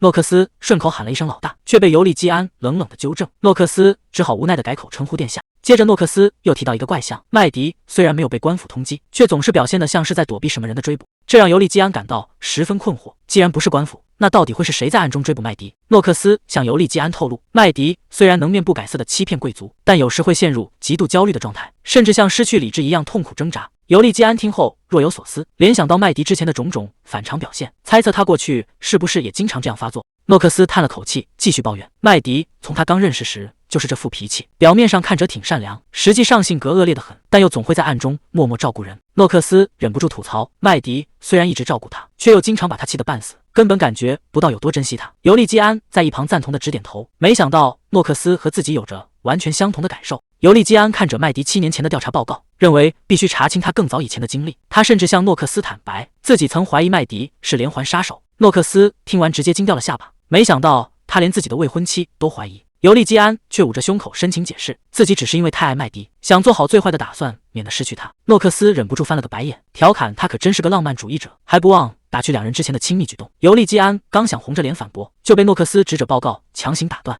根据诺克斯查到的线索，早在两人相遇前的2、3年里，麦迪就在各个港口和城镇间独自流浪，而在更早之前，他甚至还在农场干过活。尤利基安听后十分吃惊，追问他当时究竟干了什么，甚至怀疑他是不是在偷牛偷马。诺克斯否定了他的猜测，表示即使过去了将近10年，当地的老人们依然对麦迪记忆犹新，但老人们口中描述的麦迪和他们现在熟知的完全不同。那时的他干活时总是沉默寡言。诺克斯提到麦迪当年只待在谷仓，不与任何人来往，但他那时就表现得非常强壮。尤利基安很难想象麦迪以前竟然会那么勤快地干活。诺克斯推测麦迪可能越过了边界。面对尤利基安的追问，诺克斯得意地炫耀起自己的调查能力。接着，诺克斯非常自然地聊起裙摆，这让一旁的尤利基安十分无语。诺克斯却理直气壮地表示，这都是麦迪以前教他的。尤利基安觉得麦迪的精神状态可能也不太正常，诺克斯对此表示赞同。接着，诺克斯递过来一份20多年前的旧报纸报道，问尤利基安是否认得照片里的人。尤利基安接过报纸，仔细端详，上面是一篇关于边境森林被划为保护区的报道，配图里有2个穿着斗篷的人。当尤利基安看清照片里那个留着棕色短发、眼神冷漠的少年时，他震惊地认出这正是麦迪。在房间里，女仆们正忙着帮麦迪打扮，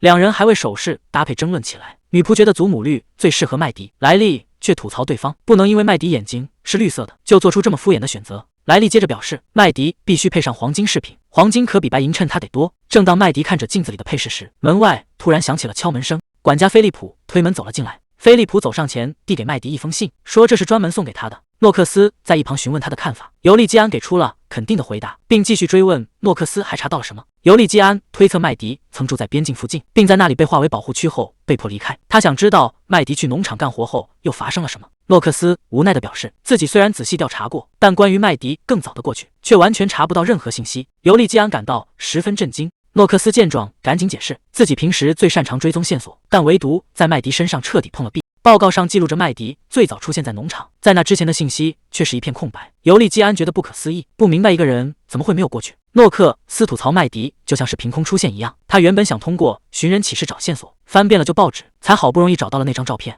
尤利基安看着照片陷入了沉思。尤利基安突然愣在原地，他看着眼前的男孩，他就是那个用奇怪名字称呼麦迪的人。尤利基安猛然想起，麦迪曾说过自己没有16岁之前的记忆。如果这是真的，那拉姆达很可能在麦迪失忆前就认识他。想到这里，尤利基安神色变得愈发凝重。他绝对知道麦迪的过去，他一定知道麦迪为何精通杀戮，又为何擅长威胁和审讯，甚至知道他为什么不懂得如何去爱。尤利基安回过神来，拜托诺克斯帮他调查另一个人。他描述对方是个20多岁的黑发红眼男子，不久前刚参加过帝国舞会，身上还穿着皇帝御赐的礼服。诺克斯一边翻找线索，一边询问对方是不是主动找麦迪搭讪的人。尤利基安追问诺克斯，麦迪是否提起过那个男人。诺克斯证实了这件事，说麦迪曾向他打听过一个黑发红眼像蛇一样的男人。尤利基安由此确信，麦迪自己也不清楚对方的身份，那人极有可能是他过去认识的人。当被问到是否认识这个男人时，诺克斯果断否认，但他随即拿出了自己调查到的线索。诺克斯得意地表示，自己能成为贫民窟的万事通，就是因为办事效率极高，否则肯定会被麦迪数落，抱怨他像个只听指令的机器。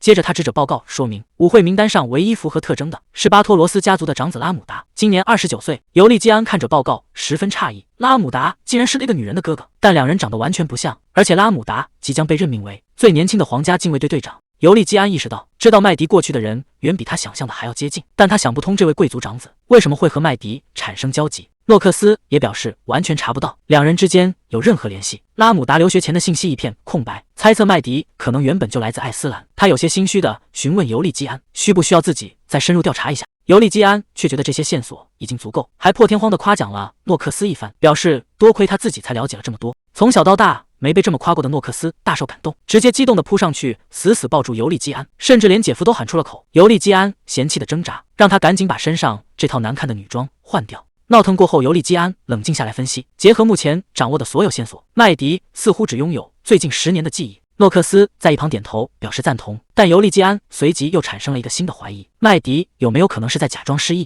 诺克斯觉得麦迪不是在装失忆，毕竟正常人演不出那种野兽般的状态。诺克斯随即递过一份记录让他看，上面写着麦迪当年闯入农场棚子，像野兽一样生吃土豆和玉米。当时他脏得根本分不清男女，面对询问也从不开口说话。农场主人好心收留了他，但他连最基本的餐具都不会用。虽然干活非常卖力，却还是会偷偷潜入仓库藏匿食物。主人无奈之下只能让他离开，而他唯一一次开口说话，就是对主人的妻子说出了麦迪这个名字。尤利基安看着手中的记录，陷入沉思。诺克斯也觉得十分蹊跷，如果麦迪真的是在假装失忆，那这未免也太不自然了。就在两人讨论时，门外突然传来了急促的敲门声，紧接着门把手也被人用力拧动。尤利基安急忙询问诺克斯有没有锁门，为了不让调查暴露，两人手忙脚乱地将手里的文件全部扔进火炉烧毁。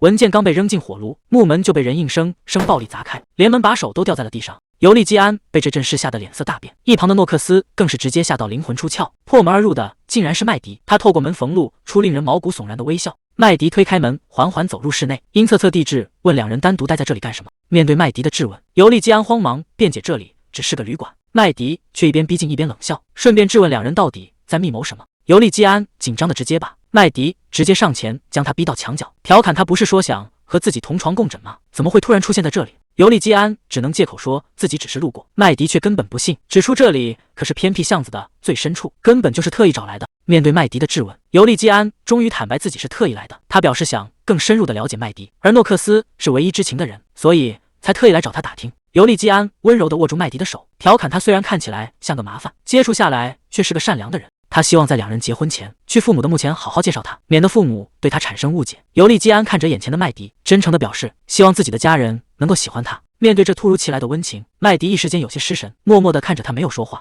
麦迪一把甩开尤利基安的手，追问诺克斯到底说了自己什么。尤利基安尴尬地解释说，诺克斯只提到他爱钱且千杯不醉，而且喝醉了也从不发酒疯。眼看深情告白没有奏效，尤利基安暗自捏了一把汗。麦迪听完陷入了沉思，随后麦迪大方承认这些都是事实，还顺手揉了揉旁边诺克斯的脑袋，夸奖他是个非常称职的调查员。尤利基安见状这才暗自松了一口气，并趁热打铁，表示自己就打算这样向父母介绍他。面对麦迪疑惑的目光，他深情地坦言他虽然不算好人，但对自己很好，而自己偏偏就喜欢这点。麦迪听完尤利基安的深情告白，顿时羞红了脸，捂住双颊。随后尤利基安平复情绪，询问他来这里的目的，是不是找诺克斯有什么事。尤利基安表面镇定，内心却开始慌乱，担心菲利普是不是已经把一切都招了。他努力让自己冷静下来，生怕表现得太紧张而露出破绽。麦迪清了清嗓子，解释自己其实是专程来找他的。麦迪拿出一封精致的信件递给尤利基安，信封用金线绑着，纸张质地高档，上面还写着麦迪的名字，看起来像是一封邀请函。麦迪表示不知道是谁送来的，信封上的火漆印章他也从未见过，那是一个花朵形状的家徽。尤利基安仔细端详后摇了摇头，表示自己也是第一次见到这种图案。麦迪解释自己没拆开就直接带了过来。尤利基安听后感到十分意外，毕竟以麦迪平时的性格，肯定会自己先拆开看个究竟，绝不会连看都不看就特意送过来。麦迪吞吞吐吐的解释，说是尤利基安之前交代过，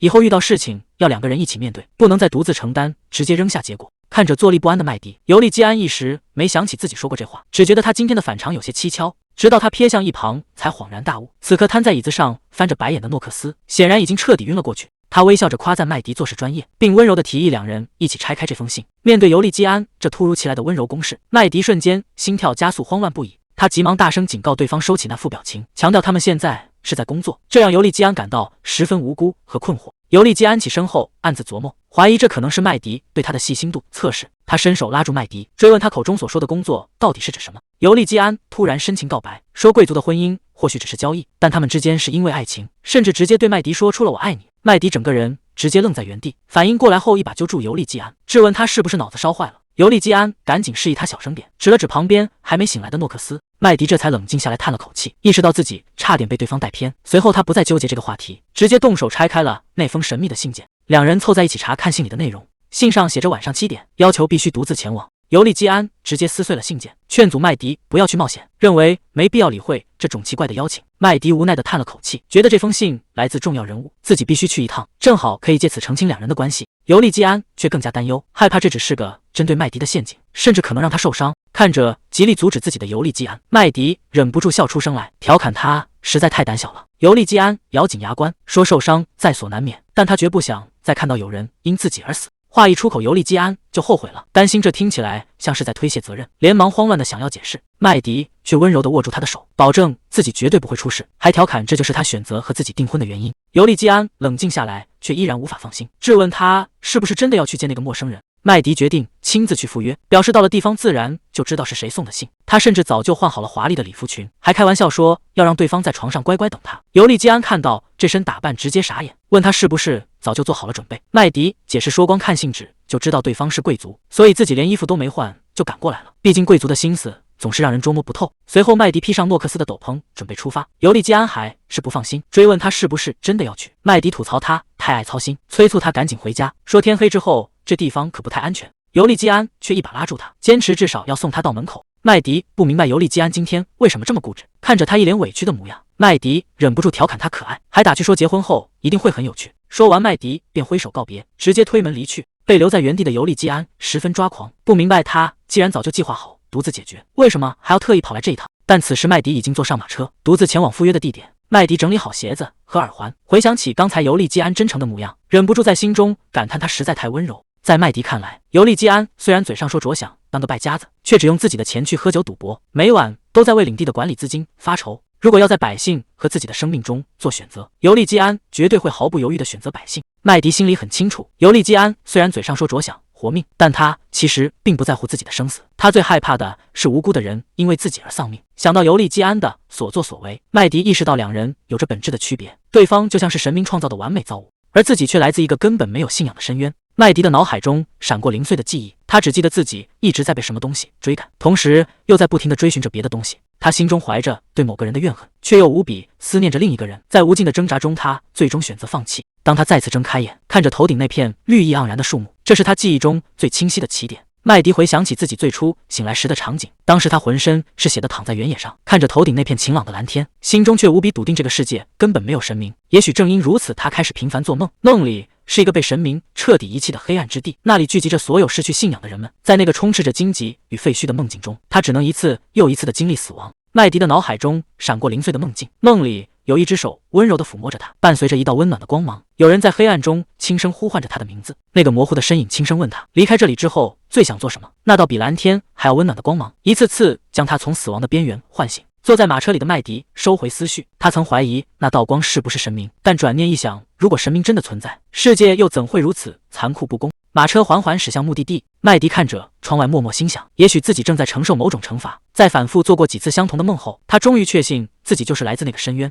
为了证明这一点，无论他吞下多少毒草，甚至尝试过各种极端的寻死方式，这具身体都绝不允许他死去。他很清楚自己根本不是普通人类，更像是被谁为了某种目的而特意锻造出来的工具。这具异于常人的身体就是最好的证明。麦迪怀疑是梦里那个模糊的身影把他变成了这副模样，并顺手抹去了他所有的记忆。10多年来，他一直在苦苦寻找真相，却始终一无所获。但有一件事他无比确信，那个在记忆深处第一个温柔唤起他名字的人，就是解开这一切谜团的关键。麦迪正沉浸在思绪中，马车已经来到了目的地。他刚走到大楼门口，就被守门的卫兵伸手拦下，要求出示邀请函。想起先前被尤利基安撕掉的信，麦迪顺势编了个理由，笑称是恋人占有欲太强，这才一怒之下把邀请函给撕了。随后他让卫兵直接去向主人通报，问问看是否要放麦迪进去。听到这个名字，卫兵们低声嘀咕了几句，脸上露出了不屑的冷笑。卫兵不仅没有去通报，反而直接动手推搡麦迪，破口大骂，让他这个害虫赶紧滚蛋。麦迪拍了拍衣服，微笑着反问他们是否做好了承担赶走贵客的后果。卫兵被他强大的气场震慑，一时间有些犹豫，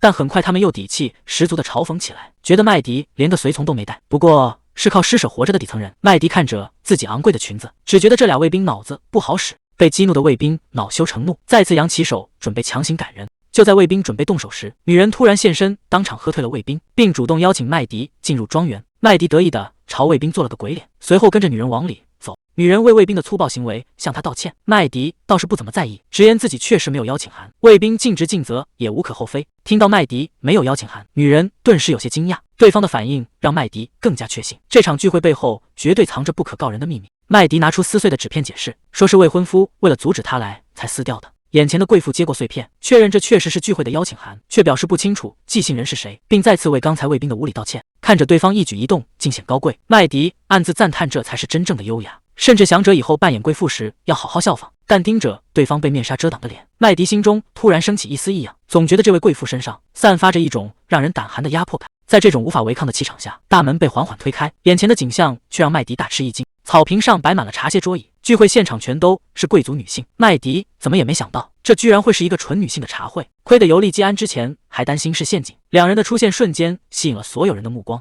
周围的贵妇们开始交头接耳，纷纷议论起麦迪这个平民未婚妻的身份，都在好奇到底是谁邀请他来的。麦迪在人群中一眼认出了熟人夏洛梅，对方看到他时显然吃了一惊，这正是麦迪想要的效果。为了打乱对方设下的局，他特意提前了2个小时到场。麦迪热情地主动上前打招呼，随后大方向在座的贵妇们自我介绍，宣布自己就是大公的未婚妻。麦迪还顺势调侃起来，说大公因为太爱他，甚至一刻也舍不得让他离开视线。夏洛梅愤怒的一巴掌拍在桌上，大声斥责麦迪实在太放肆，指责他身为平民，竟敢在贵族开口前主动搭话，甚至还在聚会快结束时跑来捣乱。夏洛梅转头询问在场的贵妇，是否有谁邀请了麦迪。现场瞬间陷入一片死寂，根本没有人出声回应。夏洛梅声称那封邀请函只是记错了，要求麦迪立刻离开这里，并嘲讽这里不是平民能随便进来的地方。就在夏洛梅驱赶麦迪时，一旁的红衣贵妇突然出声制止，她表示既然人已经来了，就没有直接赶走的道理。这位贵妇当众表明了皇后的身份，并以茶会主办者的名义允许麦迪留下来参加聚会，甚至主动邀请麦迪坐到自己身边。麦迪怎么也没想到，这居然会是帝国皇后。震惊之余，他很快冷静下来，顺从地走向皇后身旁。麦迪主动向皇后行礼致意，表示既然命运让他们在此相遇，那就应该好好聊聊。麦迪突然当众跪在皇后面前，大声请求与大公联姻。他默默心想，自己绝对不能错过这个千载难逢的机会。面对这突如其来的请求，皇后一时间愣在原地，不知所措。麦迪随即站起身，拍了拍裙子，笑着解释大公并不是自己的私有物，并正式向皇后自我介绍。他表明自己就是大公的未婚妻麦迪，指出皇后既是国母，也是大公的婶婶，因此特来请求皇后的成全。看着眼前不按常理出牌的麦迪，皇后一时间有些语塞。皇后听了麦迪的请求，表示就算自己同意，皇帝也未必会认可麦迪的身份。麦迪倒是不急，笑着请皇后先入座，表示结婚的事以后可以慢慢商量。这时一旁的韦里亚子爵夫人突然插话，斥责麦迪简直是胆大妄为，断言皇后绝不会允许这种无理的要求。麦迪看着这位子爵夫人，想起传闻中她的丈夫康佩内兹子爵为了她花光了领地3年的开销，而那笔巨款刚好对得上几个月前伦德内斯家族进口红宝石的账目。麦迪看着眼前的韦里亚子爵夫人，准备给这个脱离现实的贵妇一点教训。麦迪微笑着反问子爵夫人，为什么觉得皇后不会同意，甚至故意把问题上升到皇权高度，质问对方是不是觉得皇后没有决定婚事的权利。这番话让子爵夫人瞬间吓出一身冷汗，她慌忙向皇后解释，极力否认自己有轻视皇室权威的念头，指责麦迪是在血口喷人。随后子爵夫人转过头，咬牙切齿地瞪着麦迪，随即愤怒地朝他走去，直接抬手甩了麦迪一巴掌。这一巴掌让整个茶会瞬间炸开了锅，贵妇们纷纷交头接耳，低声议论起来。看着眼前混乱的场面，麦迪心里却一点也不觉得意外，自己似乎一直在等待这一刻的到来。麦迪没有理会眼前的混乱，直接向子爵夫人提出想要私下聊聊，这让本就愤怒的子爵夫人彻底失控，指着麦迪破口大骂，怒斥他是贫民窟出来的下贱胚子，甚至扬起手准备动手打人。麦迪看着对方，心里却期盼着这一巴掌能打下来，这样就能顺理成章的让对方彻底完蛋。就在子爵夫人准备动手时，皇后冷声质问她想干什么。子爵夫人还想以麦迪无理为由进行辩解，却被皇后冷冷的打断，警告她适可而止。皇后站起身，直接宣布散会，直言这场闹剧让她头疼不已。虽然对麦迪等人的到来感到遗憾，但她还是决定结束今天的聚会。随后，皇后叮嘱卡特琳伯爵夫人，让对方提前选好下次聚会要读的书。听到这话，麦迪顿时有些诧异，没想到这竟然是个读书会。麦迪很快反应过来，这不过是皇后用来拉拢心腹的私密社交圈，因为现场根本没人手里拿着书，唯一摆在桌上的也只是最基础的社交礼仪入门书。在座的贵妇大多已经成家，根本不需要读这种入门读物。于是他主动开口询问今天聚会的书目是谁挑选的，还故意调侃这本书简直是为自己量身定制。面对麦迪的试探，皇后只是沉默地看着他。麦迪看出皇后性格温和，正是图息事宁人，避免冲突，但也确信对方已经察觉到了异样。皇后叹了口气，坦言这本书是夏洛梅推荐的。听到这个名字，麦迪的眼神瞬间变得锐利起来。这场茶会根本就是夏洛梅精心策划的阴谋。被看穿的夏洛梅有些心虚，但很快又得意地笑出声来。他把桌上的社交礼仪书塞给麦迪，嘲讽他不懂礼仪，应该带回去好好学学。周围的贵妇们也跟着哄笑起来，纷纷附和着要送麦迪更多礼仪书，想借此机会让麦迪彻底难堪。夏洛梅当众大肆嘲笑麦迪，讥讽他一个街头乞讨的平民，就算送一马车书，也学不会贵族常识。周围的贵妇也跟着出言附和。麦迪冷眼看着这群趋炎附势的人，眼看场面越来越失控，皇后终于出声打断了众人的哄笑。随后他转头看向麦迪，以维持秩序为由让麦迪今天先回去，并客套的表示下次会再邀请他。麦迪心里很清楚，皇后向来喜静，这番客套话不过是逐客令，一旦今天离开，他就再也没有机会踏入这个社交圈了。他深知此时必须主动制造混乱，才能打破被动的局面。于是他微笑着向皇后道谢，并当众要求皇后下次亲自邀请他。这番大胆的发言让皇后和夏洛梅大吃一惊，一旁的子爵夫人立刻心领神会，猛地站起身，大声斥责麦迪无礼，警告皇后不要被这个平民影响了名誉。夏洛梅见状也赶紧跟着附和，指责麦迪厚颜无耻，没有自知之明，极力要求将他彻底排除在社交圈外。面对夏洛梅的极力阻拦，麦迪只是双手抱胸冷哼一声。皇后终于听不下去，出声制止，提醒众人麦迪迟早会成为大公夫人，劝大家不要做得太绝。这时一名紫衣贵妇走上前，提议在皇后发出下次邀请前，先对麦迪进行一次简单的测试，以此来检验他是否有资格融入社交圈。面对这个看似公平的提议，皇后思索片刻后点头答应了下来。只要麦迪能通过测试，其他人自然无话可说。于是他当众给出了考题。皇后说自己每年这时候都会吃烤鱼，但今年却一口都没吃。她问麦迪这到底是为什么？周围的贵妇们听完纷纷低声议论，觉得这种私人问题根本没人能答出来。夏洛梅在一旁幸灾乐祸的暗笑，认定皇后其实从一开始就想找借口把麦迪彻底赶走。麦迪看着皇后，默默思索，不吃以前喜欢的食物，可能只是口味变了，这种问题根本没有标准答案。他这才恍然大悟，原来最急着把他赶走的人其实是皇后。但麦迪很快就看穿了皇后的心思，他发现这个问题的答案其实非常简单。诺克斯在呼唤声中醒来，一睁眼却惊恐地发现自己穿着一身华丽的蕾丝连衣裙，他顿时吓了一跳，赶紧向身旁的尤利基安打听麦迪的下落。尤利基安告诉他麦迪去办事了，自己也必须马上赶过去。他催促诺克斯赶紧回家，免得让阿斯特利德一个人待着。诺克斯听完愣了一下，有些不好意思的请求尤利基安，如果时间不急，能不能顺路送他回家一趟。尤利基安以事情紧急为由拒绝了请求，担心麦迪可能会落入陷阱。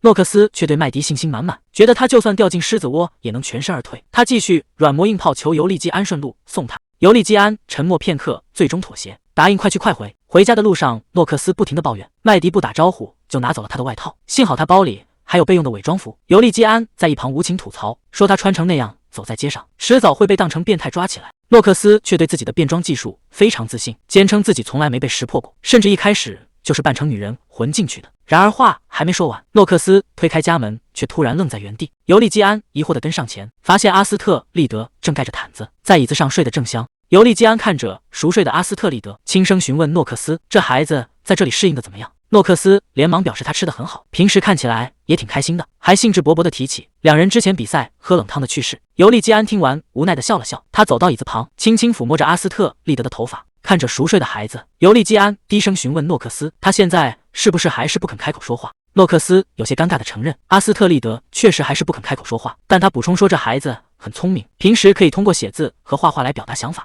而且他学得很快，平时也非常喜欢看书。诺克斯在了解了这孩子的遭遇后，不想给他太大压力，所以平时都由着他的性子来。尤利基安听完若有所思的应了一声，他看着熟睡的阿斯特利德，不由得想起自己曾对克罗克顿说过，希望能和麦迪一起抚养这个孩子。但看着如今复杂的局势，尤利基安的心里也开始打鼓，不知道事情是否真的能如他所愿。尤利基安深知，即使克罗克顿承认了阿斯特利德的失踪，也依然会暗中密切监视他。他开始怀疑自己是否真的能瞒过克罗克顿和皇帝，把阿斯特利德安全带回伦德内斯府邸，更担心这会给孩子带来更多痛苦。就在尤利基安忧心忡忡时，衣角突然被轻轻拉了拉，他低头一看，发现阿斯特利德已经醒了过来。阿斯特利德没有说话，只是在纸上写下了一行字，询问麦迪现在在哪里。看着阿斯特利德写下的问题，尤利基安眼中的担忧渐渐散去，他意识到现在不是犹豫的时候，自己唯一要做的就是无条件相信并支持麦迪的计划。他温柔地摸了摸阿斯特利德的头，轻声承诺现在就去接麦迪回来。他还提议等麦迪回来大家一起吃晚饭，甚至可以再比赛一次喝冷汤。听到这个约定，一直沉默的阿斯特利德终于露出了笑容。麦迪看着皇后，问他是不是不希望听到因为口味变了这种敷衍的回答。皇后卡丁没有正面回答，只说这取决于麦迪自己。这位皇后卡丁海姆原本是艾斯兰公国的第15位公主，虽然在王室中地位微不足道，却因精致脆弱的美貌闻名。也正是因为这份惊人的美貌，吸引了当时游历至此的皇子拉法迪特。拉法迪特对卡丁一见钟情，但因为两国国力悬殊，这场联姻在当时并不受欢迎。为了能被帝国的子民接纳，卡丁婚后只吃帝国本土的食物，穿当地的衣服，努力让自己看起来像个帝国人。麦迪想通了这层缘由，在心中暗自感叹皇后的不易与厉害。皇后卡丁看着麦迪，开口询问这是否就是他的最终答案。麦迪微微一笑，解释说，现在正是这种鱼最肥美的季节，无论蒸烤还是生吃都非常美味。听到这个回答，皇后无奈地叹了口气，周围的贵妇们也忍不住哄笑起来，觉得麦迪的回答粗俗又好笑。麦迪有些纳闷，自己明明说的是事实。随后他又补充道，在巴姆库水域捕获的这种鱼，因为肉质肥美，已经成了当地的主要出口物资。听到巴姆库这个地方，原本准备离开的皇后突然停下了脚步。麦迪指出，原本渔民只需缴纳2%销售税，但去年底税率改成了每10公斤固定5万，如果是出口税，更是直接翻倍。现在虽然是这种鱼的丰收季，但高额的税收会让渔民血本无归。为了少交税并维持高价，渔民们开始联合起来控制捕捞量。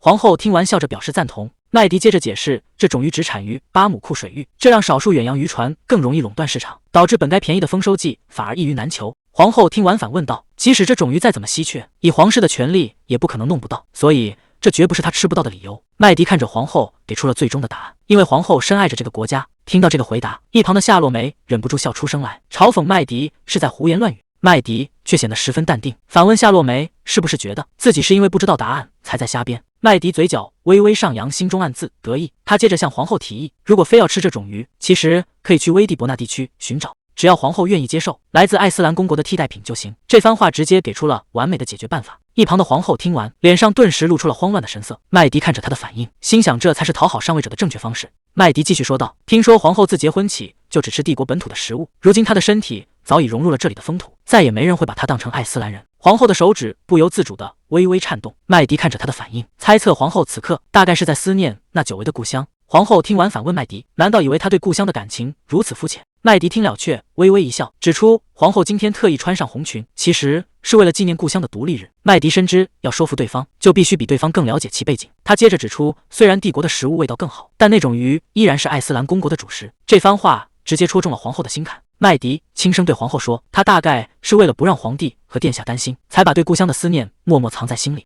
皇后听完忍不住轻笑出声，夸赞麦迪比想象中还要敏锐机智，甚至调侃说，出身贫民窟的女孩确实最懂生存之道。皇后看着眼前的麦迪，感叹自己终于明白尤利基安为什么会看上他了。随后皇后主动握住麦迪的手，承诺下次会亲自给他写邀请函，并期待与他再次相见。皇后在麦迪耳边轻声唤了他的名字，随后转身离去。麦迪微微躬身，恭敬地目送皇后离开。这一幕让周围的贵妇们惊讶不已，大家纷纷私下议论起来。而人群中的夏洛梅正用阴冷的目光死死盯着麦迪。麦迪注意到夏洛梅充满敌意的目光，就算再生气也无能为力。夏洛梅被彻底激怒，猛地放下茶杯，气冲冲地朝麦迪走去。他大骂这里不是麦迪该来的地方，随即将整杯茶水狠狠泼在麦迪脸上。夏洛梅泼完茶后气喘吁吁，歇斯底里地警告麦迪离尤利基安远一点，甚至提出可以用钱打发他走。夏洛梅坚信自己才是注定要嫁给殿下的人，没有任何女人比她更合适。面对夏洛梅的挑衅，麦迪不仅没有生气，反而露出一丝嘲讽的冷笑，嘲笑对方胆子太小。还没等夏洛梅反应过来，麦迪突然出手一把夺过杯子。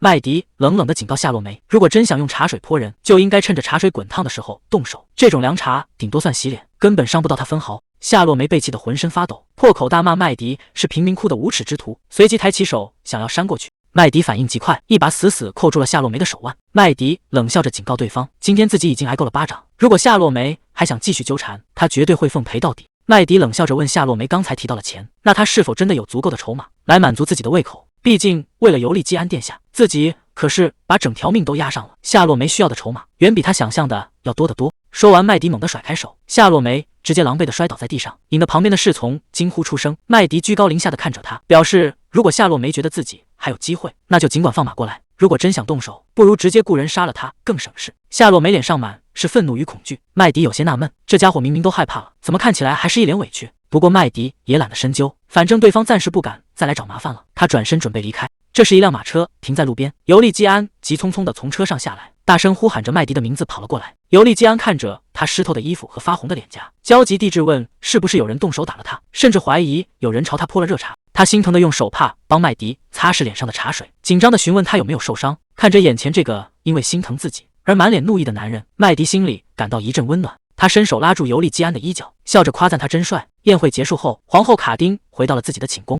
随着大门缓缓关上，他察觉到房间里还有其他人。卡丁冷眼看向窗边，发现一个男人正背对着他站在那里。对方听到动静转过身来，正是拉姆达·巴托罗斯。卡丁冷声质问他，明明还没被正式任命为帝国卫队队长，为什么会私自出现在这里？麦迪顺势拉过尤利基安，凑上去轻轻吻了一下。尤利基安打开马车门，说自己是专门来接他回去的。麦迪忍不住打趣问他，是不是因为太担心自己才急着跑过来？他还兴致勃勃地提议，下次一定要2个人一起去参加派对。尤利基安有些无奈地抱怨，说他一个人来只会被人欺负。接着一把将麦迪搂进怀里，在他额头上轻轻落下一吻，警告他以后绝不能再独自涉险。麦迪笑着顺从地答应，保证下次一定和他一起出席。随后2人登上马车，准备离开。而此时在庄园门口，夏洛梅正站在远处，用充满怨恨的目光死死盯着他们，目送着马车渐渐远去。马车里，麦迪笑着打趣，说2人简直是绝配，甚至提议以后一起做生意。尤利基安直接拆穿他，说自己看到夏洛梅跟了出来，麦迪所谓的做生意，其实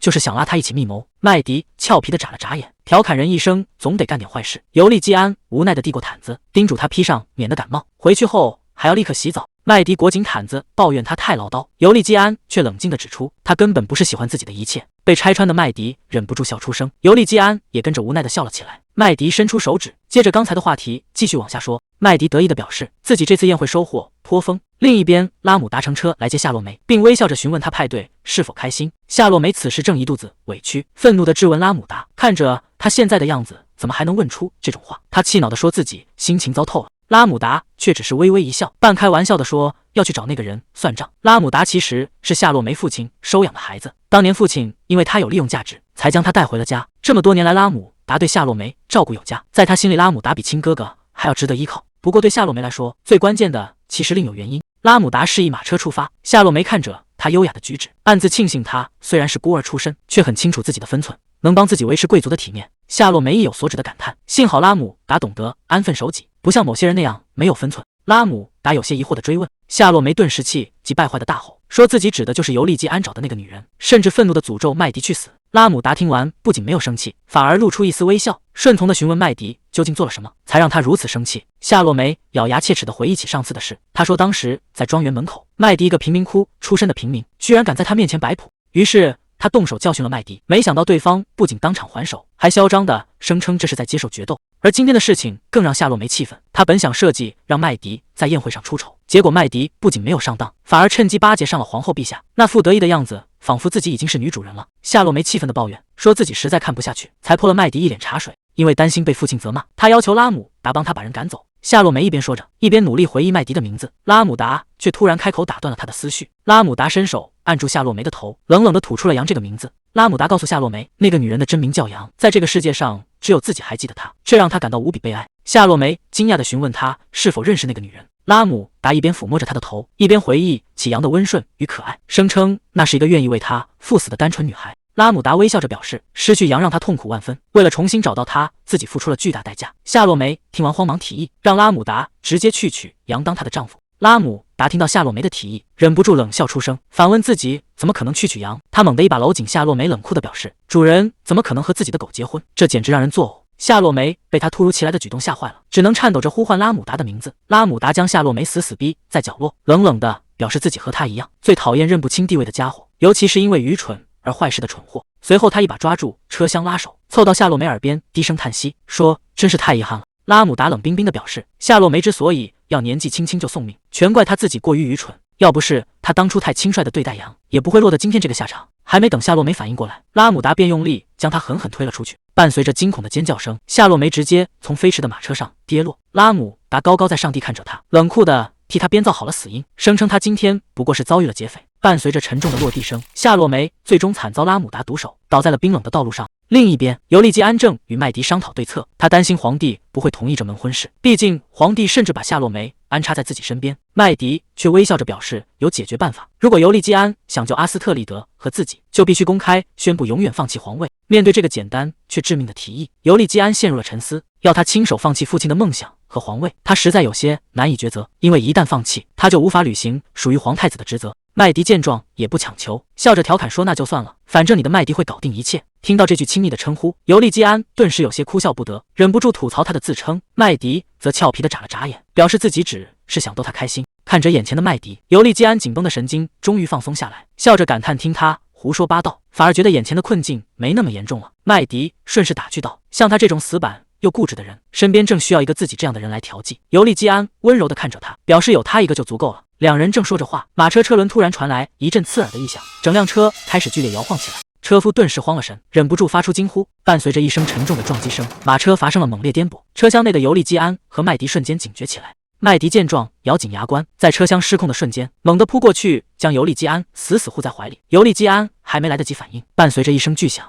失控的马车狠狠撞向路边，马车轰然侧翻。车夫拼尽全力拉紧缰绳，终于安抚住受惊的马匹，让倾斜的马车停了下来。而麦迪和尤利基安在混乱中被巨大的惯性甩出车厢。尤利基安在马车彻底翻覆的瞬间，反手一把将麦迪拽进怀里，大声提醒他抓紧。两人抱着一起向山坡下的树丛深处滚落。在滚落的过程中，麦迪的手臂被死死压住，急忙大喊让尤利基安放手，但尤利基安抱得实在太紧，麦迪根本无法抽动手臂保护自己。伴随着一阵沉重的撞击声，两人最终狠狠摔在地上，两人重重摔落在地。麦迪起身后，急忙呼唤尤利基安的名字。此时尤利基安额头满是鲜血，正痛苦地闭着双眼。麦迪本想带他赶紧回庄园治疗，却发现尤利基安依然死死搂着他的腰，根本没有松手的意思。麦迪只能轻声安抚，保证自己没有受伤，让他放手。尤利基安这才迷迷糊糊地应了一声。麦迪用手帕擦拭着尤利基安脸上的血迹，看着眼前这个满脸是伤、昏迷不醒的男人，麦迪忍不住低声骂他是傻瓜。明明自己都弱成这样了，之前还信誓旦旦的保证要保护他，结果现在却伤得这么重，躺在这里。麦迪无力地趴在尤利基安胸口，但他很快强迫自己冷静下来，现在可不是伤感的时候。虽然尤利基安流了很多血，但好在还有呼吸。麦迪深知必须立刻带尤利基安回庄园治疗，他果断撕开碍事的裙摆，咬牙将昏迷的尤利基安背在背上。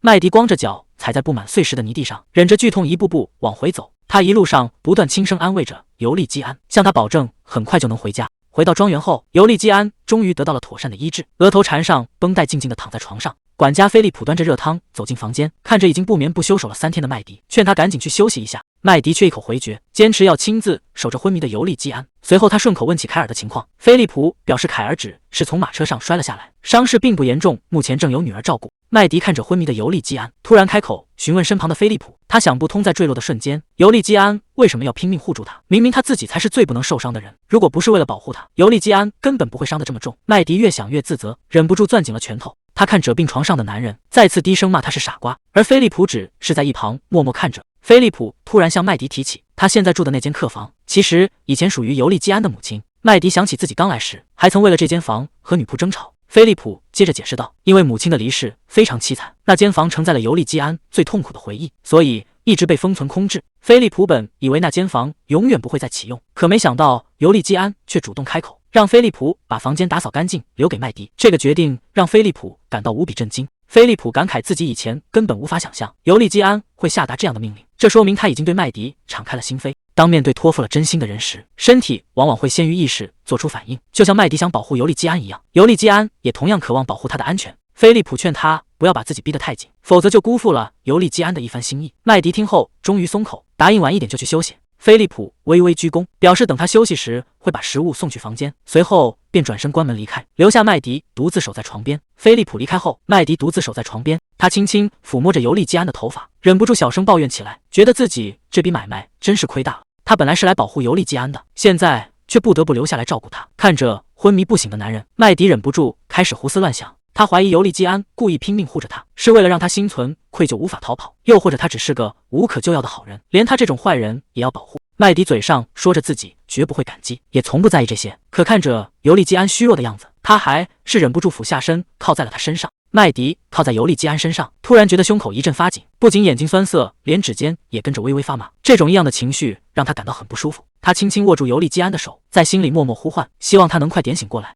麦迪推门回到房间，身穿斗篷的诺克斯早已潜入，抱怨他比约定时间晚了太多。他从没想过自己有一天居然要潜入隆德奈兹庄园。麦迪顺手将房门反锁，解释说尤利基安还没有醒来，自己根本没办法脱身离开。诺克斯听完无奈地叹了口气，看着桌上动都没动过的饭菜，诺克斯忍不住开口调侃，看来外面传言你日夜照顾大公，甚至不吃不喝的事情是真的。他打趣问麦迪是不是爱上了对方，却只换来麦迪一个冰冷的眼神。麦迪懒得废话，直接催促他交代马车事故的进展。诺克斯收起玩笑态度，拿出记录，坦言马车确实是被人故意破坏，但目前根本查不出幕后黑手。受伤的车夫也说没看到可疑人员。诺克斯推测这绝对是专业杀手所为，而且对方很可能不是本地人，不过只要做过就一定会留下痕迹。既然查不到任何线索，说明幕后黑手的地位极高。麦迪怀疑是皇帝在暗中指使，诺克斯认为很可能是以皇帝的名义干的。接着，麦迪问起阿斯特利德的情况，诺克斯无奈地叹了口气。尤利基安出事前曾去看过这孩子，还答应会带麦迪一起回去，结果两人迟迟未归让孩子，非常难过。为了不让阿斯特利德担心，诺克斯隐瞒了车祸的真相，只谎称尤利基安得了重感冒，等身体康复了就会立刻回去。麦迪听完叹了口气，让诺克斯转告阿斯特利德，他叔叔很快就会好起来。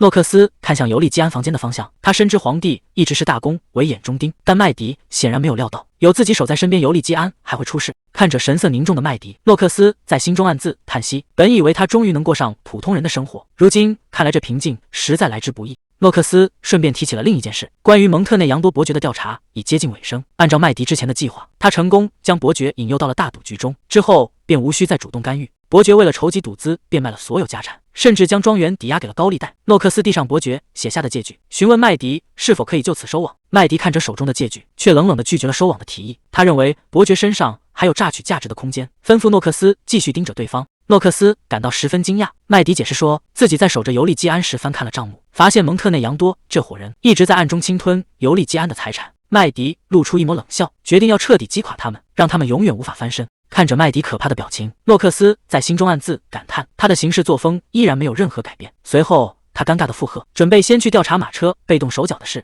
然而麦迪却突然打断他，示意他保持安静。门外传来了急促的脚步声，还没等两人反应过来，房门就被猛地推开。来人焦急地大喊着麦迪的名字。来人冲进房间大喊，尤利基安殿下已经醒了。听到这个消息，麦迪再也顾不上其他，立刻一路奔向尤利基安的房间。他猛地撞开卧室大门，大声呼唤着尤利基安的名字。此时尤利基安已经醒来，正坐在床上与管家菲利普交谈。看到破门而入的麦迪，尤利基安转过头，轻声唤出了他的名字。麦迪急忙上前询问他的伤势，可看着眼前虚弱的男人，那种心慌和窒息的异样感再次涌上心头。他甚至开始怀疑这就是内疚的感觉。见麦迪站在原地迟迟没有回应，尤利基安有些疑惑地出声询问。麦迪回过神来，开口请管家菲利普先回避一下。菲利普随即行礼退出了房间，留下两人在安静的卧室里单独相处。麦迪回想起过去，别人曾愤怒地质问他是否有一丝罪恶感，而他当时只是不屑地冷笑，觉得自己根本不懂什么是罪恶感。但看着眼前的尤利基安，麦迪在心中默默承认，尤利基安赢了，他确实很了不起。尤利基安注意到麦迪神色异样，关切地询问他是不是受了伤。麦迪却在心中感叹，尤利基安真的让他体会到了这种令人不适的内疚感。还没等尤利基安反应过来，麦迪突然俯身靠近，吓得尤利基安慌忙出声。尤利基安看着突然掀起裙摆的麦迪，顿时慌得满脸通红，急忙大声质问他想干什么。可还没等他反应过来，麦迪就从裙摆下抽出一把短刀，命令尤利基安立刻张开手。麦迪觉得他的保护根本没用，随后毫不犹豫地挥刀划破了自己的手掌，鲜血瞬间飞溅出来。尤利基安被眼前的一幕彻底惊呆，他顾不上自己虚弱的身体，猛地从床上弹坐起来，一把抓住麦迪流血的手掌，愤怒地质问他为什么要这么做。他却震惊地发现，麦迪手掌上的伤口在一瞬间彻底愈合了。看着目瞪口呆的尤利基安，麦迪平静地晃了晃手里的短刀，问他是不是还想再看一次。尤利基安彻底愣在原地，一句话也说不出来。麦迪看着他震惊的表情，心里反而觉得舒服多了，这才是他想看到的反应。当初他带走阿斯特利德时，就是用这种自愈能力骗过了克罗克顿，当时没人能分享这个秘密，可把他给憋坏了。麦迪坦言自己从未向任何人提起过这个秘密，但因为尤利基安让他明白了一些事，所以才决定告诉他。麦迪表示自己根本不会受伤，所以尤利基安之前的保护完全是多此一举。正当他准备再次挥刀时，尤利基安猛地伸手死死抓住他握刀的手，沉声制止麦迪继续自残，表示自己已经明白了。麦迪见状收起短刀，笑着调侃尤利基安是不是怕血，笑话他胆子小得像只老鼠一样。尤利基安没有理会麦迪的调侃，而是猛地伸手将他一把拉入怀中，紧紧抱住。他低声重复着让麦迪停手，表示自己已经相信了他的话，不需要他再用自残来证明。尤利基安温柔地表示，就算伤口能瞬间愈合，但割破皮肤的疼痛却是实打实的，而且就算当时知道他不会受伤，在马车翻覆的那一瞬间，他依然会毫不犹豫地用身体护住他。听着尤利基安真诚的话语，麦迪靠在他的肩头，忍不住在心里暗骂了一句。伴随着自己逐渐加速的心跳声，麦迪握着短刀的手渐渐松开。尤利基安轻声叮嘱他，以后不要再这么不小心地伤害自己。两人在房间里静静地紧紧相拥。麦迪手中的短刀掉落在地，靠在尤利基安怀里的他，心中泛起异样的情绪。他忍不住在心底问自己，这种感觉难道也是因为内疚吗？得知凯尔平安无事，尤利基安终于松了一口气。一旁的麦迪忍不住吐槽，他自己都昏迷了好几天，居然还有心思操心别人。麦迪提醒他不能放松警惕，克罗克顿很快就会找上门。在尤利基安昏迷期间，克罗克顿为了寻找阿斯特利德，已经在暗中四处搜寻，甚至不惜大开杀戒。麦迪推测对方已失去耐心，一旦得知尤利基安醒来，绝对会立刻找上门。尤利基安神色变得凝重，低声表示自己清楚了，他早就料到会有这一天，这次意外反而减轻了克罗克顿背叛带来的打击。管家菲利普在一旁面露担忧，提到麦迪这段时间一直守在床前，反常的把自己逼得太紧。尤利基安看向麦迪，轻声询问他能否继续留下来。麦迪理所当然的回答，自己留下是为了保护他的安全。尤利基安却坦言自己要的不是保护，而是希望麦迪留下来安慰他。这番话让麦迪顿时愣在原地。尤利基安顺势开始翻起旧账，提醒麦迪之前曾答应过，在克罗克顿背叛后会帮他抚平伤痛，甚至承诺会一直陪到他入睡。可麦迪后来却跑去参加宴会，根本没有兑现承诺。麦迪急忙解释，当时他一直处于昏迷状态，自己根本没办法留下来。尤利基安却坚持认为，无论如何承诺就是没有完成。一想到克罗克顿随时会找上门，他就感觉自己再次遭到背叛，难过的甚至想要落泪。麦迪靠在尤利基安怀里，耳边传来自己急促的心跳声。他突然想起管家菲利普说的话，菲利普曾说，只有在尤利基安真正敞开心扉时，这一切才有可能发生。面对一个托付了真心的人，身体往往会最先做出反应。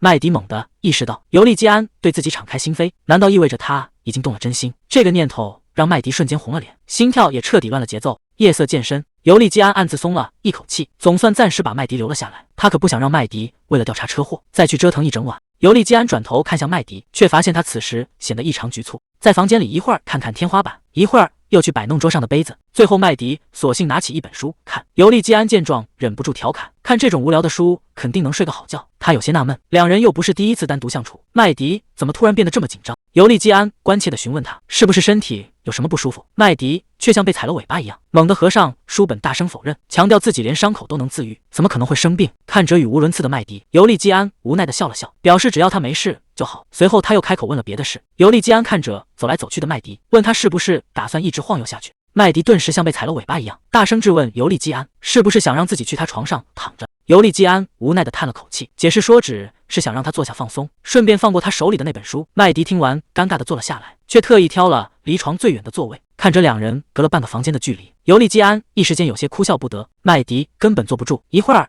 要帮尤利基安翻书，一会儿又起身夸起外面的天气。为了掩饰尴尬，麦迪主动提出等尤利基安睡着自己就回房间，还不忘吐槽他精神看着挺好。看着麦迪极力找话说的模样，尤利基安有些纳闷，现在的麦迪倒像和喜欢的人独处时害羞的不知所措的少女。麦迪又慌忙跑到窗边，一会儿说要拉上窗帘，一会儿又说今晚月色不错，还是留着。看着麦迪在窗边折腾来折腾去，尤利基安只觉得更加纳闷了。尤利基安突然反应过来，外面绝对有人在暗中监视他们，于是他立刻吩咐麦迪把窗帘拉上。麦迪听到后却显得有些慌乱，甚至开始用极其客气的语气反问，这让尤利基安感到十分纳闷，明明只是在演戏给监视者看，麦迪怎么会紧张成这样？尤利基安仔细回想了一下，以前两人为了应付刺客假装亲热，麦迪总是故意表现得像被动的一方，好让人觉得是尤利基安在主动。看着眼前局促不安的麦迪，尤利基安终于明白了，原来这就是麦迪今晚想演的剧本。尤利基安决定配合麦迪的剧本演下去，他顺手解开了自己的衣带，笑着问麦迪是不是打算一直站在那里。麦迪吓得连连后退，慌忙解释自己只是想陪他到入睡。看着尤利基安反常的举动，麦迪紧张的开始环顾四周。尤利基安以为麦迪在警惕门外的刺客，决定继续把这场戏演得更逼真一些。他主动走上前，拉近两人的距离，深情地表示自己不想一个人睡。麦迪被这突如其来的亲密举动吓了一跳，连忙转过头想要拒绝，完全不明白尤利基安为什么突然演起这出戏。尤利基安意识到自己今天才刚能下床，麦迪不可能立刻答应同床。为了配合麦迪演好这出戏，尤利基安决定主动出击，顺手解开了衬衫扣子。他猛地一把拉过麦迪，顺势吻了上去。尤利基安边配合剧情说出情话，边借着身形挡住窗外视线，余光则警惕地观察着门外的动静。面对这突如其来的亲近，麦迪紧张得不知所措。麦迪慌乱之下直接开口质问，问他是不是因为喜欢自己才这么做。尤利基安看着紧张的麦迪，温柔地承认了自己的心意，表示自己以为麦迪早就知道了。听到这个回答，麦迪彻底慌了神，开始语无伦次的疯狂吐槽，说尤利基安只是个没谈过恋爱、缺乏关爱又不懂人情世故的幼稚鬼。尤利基安听完忍不住吐槽他说话太狠，随后尤利基安上前一步，温柔地将麦迪拥入怀中，深情地表示自己别无所求，只希望能够一直陪在他的身边。尤利基安在心里暗自得意，觉得自己刚才那番深情告白简直完美。接着他轻轻将麦迪压在身下，计划等门外的人离开后，再假装摇晃几下床扑来蒙混过关。然而麦迪却突然伸手抵住他的胸口，神色慌张地叫停了这场戏。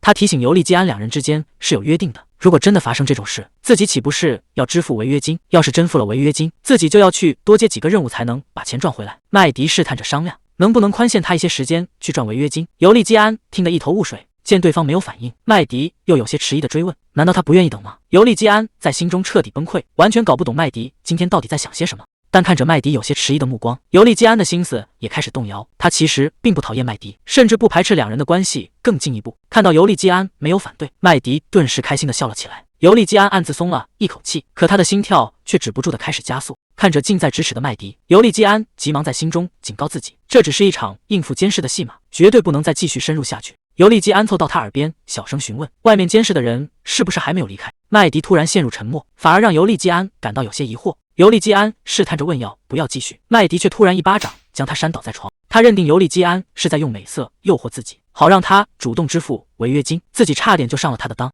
麦迪气得大骂尤利基安是下三滥的无赖，只留下被打得在床上发抖的尤利基安。尤利基安醒来后只觉得头疼欲裂，他依稀记得昨晚进了房间，但之后的记忆却完全断了片，只能纳闷地询问麦迪昨晚发生了什么。站在一旁的麦迪连忙否认，瞎编说他昨晚洗完澡就直接睡了，还坚称这只是因为他最近压力太大才导致了记忆丧失。尤利基安摸着头上的肿包有些纳闷，甚至想让麦迪伸手帮他确认一下，结果话还没说完，麦迪就狠狠瞪了他一眼，斩钉截铁地拒绝了他。麦迪搬出两人之前的约定，强调没有监视者时绝不碰他。尤利基安被吓得只能尴尬地点头附和。麦迪让尤利基安做好准备，并透露他的朋友很快就会过来。1小时后，克罗克顿突然神色慌张地闯了进来，大喊着阿斯特利德不见了。尤利基安听后大吃一惊，急忙追问到底是怎么回事。尤利基安倒了杯水，让克罗克顿冷静。克罗克顿这才说出实情，他发现阿斯特利德的住处一片狼藉，现场的黑衣人和保姆全都遇害，根本查不出是谁带走了阿斯特利德。尤利基安回想起麦迪的叮嘱，如果实在无计可施，就直接摔碎手里的水杯来引人注意，然后再顺势装作精神失常。麦迪还调侃他是个优秀的演员，虽然这话听起来总觉得带着些怨恨，但尤利基安此时也顾不上那么多，他手一松，水杯顿时在地上摔得粉碎。尤利基安决定亲自去现场确认，他催促克罗克顿立刻出发，并特意叮嘱必须在麦迪回来之前离开。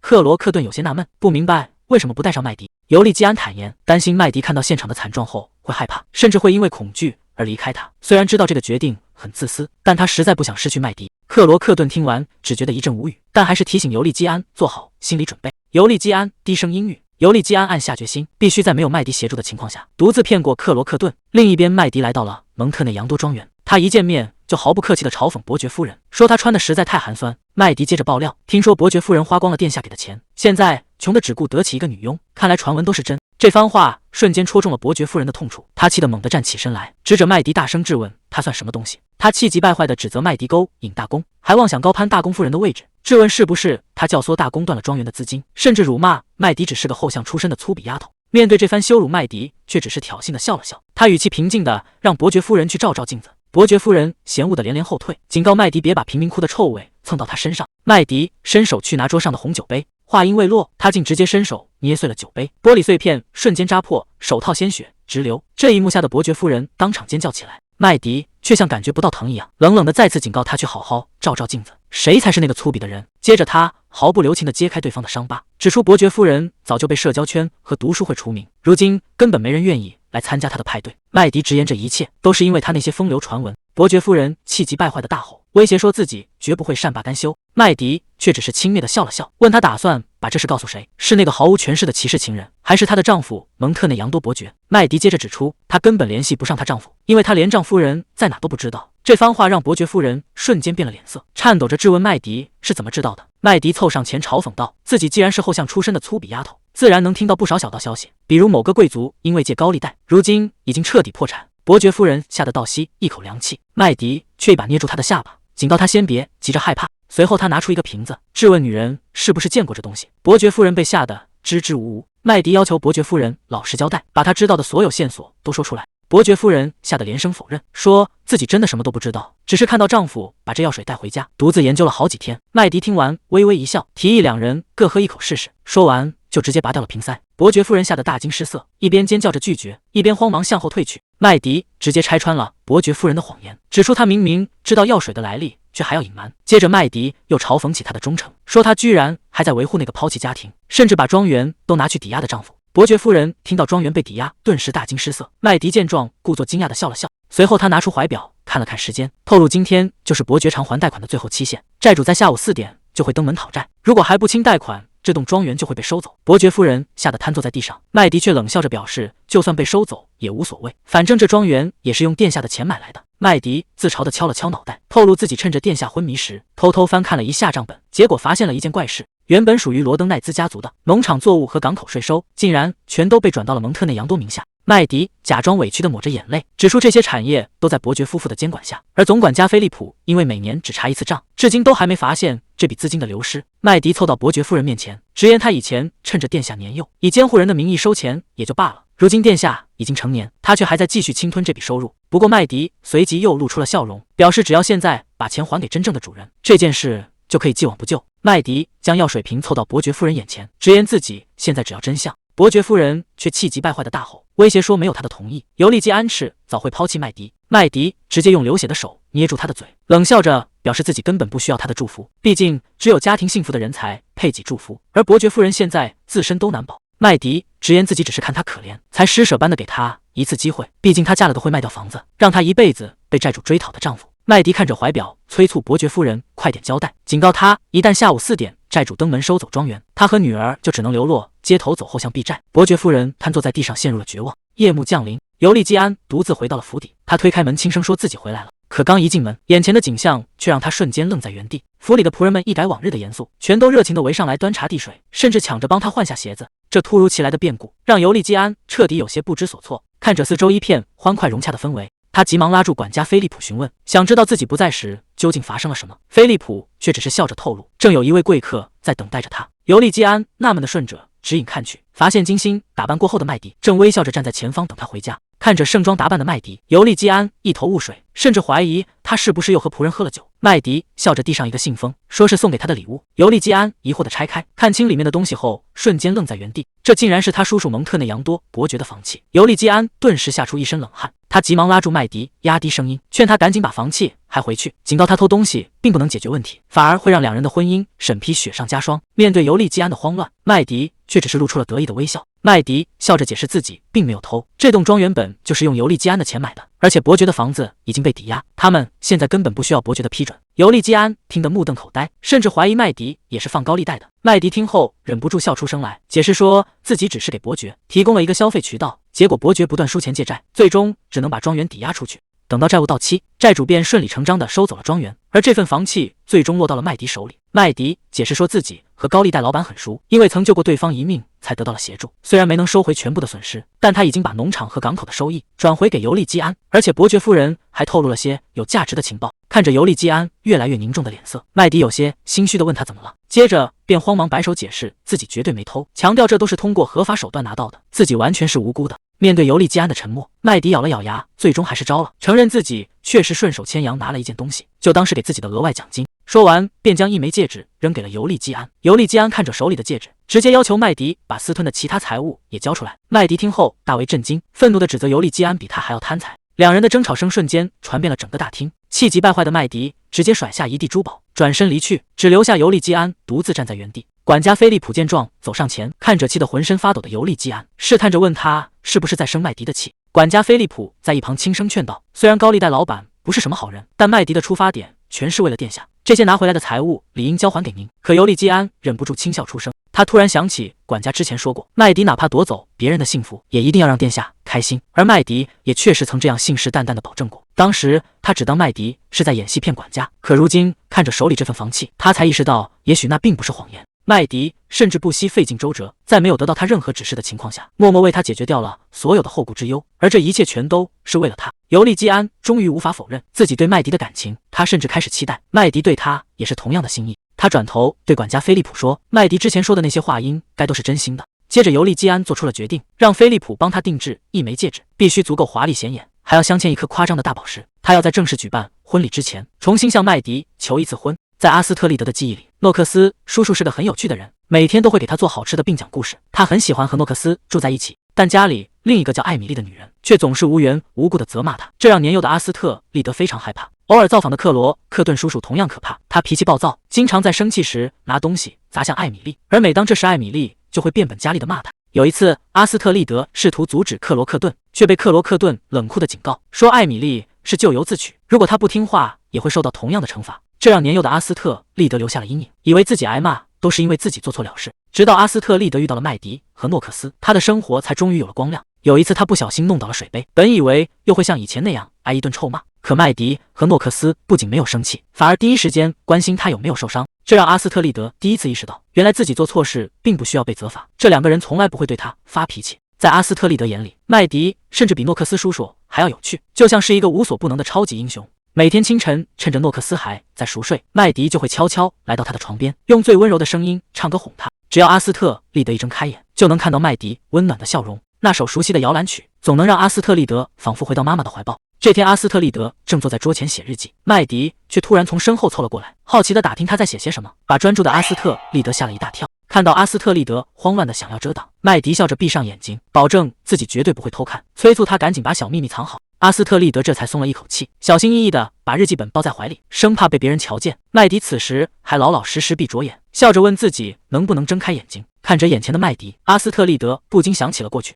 曾经有人冷酷地断定，那个无法离开的哑巴绝对不会泄密，而他自己也是在目睹父亲受折磨后彻底失去了声音。阿斯特利德深知沉默的代价，如果自己现在不向麦迪坦白，麦迪可能永远都无法看清真相。于是他下定决心，上前一把抱住了麦迪。麦迪被这突如其来的拥抱暖到了，他笑着和阿斯特利德约定，以后要是想表达肯定，就用这种紧紧的拥抱来代替。正当两人抱在一起时，门外突然传来了尤利基安的声音，问阿斯特利德是不是想救救了。阿斯特利德惊讶地转过头，就看到尤利基安已经推门走了进来。麦迪笑着把阿斯特利德抱起来，像送快递一样直接塞进了尤利基安怀里。尤利基安连忙伸手接住这小家伙。尤利基安看着怀里的小家伙，笑着问他是不是长高了。阿斯特利德开心地指了指墙上的刻度，尤利基安便提议帮他重新量一下。小家伙立刻兴奋地蹦跳起来，一旁的诺克斯却忍不住拆台，说自己下午才刚帮他量过，只要看最上面那条线就行。阿斯特利德气得狠狠瞪了诺克斯一眼。诺克斯笑着走上前，递出炭笔，调侃说：“舅舅来了，也不会突然长高。”阿斯特利德一把夺过炭笔，满心期待地等着尤利基安帮他记录。尤利基安见状，神色严肃地按住他，告诫他不能随便从别人手里抢东西。阿斯特利德听完一脸懵懂，尤利基安无奈地扶额叹气，强调不问自取是非常不礼貌的行为。一旁的诺克斯听得目瞪口呆，没想到世上真有如此循规蹈矩的人。麦迪忍不住吐槽诺克斯少见多怪，直言尤利基安自己就是个守规矩的绅士。诺克斯听完忍不住调侃麦迪居然会选择嫁给这么正直的人。尤利基安在旁边听得满头黑线，麦迪却在心中暗自琢磨，不知道这位正直的教授对夺走生命这件事会怎么看。诺克斯和麦迪又为了柜子里的酒吵了起来，麦迪理直气壮地质问他有没有证据，眼看两人就要动手抢夺，尤利基安终于忍无可忍的大吼一声，吓得两人赶紧停下了手。尤利基安抱着阿斯特利德痛心疾首，直言绝不能在小孩子面前喝酒，担心阿斯特利德以后会跟着他们学坏。听到自己被当成了反面教材，麦迪的脸色瞬间阴沉了下来。诺克斯却还厚着脸皮，觉得自己比麦迪强。麦迪叹了口气，提议趁着这个机会好好谈谈。诺克斯在一旁小声嘟囔，让他们要打情骂俏就出去吵，自己正好去把酒藏起来。麦迪没有理会诺克斯，而是温柔地看着阿斯特利德，询问他是否愿意和自己以及尤利基安一起生活。不过麦迪也提前说明，如果一起生活就必须配合演戏，而且可能需要假装很长一段时间。阿斯特利德听完没有丝毫犹豫，立刻兴奋地答应下来，并开心地扑进了麦迪的怀里，直言和麦迪在一起肯定会更有趣。麦迪独自坐在房间里整理线索，伯爵夫人趴在地上颤声回忆起往事。当年尤利基安被封为大公并赶出皇宫时，曾有一个神秘人突然登门拜访，对方声称只要他们无条件配合一次，就能帮他们还清所有的债务。虽然尤利基安是他们的侄子，但面对巨额债务，他们最终还是妥协了。麦迪听完冷笑着晃了晃手里的药水，指出伯爵夫人其实早就知道这是毒药。接着他一脚狠狠踩在伯爵夫人身旁，吓得对方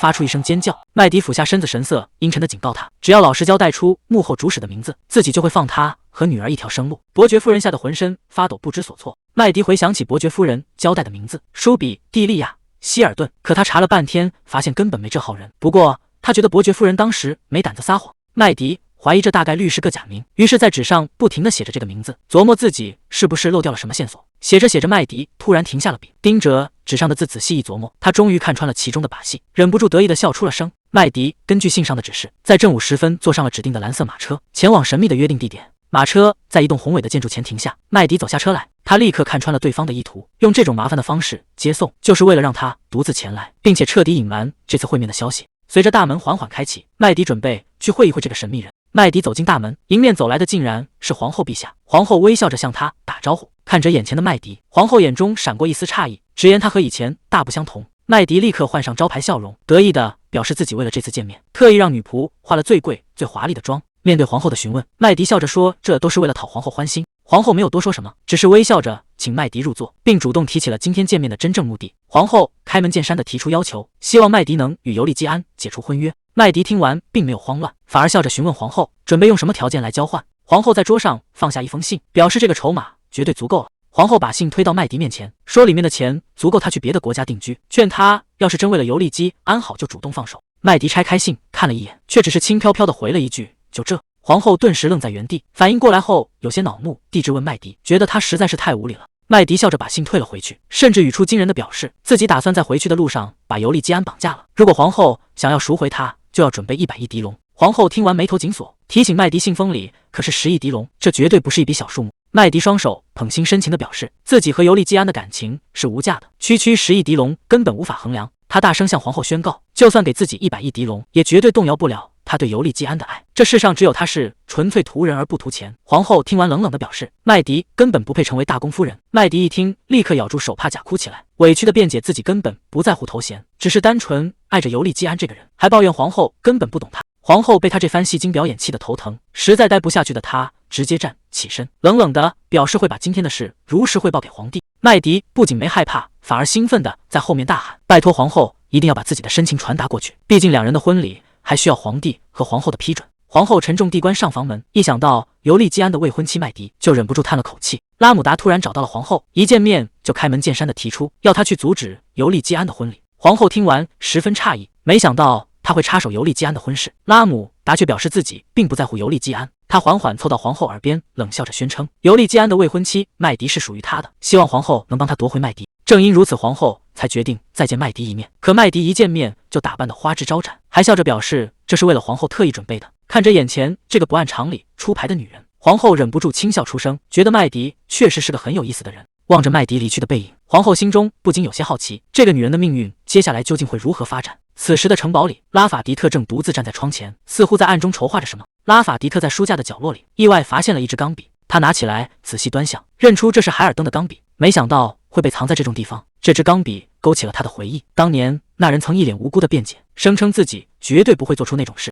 一想到那个卑鄙的伪君子以及和他长得一模一样的儿子尤利基安，拉法迪特就恨得咬牙切齿。不过他很快冷静下来，深知现在不是纠结过去的时候，当务之急是得想个办法好好保护米埃尔。因为皇后出身于艾斯兰公国，贵族们至今仍反对立米埃尔为皇储。为了让米埃尔未来能顺利登基，拉法迪特深知必须彻底排除尤利基安。他曾想让尤利基安与巴托罗斯家族联姻，以此来削弱尤利基安的继承权，但这个计划最终还是失败了。拉法迪特实在想不通，尤利基安怎么会看上麦迪那个平民。他决定重新物色一个合格的大公夫人，好借此机会暗中监视尤利基安。尤利基安急匆匆地找到麦迪，问他刚才到底去了哪里。麦迪一脸轻松地表示自己刚刚去面见了皇后陛下，这可把尤利基安吓了一大跳，连忙追问他有没有闯祸。麦迪俏皮地眨了眨眼，调侃说自己只是顺便让他更丢脸而已，随后便反问他为什么急着找自己。尤利基安有些尴尬地移开视线，解释说只是担心他又在外面惹麻烦。麦迪听完忍不住偷笑起来，直言反正事情已经发生了，现在担心也无济于事。麦迪得意地告诉尤利基安，自己已经找到了下毒的幕后主使，正准备把写有名字的纸条递给他看。这时门外突然传来敲门声，仆人送来了一封信。尤利基安看着送来的黑色信封，脸色瞬间变得十分难看。这熟悉的信封让他想起了痛苦的往事，这突如其来的死讯意味着又有一个人死去了。那封黑色的信件原来是一封讣告，夏洛梅女士已经去世了。他强压下情绪，让菲利普先退下。随着房门关上，屋里只剩下他们两个人。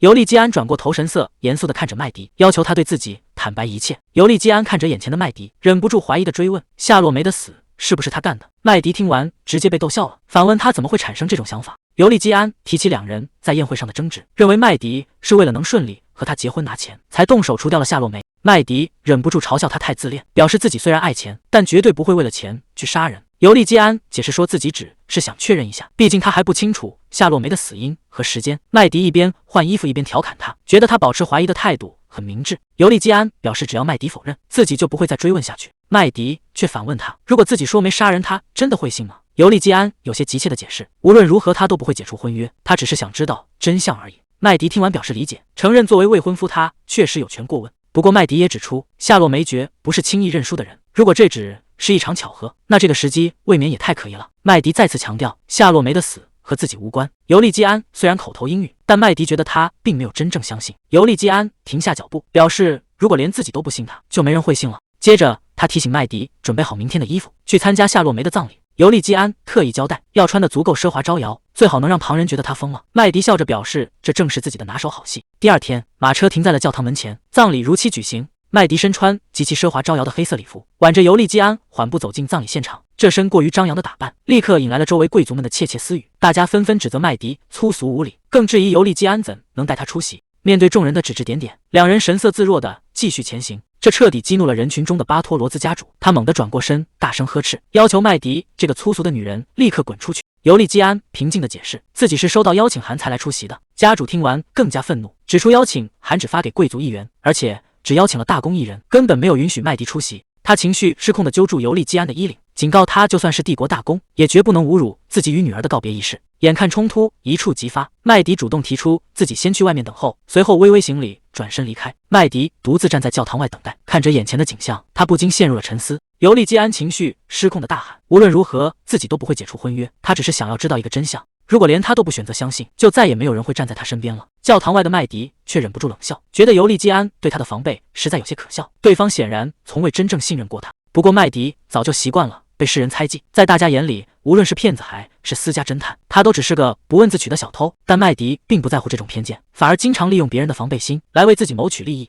麦迪觉得大家怀疑他很正常，毕竟一旦出了什么事，他往往就是那个幕后黑手。每当他收集完情报或者行骗得手准备脱身时，他都会把偷来的贵重物品偷偷塞进那些穷苦人家的屋里。等这些急需用钱的穷人把赃物拿去变卖的时候，所有的嫌疑自然就会落到他头上，而这正是他想要的结果。利用这种金蝉脱壳的手段，麦迪每次都能顺利脱身，拍拍屁股前往下一个城市。对麦迪来说，人与人之间的关系向来是说断就能断，他也从未对被人怀疑感到过后悔。可偏偏到了尤利基安这里，事情却变得没那么简单了。明明以前一直都是这么过来的，麦迪心里难免有些奇怪，难道是因为这次自己确实清清白白，才会觉得如此在意？当尤利基安那双深邃的眼睛里再次浮现出对他的怀疑时，麦迪只觉得自己仿佛一脚踩进了难缠的泥潭里。虽然这不是麦迪第一次参加葬礼，但这一次他的身份完全不同。尤利基安带着麦迪一同出席，并当众向他表明心意，说带他来是为了避免旁人误会，要让所有人知道麦迪是他唯一认定的人。听到这番近乎誓言的表白，麦迪表面上觉得他有些傻气，心里却十分清楚对方的用意。眼看仪式接近尾声，麦迪正打算先回马车上等待，不料身后却突然传来一声异响。麦迪还没来得及反抗，脖子就被针头狠狠扎入。意识到自己一时大意落单，麦迪强撑着转身发起反击，但这药剂的效果异常凶猛，强烈的眩晕感瞬间席卷而来，让他彻底失去了反抗能力。随着视线逐渐陷入一片模糊，一个包裹在黑袍里的神秘人趁机向他伸出了手。白百合被缓缓放入棺木，随着象征告别的泥土洒下，人群中响起了压低声音的议论。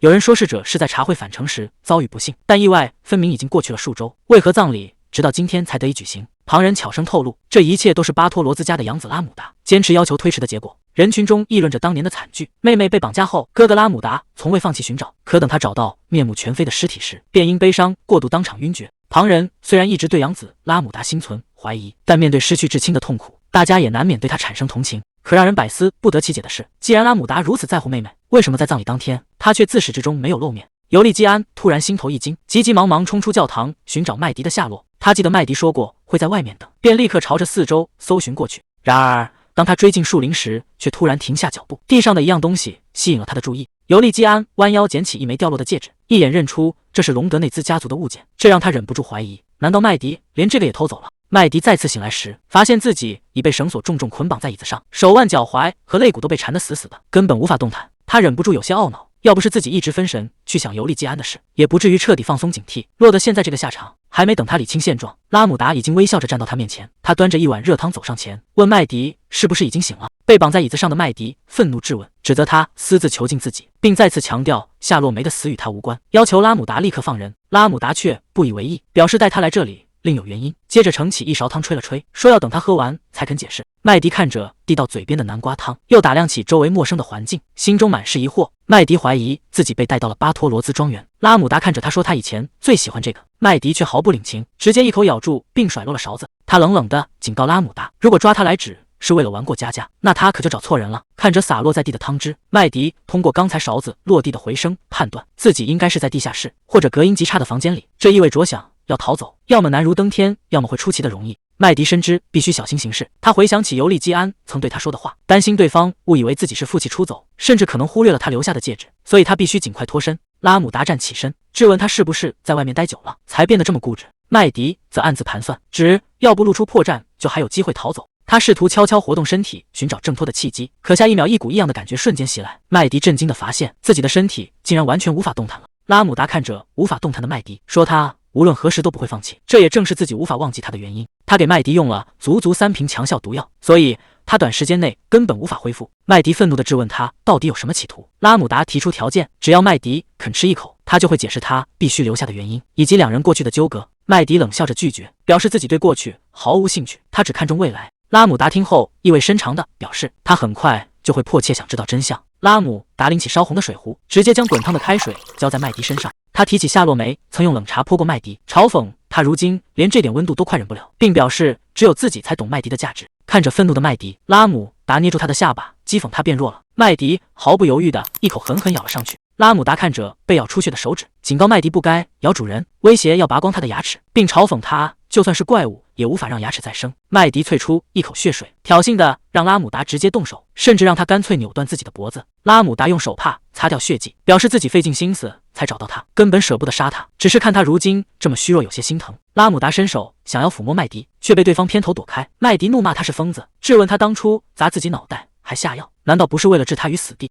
拉姆达却一脸无辜的辩解，声称自己当时并没想杀他，只是因为麦迪躲开了他的抚摸。麦迪暗自分析眼前的男人，对方下毒和绑人的手法极其专业，显然是个随时能取人性命的狠角色。联想到之前发生的一切，麦迪突然开口质问拉姆达，夏洛梅是不是被他杀死的？拉姆达听后故作遗憾地叹了口气，说原本打算等麦迪喝了汤再告诉他，不过就算不吃也饿不死人。他站起身走到麦迪身边，凑到他耳边低声承认了罪行，表示确实是自己杀了夏洛梅。接着拉姆达冷笑着补充道，麦迪未经他的允许就想和大公结婚，他们确实该好好聊聊了。拉姆达看着麦迪，说自己原本还担心他不会出席葬礼，幸好他最后还是去了。麦迪听完满脸震惊，拉姆达却自顾自地继续抱怨，责怪麦迪当年不告而别，如今居然还要和不相干的人结婚。他伸手抚摸着麦迪的头发，偏执地宣称对方是属于自己的，为什么摆出一副什么都不知道的无辜模样？他脸色阴沉下来，一把揪住了麦迪的头发。拉姆达红着眼睛质问他，是不是真的已经忘记了自己？麦迪虽然听不懂他在说什么，但发现拉姆达极易被激怒，他嘴角微扬，决定利用对方的动摇反客为主。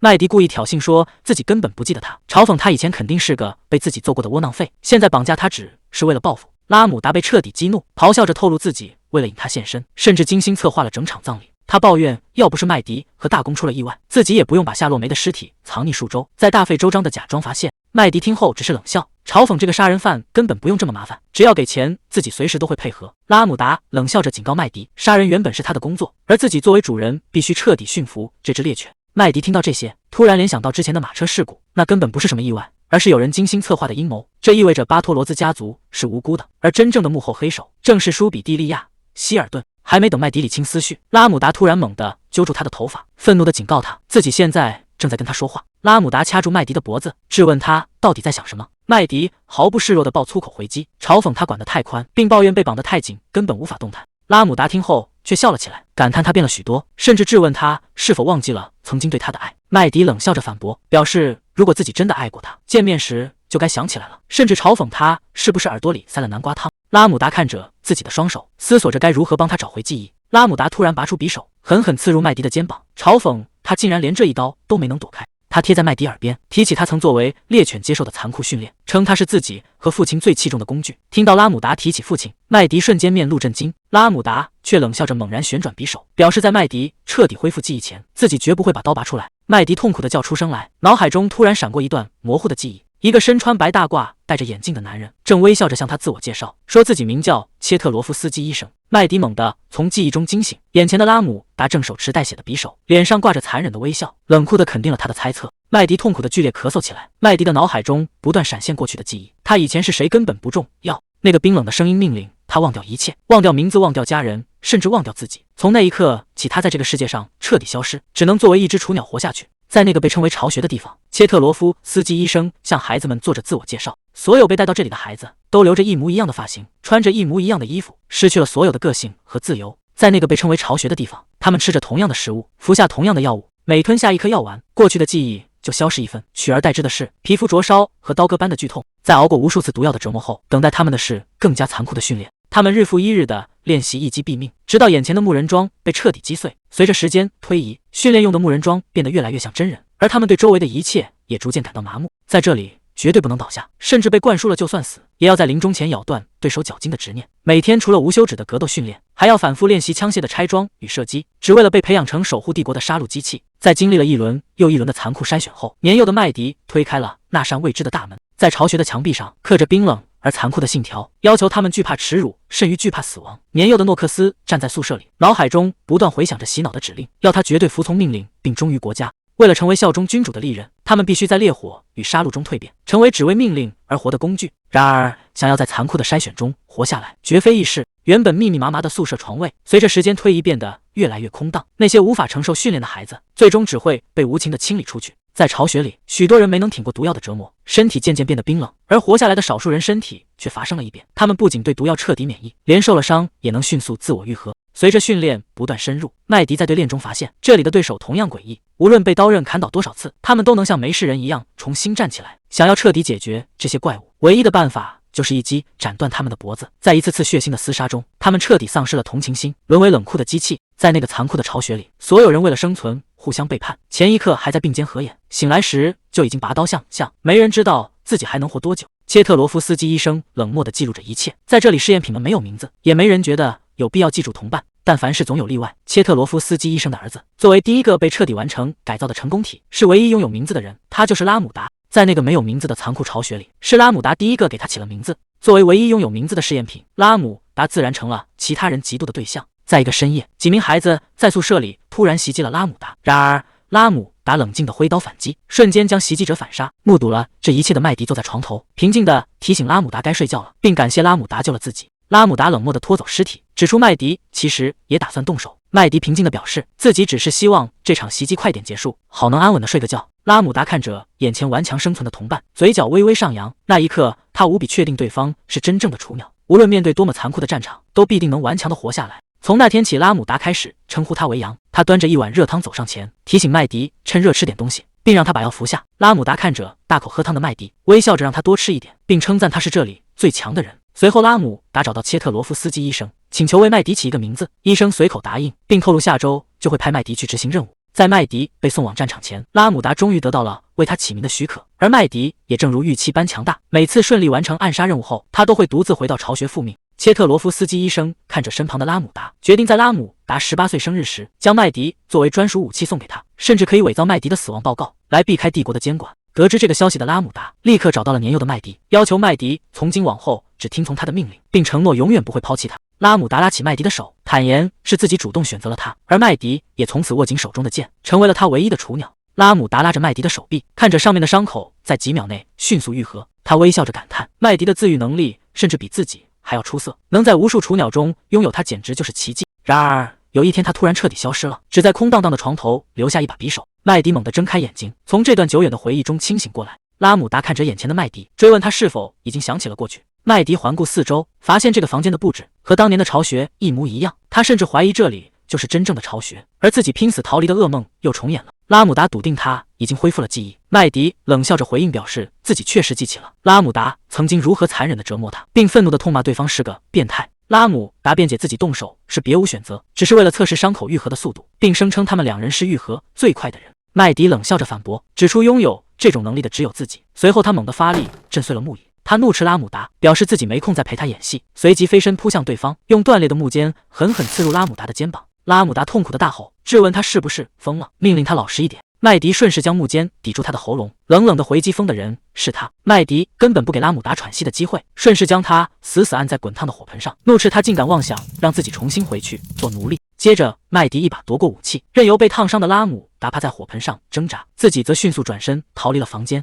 麦迪锁紧房门，逃到屋外，确认自己离巢穴和教堂都不远。他跃上树枝，本想借机逃得越远越好，可想到尤利基安焦急的质问，他立刻打消了逃跑的念头。比起抽身离去，眼前还有更重要的是等者处理。麦迪不再犹豫，转身扎进林中，全力狂奔。而此时的另一边，豪华的卧室里，尤利基安正在来回焦躁的踱步。尤利基安看着手中的戒指，脑海中浮现出麦迪曾经说过的话。麦迪曾笑着对他说，如果自己离开时留下了贵重物品，那就证明他绝不是要逃跑，因为他迟早会回到他身边。想到这里，尤利基安紧紧攥住拳头，坚信麦迪一定会回来。随着房门被缓缓推开，尤利基安惊疑地回头，发现站在门口的正是满身伤痕的麦迪。看着麦迪狼狈的模样，尤利基安震惊地问他到底发生了什么。麦迪看着眼前的尤利基安，主动伸出手走向他，请求他抱紧自己。这突如其来的举动让尤利基安一时有些不知所措，他警惕地环顾四周，怀疑是不是有人在暗中追踪。麦迪却笑着摇了摇头，解释说周围并没有危险，自己只是单纯想抱一下。看着眼前反常的麦迪，尤利基安确信他一定遇到了什么事，但他没有继续追问，而是顺从地伸出手将麦迪紧紧搂进怀里。尤利基安轻声安慰着怀里的麦迪，告诉他一切都过去了，并由衷地感谢他能平安回来。麦迪靠在尤利基安的肩头，一时间有些失神，但很快他就觉得这气氛有些别扭，便开口让尤利基安放开自己。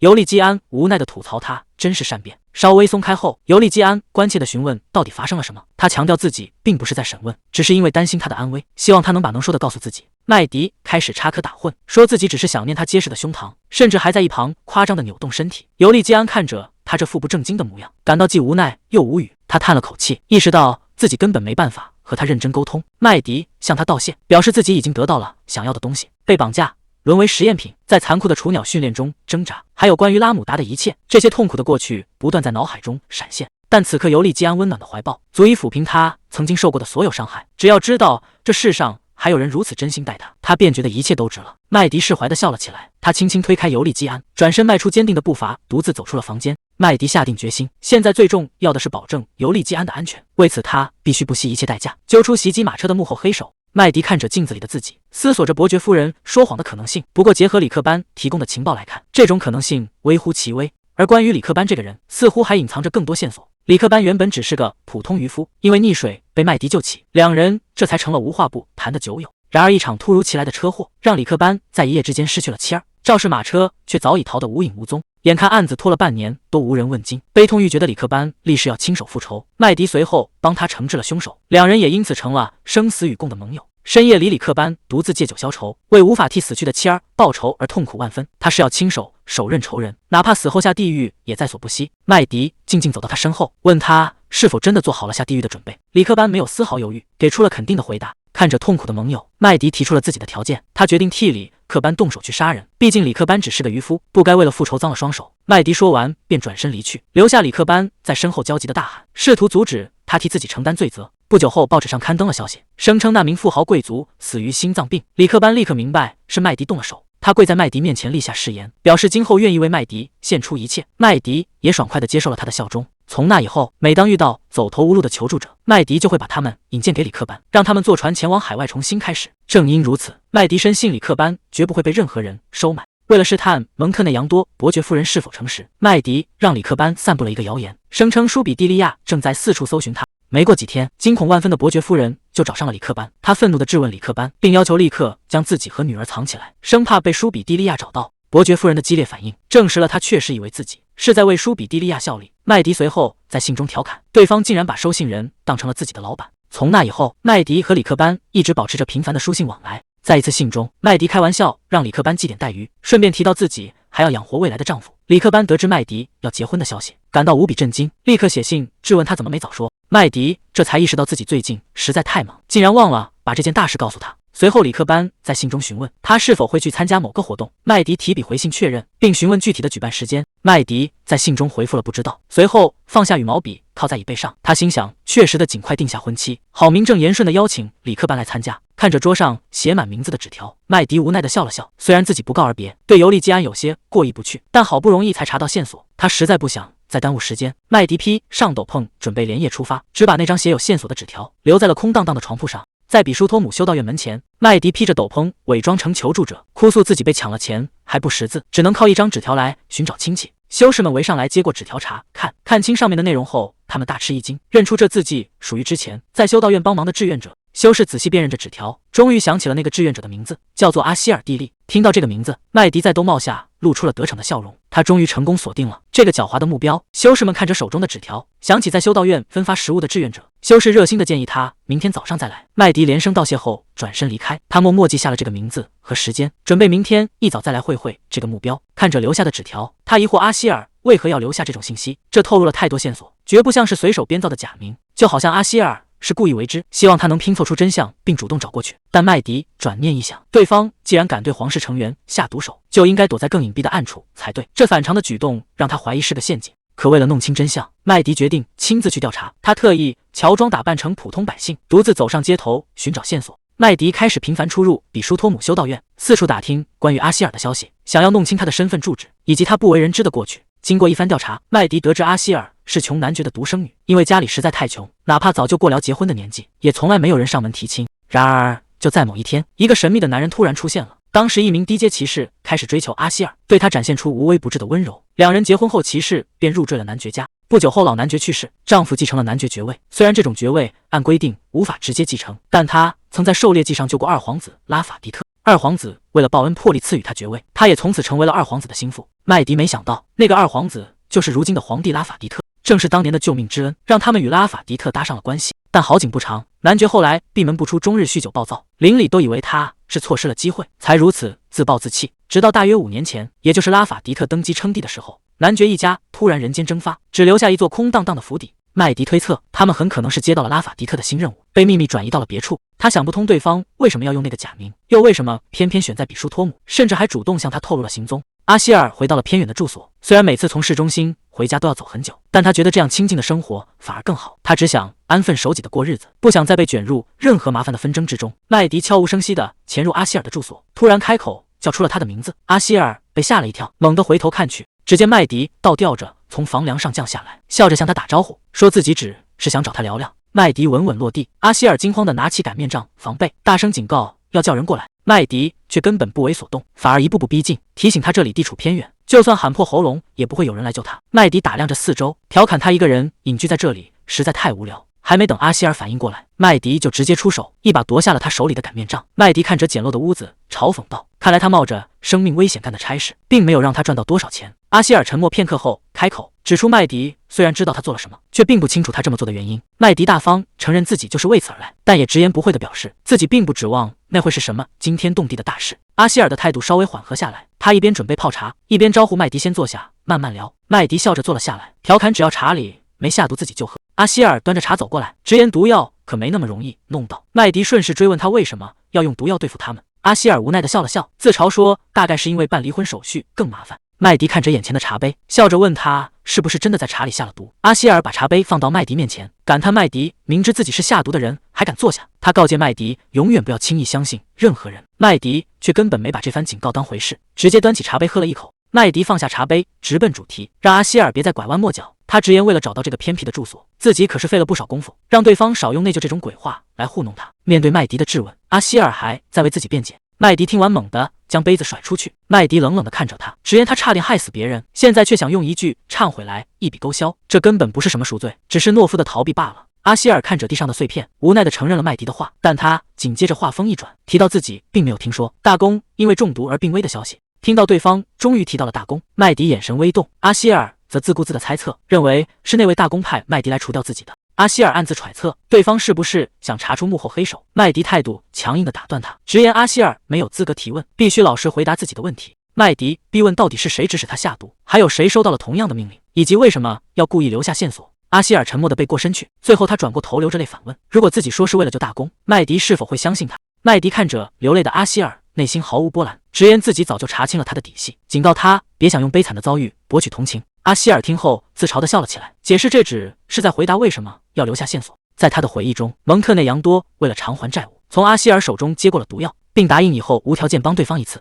蒙特内扬多担心事情败露，极力向阿希尔寻求庇护和保证。阿希尔以真名起誓，坦言留下线索是希望有人能惩罚自己，并帮他除掉那个幕后主使。麦迪顺着线索追问，指出她丈夫突然变成酒鬼，很可能是在讨好二皇子拉法迪特时出了什么差错。阿希尔无奈承认，透露丈夫当年替皇子办私密差事，结果脸部受了重伤，从此无法再继续工作。麦迪立刻察觉到异样，推测仅仅毁容就无法工作，说明她丈夫的任务见不得光，绝不能轻易被人认出身份。听到麦迪的推断，阿希尔紧张地攥紧了衣角，阿希尔承认麦迪猜得很准，她说丈夫失业后的2年里，整天在家砸东西发泄，对她和孩子动辄打骂虐待。麦迪不解她为什么不选择离婚？阿希尔无奈解释，当年批准他们结婚的担保人已经去世，在这个国家，普通人根本没有决定婚姻的自由。直到丈夫效忠的拉法迪特登基称帝，丈夫觉得翻身的机会来了，便带着她一起去面见皇帝。为了能重新得到重用，丈夫甚至主动向对方提议，以妻子身上没有伤疤为由，表示自己可以胜任任何危险的差事。听完这些，麦迪突然开口打听，问她丈夫眼角是不是有一道刀疤。阿希尔十分诧异地承认了。麦迪听后露出了然的微笑，直言自己曾经见过这个人。原来当年监视尤利基安一举一动的叛徒正是克罗克顿，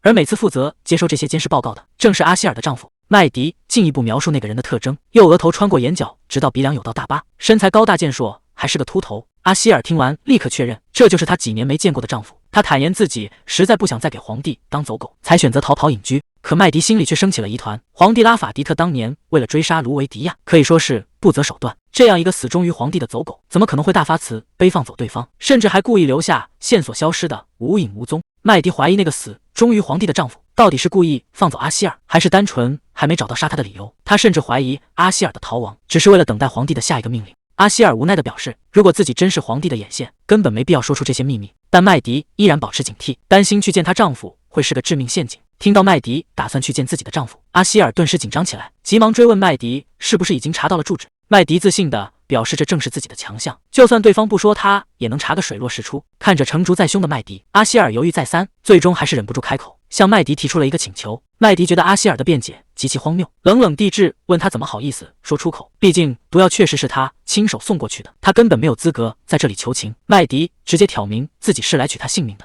阿希尔听后彻底崩溃，流着泪跪在地上苦苦哀求，只求麦迪能帮他打听儿子的下落。原来当年他为了逃命走得太匆忙，没能把年幼的儿子一起带走。等他安顿好再偷偷回去寻找时，嗜酒如命的丈夫已经把儿子卖掉换了酒钱，从此母子2人彻底失去了联系。阿希尔哭诉自己无论怎么找都找不到孩子的下落，他哀求麦迪帮他查明去向，确认他是否还安全。麦迪冷冷地看着他，问他难道不打算为自己的丈夫求情吗？阿希尔咬牙切齿地表示自己根本不在乎那个垃圾的死活，他愿意为自己的罪行承担任何后果，哪怕麦迪要他的命，他也绝不反抗。他只求麦迪能帮那个无辜的孩子，保住孩子的一条命。看着眼前痛哭流涕的阿希尔，麦迪若有所思地眯起了眼睛，觉得事情变得越来越有意思了。麦迪根据线索在街上拦住了一个红发年轻人，主动上前向他打招呼，询问他是不是丹尼尔，也就是阿希尔弟弟的儿子。看着眼前这个和母亲神似的年轻人，麦迪心中有了底。听到母亲的名字，丹尼尔浑身一震，立刻激动地转过身来，急切地追问麦迪是不是认识自己的母亲。面对丹尼尔对母亲安危的急切询问，麦迪却冷冷地表示自己其实是为他的父亲而来。丹尼尔听后十分震惊，随后自嘲地表示那个混蛋根本不算家人，每天除了酗酒就是威胁他们母子，就算死了自己也绝不在乎。画面转回现在，麦迪看着眼前的阿希尔，直言他刚才的反应和他儿子一模一样。阿希尔得知麦迪见过丹尼尔，顿时紧张地追问儿子的安危，并急忙请求麦迪不要伤害孩子。麦迪拖着下巴问接下来打算怎么办，毕竟自己已经没必要再继续听从那些命令了。他接着提到那个刀疤脸，说这家伙迟早会成为绊脚石，自己原本打算套出情报后就直接把他除掉。听到这，麦迪脑海中突然闪过尤利基安的身影，想起他曾认真的对自己说过，自己绝对不会滥杀无辜。这突如其来的回忆让麦迪瞬间红了脸，他有些慌乱的捂住嘴，不明白自己怎么会突然想起尤利基安，甚至还想起了尤利基安拿着戒指深情看着他的画面。麦迪突然勾起嘴角，他想起自己对尤利基安的承诺，于是主动向阿希尔提议，问他是否真的什么都愿意做，不如2人来做个交易。深夜的别墅里传来阵阵怒骂，阿希尔的丈夫正疯狂摔着酒瓶，看着满地狼藉的房间，他气得咬牙切齿，把一切都怪罪在逃跑的妻子身上。他觉得自己明明是为了这个家才去替皇室干那些脏活，甚至还帮妻子提升了贵族身份，对方不仅不感激，反而要求离婚，并逃得无影无踪。男人想起儿子丹尼尔曾劝他少喝点，早点休息，却被他当成是不服管教。此时他独自大口灌着烈酒，抱怨妻子和儿子竟然都背叛了他。就在他醉醺醺发牢骚时，麦迪持刀破空而出，瞬间将利刃架到了他的脖子上。原本不可一世的男人吓得仓皇失措，大声质问眼前这人究竟是谁。麦迪用刀尖戳了戳他脸上的旧伤疤，嘲讽他睡觉居然不锁门，更别指望他背后的主子能保他平安。男人疼得面部扭曲，歇斯底里地质问麦迪到底是谁。麦迪却一脸轻松地收起刀，直言他干的坏事太多，根本不配知道自己的身份，而且自己也懒得再审问他了。看着麦迪冷酷的态度，男人脸上写满了恐惧，心里彻底慌了神。麦迪直言自己已经掌握了全部线索，包括男人背后的靠山和所有恶行，所以根本不需要废话，直接送他上路就行。男人吓得冷汗直流，没想到对方连辩解的机会都不给。麦迪却只是轻蔑一笑，表示像他这种人只配落得这个下场。说完便作势要挥刀斩下。生死关头，男人彻底破防，以为麦迪是公爵派来的杀手，为了保命，他急忙大喊，主动提出要交代接下来的计划。见麦迪手上的动作有所迟疑，男人赶紧抛出更大的筹码，声称自己知道真正的幕后主使，愿意把所有秘密都招供出来。麦迪听完男人的求饶，怀疑他是在耍花招，接着又无情地嘲讽起来，说他不过是个被皇帝抛弃的寄生虫，居然还在死皮赖脸的替对方干脏活。这番话彻底戳中了男人的痛处，他咬牙切齿地低吼着，突然抱起扑向麦迪，可还没等他得手，就被麦迪一脚狠狠踹飞出去，重重地砸在地上。男人痛苦地捂着肚子，怎么也没想到这个女人力气这么大，心里更是懊悔自己刚才的冲动。麦迪居高临下地看着男人，劝他老实配合坐下来谈谈。为了保命，男人急忙抛出重磅消息，透露皇帝计划让尤利基安迎娶叛徒之女，企图以此坐实尤利基安的叛国罪名，将其终身监禁，甚至送上断头台。麦迪听着这些情报，默默思索起来。男人见状还想出言威胁，警告麦迪，如果现在动手杀他，日后也会被当成同谋一起清算。面对男人喋喋不休的威胁，麦迪根本没耐心听他废话，直接一记重拳狠狠砸在他脸上，警告他安静一点，配合谈话。男人在地上痛苦的挣扎，眼看麦迪又要动手，他为了保命，急忙大喊，主动提出要交代那个叛徒的身份。可麦迪却一脸平静地表示，自己早就已经猜到了。看着满脸震惊的男人，麦迪直接说出了那个名字：前皇位竞争者，皇帝的叔叔阿莱克西翁。麦迪指出对方被流放后成了公爵，而且他那备受宠爱的女儿很快就会抵达隆德内兹。麦迪觉得事情有些蹊跷，皇帝之前明明想让尤利基安迎娶自己亲信的女儿，现在却突然改变主意，要让他娶一个叛徒的女儿。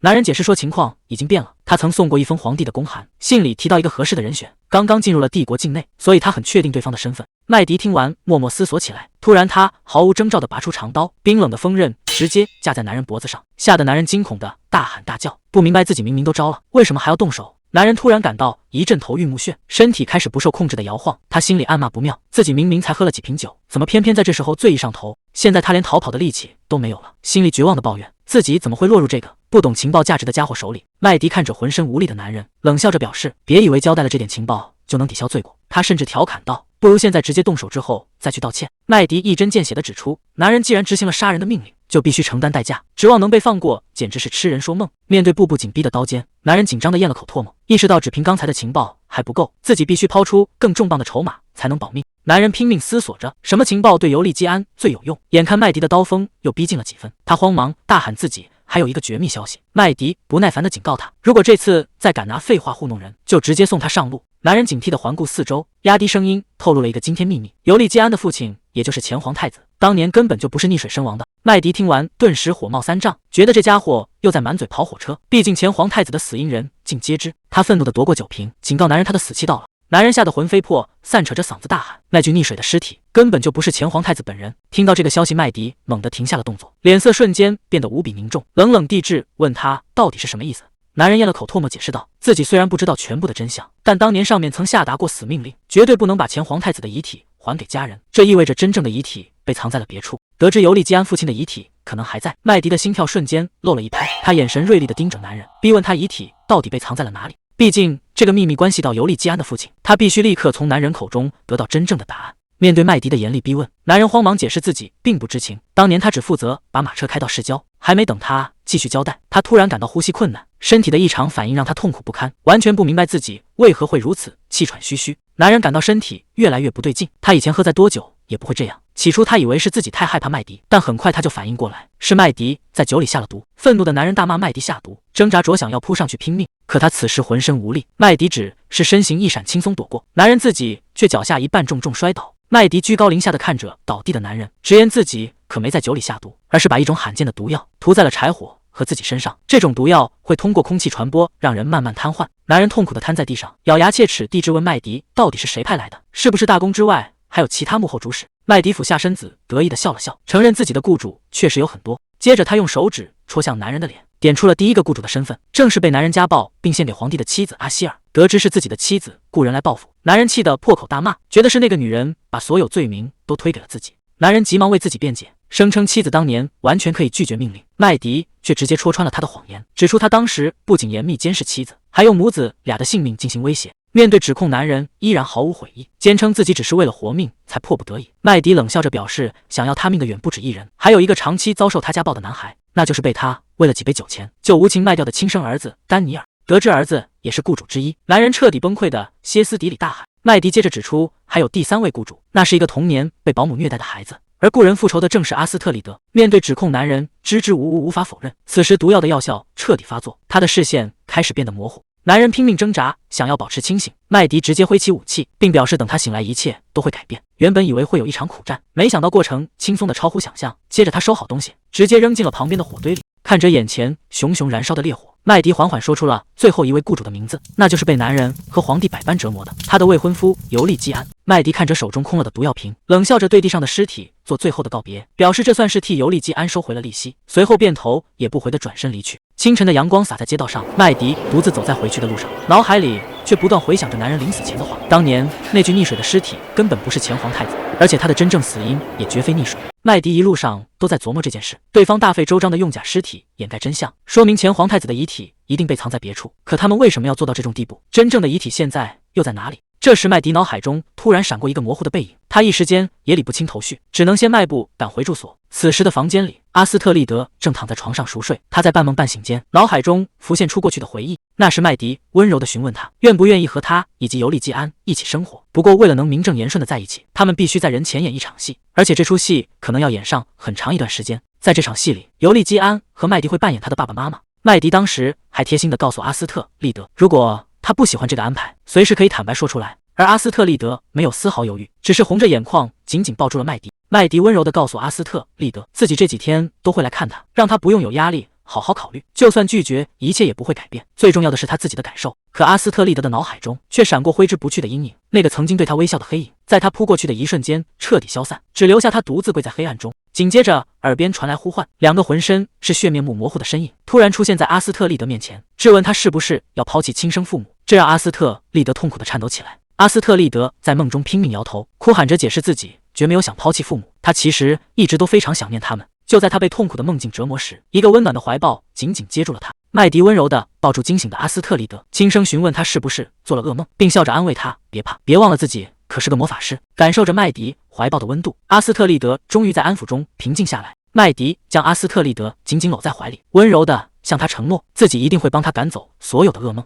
麦迪关切地询问他好些没有，是不是梦到了可怕的事情？阿斯特利德没有回答，这让身后的麦迪有些疑惑。阿斯特利德在纸上写下心声，说梦里虽然有爸爸妈妈，但因为记不清长相才感到害怕。麦迪看着本子上的字，十分心疼，温柔地表示理解他的思念。麦迪担心是自己之前的提议给阿斯特利德带来了心理负担，于是抱住他解释这只是个游戏，如果他不喜欢这种安排，随时可以换成其他游戏。接着麦迪耐心地开导他，告诉他记不清父母的脸并不代表他们已经消失，他们会永远陪伴着他，所以想念和难过都是正常的。麦迪一边逗着阿斯特利德，一边温柔地向他承诺，以后每当他想哭的时候，自己都会大声唱歌帮他掩盖，千万不要再独自默默流泪。清晨的阳光洒进房间，诺克斯像往常一样叫醒他，耐心地帮他洗脸刷牙，仔细地梳理好头发，又为他换上干净暖和的衣服。诺克斯不仅温柔地给他读书，还会想尽办法逗他开心。他特意准备了潜望镜，让阿斯特利德偷偷观察窗外的世界，看看街上热闹的人群和商贩。当阿斯特利德不小心打破花瓶时，诺克斯不仅没有责怪他，反而捡起了一块碎片。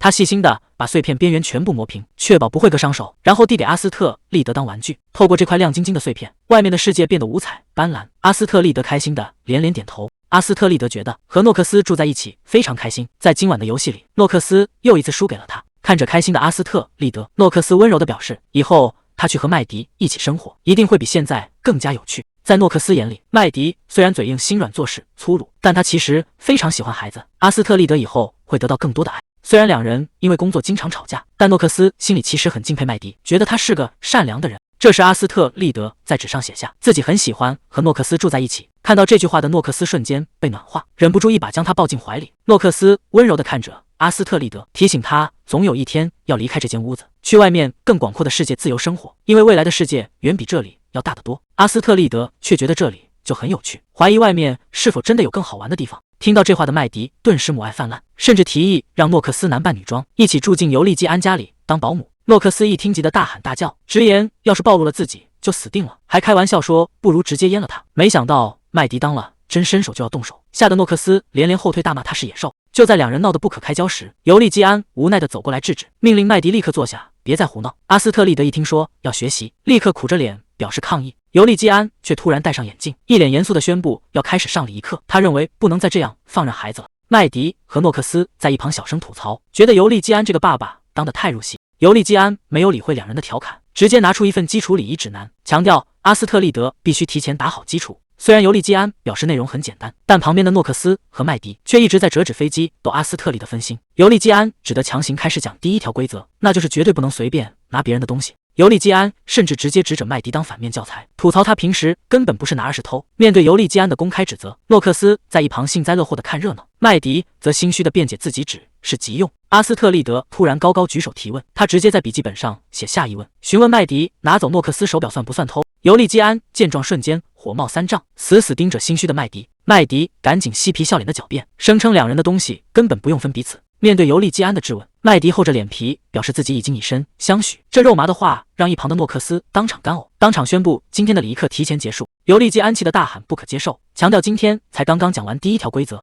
诺克斯却觉得学一条就已经足够，直接抱起阿斯特利德拔腿就跑，气得尤利基安在后面大声怒吼。被抱走的阿斯特利德却非常开心，觉得只要有麦迪的诺克斯在身边，原本枯燥的学习也变得很有意思。这个世界上好玩的事情实在太多了。画面一转，诺克斯和麦迪正在院子里闲聊，阿斯特利德在一旁静静地看着他们，心里似乎有了新的想法。麦迪和诺克斯凑在一起，看着阿斯特利德递来的纸条，上面写着同意让麦迪当妈妈，让尤利基安当爸爸。麦迪激动地搂住阿斯特利德，答应以后要一起开心生活。旁边的诺克斯跟着凑热闹，调侃阿斯特利德演技一流，以后能拿个最佳童星奖。听到麦迪的承诺，阿斯特利德心里甜滋滋的。到了晚上，麦迪带着阿斯特利德爬上屋顶，将他高高地抛向夜空。阿斯特利德虽然害怕的想哭，但还是忍住眼泪落回麦迪怀里，只觉得这游戏既刺激又好玩。那天晚上，阿斯特利德做了一个梦，梦见爸爸妈妈紧紧抱着他，温柔地亲吻他，父母轻轻拍着他的背，推着他继续向前走去。当他转过头时，看见妈妈露出了久违的笑容。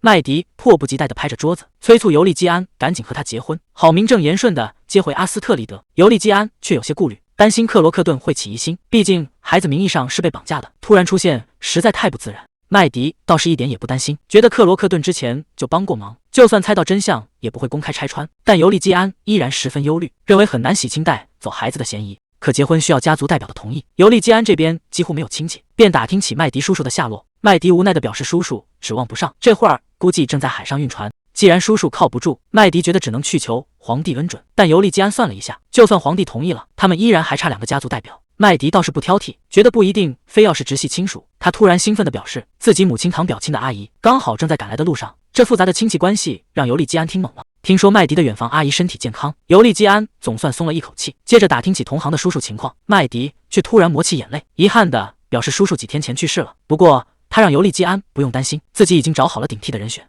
看着麦迪比出的手势，尤利基安疑惑地询问是谁，麦迪直接推荐了诺克斯，这让尤利基安十分无语，觉得诺克斯那蹩脚的易容术根本就靠不住。至于第3个同意结婚的代表，麦迪表示自己心里已经有了最合适的人选。大公求婚的消息很快登上报纸，米埃尔看着新闻照片，终于明白哥哥那天为何慌张跑出去，原来是为了他的爱人麦迪。在妹妹的记忆中，尤利基安总是疲惫且毫无感情，可照片里和麦迪在一起的他却露出了发自内心的笑容。看着报纸上关于哥哥的报道，米埃尔得知在尤利基安生病时，麦迪曾不眠不休地守在床边，这让他确信两人是真心相爱。可报纸上接着提到，因为麦迪没有在世的亲属，无法凑齐成婚所需的家族代表，两人的婚事因此陷入了僵局。看着真挚相爱的两人被规矩阻碍，米埃尔决定尽力帮哥哥一把。他认为父母对哥哥一定有误解，只要自己去解释清楚，就一定能争取到他们的支持。毕竟他们的父母是皇帝和皇后，只要他们肯破例首肯，哥哥的婚礼就能不受规矩束缚。想到这，他立刻提着裙摆跑去找父母。然而还没等他走到地方，耳边突然传来的窃窃私语让他猛地停下了脚步。女仆们正低声议论着，皇帝已经为大公物色了新未婚妻，以此来阻止他迎娶平民麦迪。更让米埃尔震惊的是，这次联姻的对象竟然是当年争夺王位失败、被驱逐的叛臣阿莱克西翁的女儿。此时在另一边，阿莱克西翁看着女儿尼特娜，询问她是否决定前往隆德内斯。尼特娜收起那封联姻的信件，微笑着给出了肯定的回答，表示自己非常期待这次的旅程。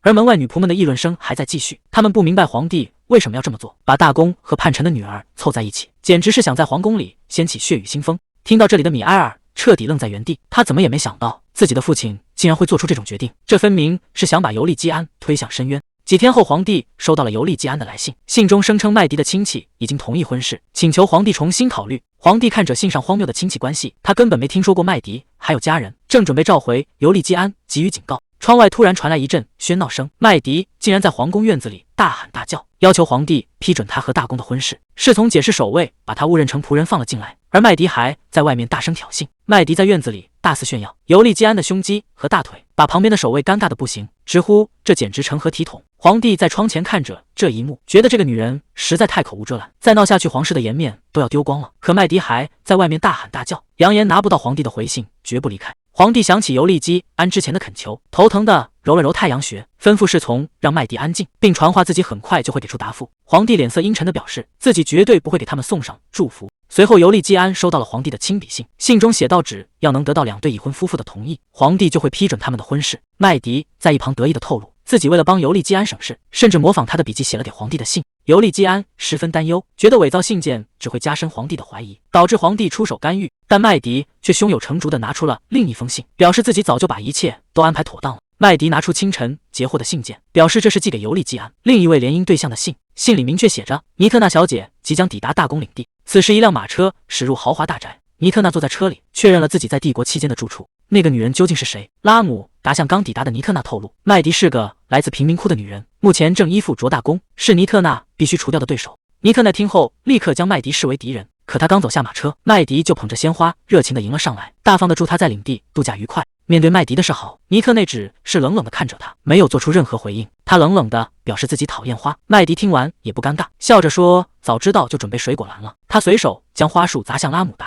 拉姆达顺手接过了花束，并趁机在尼特娜面前贬低麦迪，说他只是个傲慢无礼的平民，根本不配让尼特娜理会。他甚至主动提议只要尼特娜愿意，自己可以在他逗留期间帮忙管教麦迪。然而尼特娜却并不领情，他冷淡地表示听到有人说要管教别人让他很不舒服。接着尼特娜意味深长地表示自己更喜欢和敌人同床共枕，这让拉姆达的脸色瞬间阴沉了下来。拉姆达主动提出帮尼特娜提行李，却被尼特娜一口回绝。他表示自己能拿，并冷淡地向拉姆达道谢送客。拉姆达碰了一鼻子灰，转头却叫住了准备离开的麦迪。他自顾自地表示只要麦迪肯回来，自己就会原谅他，以后也不用再送花讨好他了。麦迪听完简直无语，这家伙不仅选择性失聪，而且之前受的伤居然全好了，连个疤都没留下。看着这个自我感觉良好的自大狂，麦迪毫不客气地让他滚远点，别在自己面前晃悠。画面回到庄园，麦迪客气地称呼尼特娜为小姐，尼特娜却主动纠正，让他直接叫自己尼特娜。听到麦迪改口后，尼特娜心里产生了一种微妙的变化。麦迪陪着尼特娜在庄园里散步，顺口问起他是不是独自旅行。尼特娜表示自己确实喜欢一个人旅行，而且这还是他第一次来到隆德内斯，以前他父亲总是推荐别的地方。听到这，麦迪兴奋地张开双手，直呼尼特娜能住进大公庄园简直太幸运了，还热情地夸赞这里的花园非常漂亮。尼特娜微笑着点头附和，看着打理得井井有条的花园，他猜测着要么是女仆长能力出众，要么是大公本人做事极其细致。看着眼前毫无防备热情洋溢的麦迪，尼特内在心中默默提醒自己，眼前的这个女人其实是自己的敌人。麦迪完全没有察觉到异样，依旧开心地笑着，表示要带尼特娜逛遍庄园的每一个角落，并打算先带她去挑选心仪的房间。可两人没走几步，尼特娜却突然停下了脚步，有些疑惑地让麦迪走慢一点。麦迪突然加快脚步跑了起来，一边跑一边大声呼喊着尤利基安的名字。跟在后面的尼特娜有些惊讶，立刻认出了前方的那个男人。麦迪毫无顾忌地飞奔过去，直接扑进了尤利基安的怀里。尤利基安也微笑着温柔地接住了他。故事回到了10年前，尼特娜的父亲看着情绪低落的女儿，关切地询问她是不是和新朋友相处的不顺利。尼特娜低着头，十分沮丧，坦言自己说话太直接，把那个想和他亲近的女孩给气哭了。他觉得对方现在一定很讨厌自己。父亲看着自责的女儿，十分心疼。以前别的小孩总因为猜不透尼特娜而疏远他，好不容易交到朋友，却弄成这样，对尼特娜来说确实是个不小的打击。父亲温柔地安慰尼特娜，说他只是不擅长表达，并不是个坏孩子。父亲温柔地握住尼特娜的手，告诉她每个人都有自己的灵魂伴侣，就像自己拥有她的母亲一样，总有一天尼特娜也会遇到那个能读懂她内心并陪她欢笑的人。看着眼前的一幕，尼特娜突然理解了父亲的话。不远处的花园里，麦迪正紧紧依偎在尤利基安怀中，两人脸上洋溢着幸福的笑容，这让尼特娜瞬间意识到，大公尤利基安的灵魂伴侣显然就是眼前的麦迪。尤利基安突然注意到了不远处的来客，他震惊地发现来人竟然是尼特娜。阿莱克西翁。尤利基安顿时有些慌乱，询问麦迪是不是故意跑出来迎接的。麦迪却在一旁小声鼓励他，让他主动上前去应对。尤利基安无奈之下只能硬着头皮上前，为自己没能提前迎接而向尼克娜致歉，并主动表明了大公的身份。尼克娜优雅地提起裙摆向他行礼，自我介绍是尼克娜·阿莱克西翁。看着眼前亲密的两人，尼克奈在心中暗自思忖，看来传闻并不属实，这两人的感情其实非常深厚。尤利基安当着麦迪的面向尼克娜明确表示歉意，他坦言自己已有了心爱之人，无论皇帝如何安排，他都绝不会接受这桩联姻。尼克娜大方地表示理解，承认大公刚才看起来确实很幸福，他深知自己无法融入其中，更不可能拆散两人的深厚羁绊。为了避免彼此尴尬，尼克娜主动提出告辞，准备搬到别处居住。虽然遗憾没能交到朋友，他还是转身准备离开。就在尼克娜转身的瞬间，麦迪却突然伸手拉住了他。麦迪热情地表示，既然尼克娜喜欢这里的花园，那也一定会中意接下来的房间，还兴奋地提议两人要一起好好玩耍。随后麦迪推开房门，大方地向尼克娜展示宽敞的房间，并贴心地让她把行李放在舒服的地方。尼克娜道谢之余感到十分困惑，她不明白麦迪为什么对自己这么好，难道对方不知道自己差点成为大公的未婚妻吗？麦迪却笑着解释，自己只是想和尼克娜一起度过愉快的假期，所以才要想办法留住她。接着麦迪好奇地问起尼克娜旅行的原因，尼克娜握紧行李，坦言自己是为了寻找某些东西。父亲曾说他的灵魂知己就在世上某个角落，所以他才四处旅行寻找那个人。麦迪有些意外，没想到尼克娜旅行只是为了交朋友，又好奇地问是不是必须得是灵魂知己。尼克娜有些失落地表示，既然在隆德内斯没能找到灵魂知己，那在离开前随便交个普通朋友也行。听到这，麦迪主动向尼克娜伸出手，提议让自己成为他的第一个普通朋友。尼克娜看着麦迪真诚的样子，最终伸手与他紧紧相握，答应了麦迪的提议。麦迪兴奋地一把抱住尼克娜，直呼以后请多关照。面对有些不知所措的尼克娜，麦迪大方地让他不用客气，像朋友一样随便称呼就行。看着尼克娜放松了警惕，麦迪嘴角微微上扬，露出了得意的笑容。其实从一开始，尼克娜就根本不是麦迪的对手。这位出身名门的贵族小姐，性格冷淡，毫无胜负欲，甚至比预想中更容易放弃婚约。但麦迪可不打算就这么放她走，毕竟尼克娜是一张极有价值的底牌。麦迪早就打听到，尼克娜虽然经常四处旅行，却过得并不开心。他猜测对方只是因为生活太无聊，才想出来寻找刺激。想到这，麦迪心里又有了新的算盘。麦迪在心中暗自盘算，虽然绝不可能把尤利基安让给尼克娜，但能和他成为挚友也完全足够。他决定要给尼克娜一个终生难忘的假期。与此同时，尼克娜已经抵达了隆德内斯的消息传开，米埃尔得知后有些忧虑，不知道他是否已经去了大公领地，也不清楚尤利基安和麦迪目前进展如何。米埃尔原本想亲自去说服父亲，但担心父亲会追问消息的来源，甚至发怒，于是他决定先去找母亲商量，希望通过母亲来劝说父亲。米埃尔来到了母亲的温室前，虽然保姆曾警告过他，这里非常危险，绝不能独自进入，但为了寻找母亲，他还是鼓起勇气推开了大门。温室里空无一人，米埃尔一边呼喊着母亲，一边在花园里四处寻找。这时旁边的异样引起了他的注意，他顺着方向走过去，却意外发现了一处隐秘的视野。看清眼前的景象后，他整个人都愣在了原地。米埃尔顺着隐秘的视野望去，发现下方有一栋蓝色屋顶的洋房，这栋建筑的轮廓让他感到十分眼熟。正当他努力回忆的时候，身后突然传来的开门声打断了思绪。母亲不知何时已经回到了温室，疑惑地询问他一个人在这里做什么。面对母亲的突然询问，米埃尔顿时有些慌乱，一时间不知道该如何解释。米埃尔庆幸母亲没发现自己的小动作，他主动提起有亲戚要来隆德内斯的消息，表示自己也想见见对方。母亲温柔地答应带他去和父亲商量。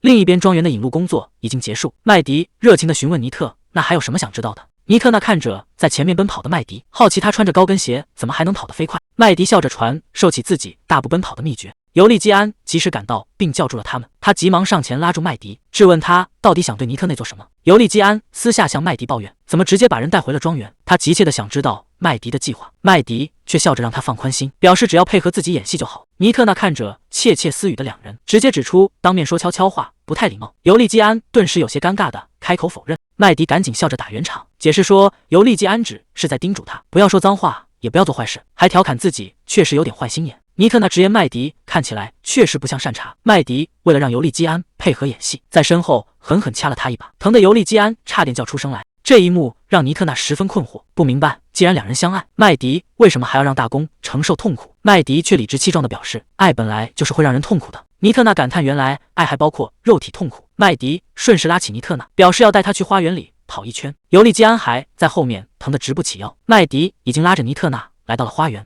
麦迪突然好奇地问尼克娜有没有打过人。尼克娜有些无奈地反问，自己看起来难道像个会动手的人吗？麦迪却一本正经地传授经验，说跑步时必须抱着揍扁对手的决心。尼克娜听完得出结论，原来擅长跑步的人就是暴力专家。接着尼特娜注意到麦迪指关节的伤疤，随口问他是不是在贫民窟打架讨生活，这让麦迪瞬间愣在原地，看着一脸无辜的尼特娜，麦迪在心里直犯嘀咕：这位大小姐虽然没有恶意，但说起话来却像带刺一样难以招架。麦迪赶紧摆手解释，说自己粗人一个，不太会说话，如果刚才有冒犯，还请多包涵。接着麦迪半开玩笑的反问，就算自己真是靠拳头讨生活，难道就配不上大公了吗？尼特娜却轻轻摇头，觉得麦迪和尤利基安其实很般配，还贴心的表示等麦迪成了大公夫人，就不用再过容易受伤的打架生活了。看着眼前的尼特娜，麦迪在心里暗自感叹，这位大小姐虽然不苟言笑，但通情达理且举止得体，确实是个不会主动找麻烦的人。尼特娜觉得麦迪十分有趣，终于明白为什么大公被拧了胳膊，却依然深爱着他。麦迪却理直气壮地表示，大公爱的是自己的美貌，而非幽默。尼特娜直言麦迪确实漂亮可爱，但这份美貌还不足以让大公冒着地位受威胁的风险去爱她。麦迪听完只是微微一笑，轻声唤了她一声妮娜，表示等自己成了大公夫人，自然会收敛拳头，但现在还不是时候。看着尼特娜疑惑的神情，麦迪微笑着攥紧了拳头，直接拉起尼特娜在花园里奔跑，还提议输的人要把肉让出来。虽然尼特娜觉得这很不绅士，但麦迪显然已经喜欢上了他。餐桌上，尤利基安客气地询问尼特娜这里的食物是否合胃口。尼特娜礼貌道谢，却直言尤利基安没必要和他说话，这让尤利基安有些摸不着头脑。尼特娜一边切着牛排一边解释说，麦迪之前警告过他，谁要是敢觊觎大公，就会被宰了挂在北门上。尤利基安听完大惊失色，连忙质问麦迪到底胡说了什么。尼特娜却十分淡定地安慰他说，大公虽然长得英俊，但还不至于让他冒着生命危险去抢。接着尼特娜主动提议，既然大家已经达成了共识，以后3个人就当可以随性相处的朋友，这让一旁的麦迪感到有些意外。尼特娜既然决定和大家做朋友，便随口询问大公的年龄，还亲切地问能不能叫他基安，这让正在喝水的尤利基安直接一口水喷了出来。一旁的麦迪顿时醋意大发，一把勒住尼特娜的脖子，警告他只有情侣才能叫昵称，否则就把他也挂到北门上去。尼特娜却淡定地提醒尤利基安，大公自己也得小心别被挂上去。他觉得自己第一个朋友好像没选好，但他很快说服自己要包容朋友的缺点，这让夹在中间的尤利基安彻底崩溃，直呼光是一个麦迪就够受了，没想到又来了一个更难对付的怪人。不过短短几天过去，麦迪和尼特娜的关系就变得十分亲密，两人经常坐在花园里聊天。尼特娜直言不讳地问麦迪，他毫无贵族规矩，以后要怎么当大公夫人？麦迪一边吃着点心，一边无所谓地表示，既然天生如此，那也只能硬着头皮去适应了。尼特娜听完觉得很有道理，优雅地喝着茶，表示自己生来就是贵族小姐，所以才总是被夸赞举止优雅。麦迪忍不住吐槽妮娜，虽然举止优雅，但说话还真是够直接的。妮娜听完也大方承认，自己确实经常收到这种评价。妮娜放下茶杯，一针见血地指出，麦迪和尤利基安至今没有举办婚礼，是不是因为两人都是孤儿，很难得到亲戚们的同意？麦迪被这番话逗笑了，调侃妮娜居然能如此平静地提起别人已经过世的父母。接着麦迪突然凑上前去，半开玩笑地向妮娜提议，既然如此，不如把他的父母借给自己用用。妮娜顿时愣在原地，完全没明白麦迪的意思，不明白他为什么要借自己的父母。尼特娜正在给母亲写信报平安，虽然和隆德内斯的婚事吹了，但他在这里交到了第一个朋友。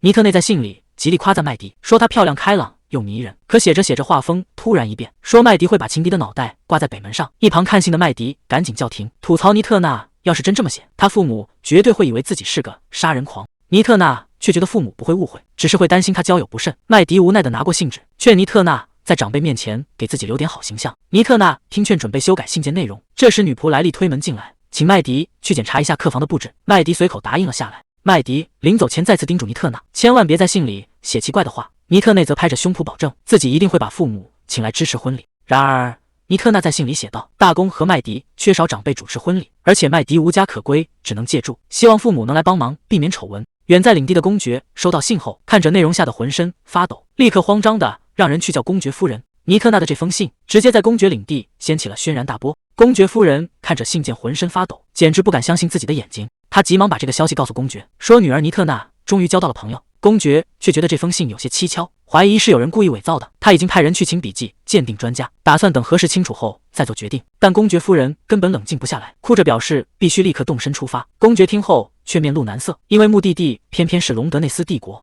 公爵的身份十分敏感，一旦现身，很可能会引发政治风波。当年他被哥哥诬陷叛国，为了活命才逃到了加帕特罗纳，在隆德内斯帝国眼中，他至今依然是个叛国贼。公爵抱住妻子，轻声安慰，直言这次的婚事来得太突然，如果贸然入境，恐怕会有危险。公爵为了确保家人的安全，决定在收到笔迹鉴定结果后，提前给隆德内斯皇帝写信报备。公爵夫人虽然理解丈夫的顾虑，但还是忍不住担心女儿等得太久，就在这时，仆人带着笔记鉴定专家赶了过来，专家立刻对信件展开了仔细核对。经过一番紧张的鉴定，专家得出结论，这封信确实是尼特纳亲笔所写。得知信件并非伪造，公爵不再犹豫，立刻提笔给隆德内斯皇帝写信，并吩咐手下火速送往皇宫。还没等公爵松一口气，夫人又拿着一封信急匆匆地跑了进来。原来尼特纳的第二封信已经送达了。收到尼特纳的第二封信后，公爵急忙让仆人把信纸拿来，准备立刻给尼特纳回信。几天后，隆德内斯帝国皇宫内，皇帝拉法迪特看着送来的信件，感到无比头疼。连续2天收到加帕特罗纳公爵的来信，让他一时间摸不着头脑。信中公爵恳请皇帝宽恕，并希望允许女儿尼特娜参加大公的婚礼。拉法迪特深感事态超出了控制，决定带着信件去征求皇后的意见，并为自己之前擅自做决定而感到自责。皇后看完信后却显得十分平静，她表示自己早就看穿了拉法迪特的计划，知道他是想撮合尼特娜和尤利基安大公，毕竟两人身份相配，确实是天作之合。不过看着手中的信件，皇后也忍不住感叹，谁能想到那个脾气火爆的麦迪竟然会和温婉的尼特娜成为朋友。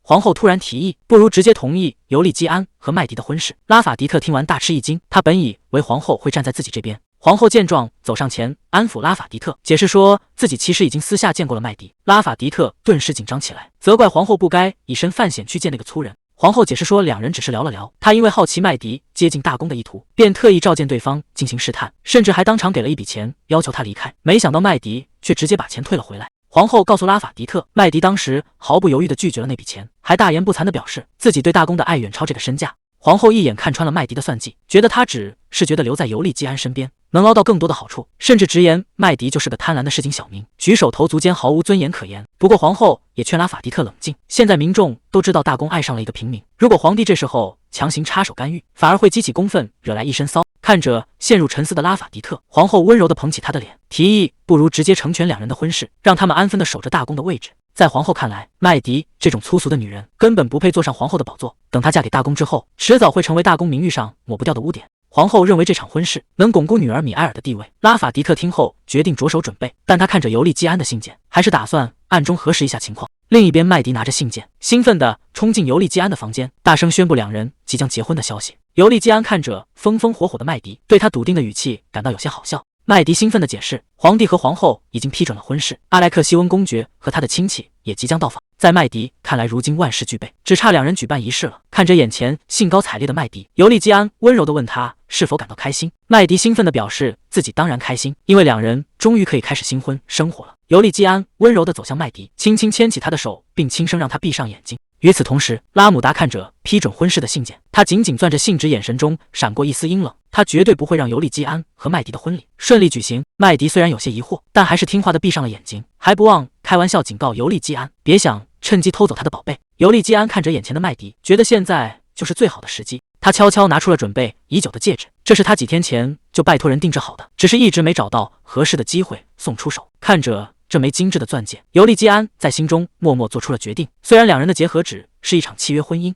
但他对麦迪的感情早已悄然改变，他不想再忽视自己对他的心意。麦迪等得有些不耐烦，催促说自己还要去迎接姨妈。尤利基安笑着让麦迪再等一下，随后伸手摸向口袋准备拿戒指，可他的手在口袋里掏了半天，脸色却突然变得惨白，因为那枚定制的钻戒竟然不见了。尤利基安开始在身上疯狂摸索，看着在一旁疑惑询问的麦迪，他只能尴尬地找借口掩饰，谎称只是想帮他拿掉头发上的脏东西。麦迪觉得有些莫名其妙，丢下一句真扫兴，便转身离开去准备迎接客人。尤利基安正趴在地上寻找，突然注意到麦迪手上闪过一丝光芒，仔细一看，那枚丢失的钻戒正戴在麦迪手上。麦迪得意地承认自己昨天就从他口袋里把戒指偷走了。尤利基安无奈之下，直接把戒指送给了他，反正这本来就是准备求婚用的。可麦迪看着那枚戒指，怀疑这定制的钻戒被人调包成了假货。尤利基安崩溃的大喊，这枚定制钻戒当然是真的，他原本计划用它重新正式求婚，结果却被麦迪提前偷走了。尤利基安直接脱力跪倒在地，麦迪笑着拍拍他的背，吐槽他把戒指放在口袋里太不安全，万一被别人偷走就糟了。尤利基安无奈地表示，反正这戒指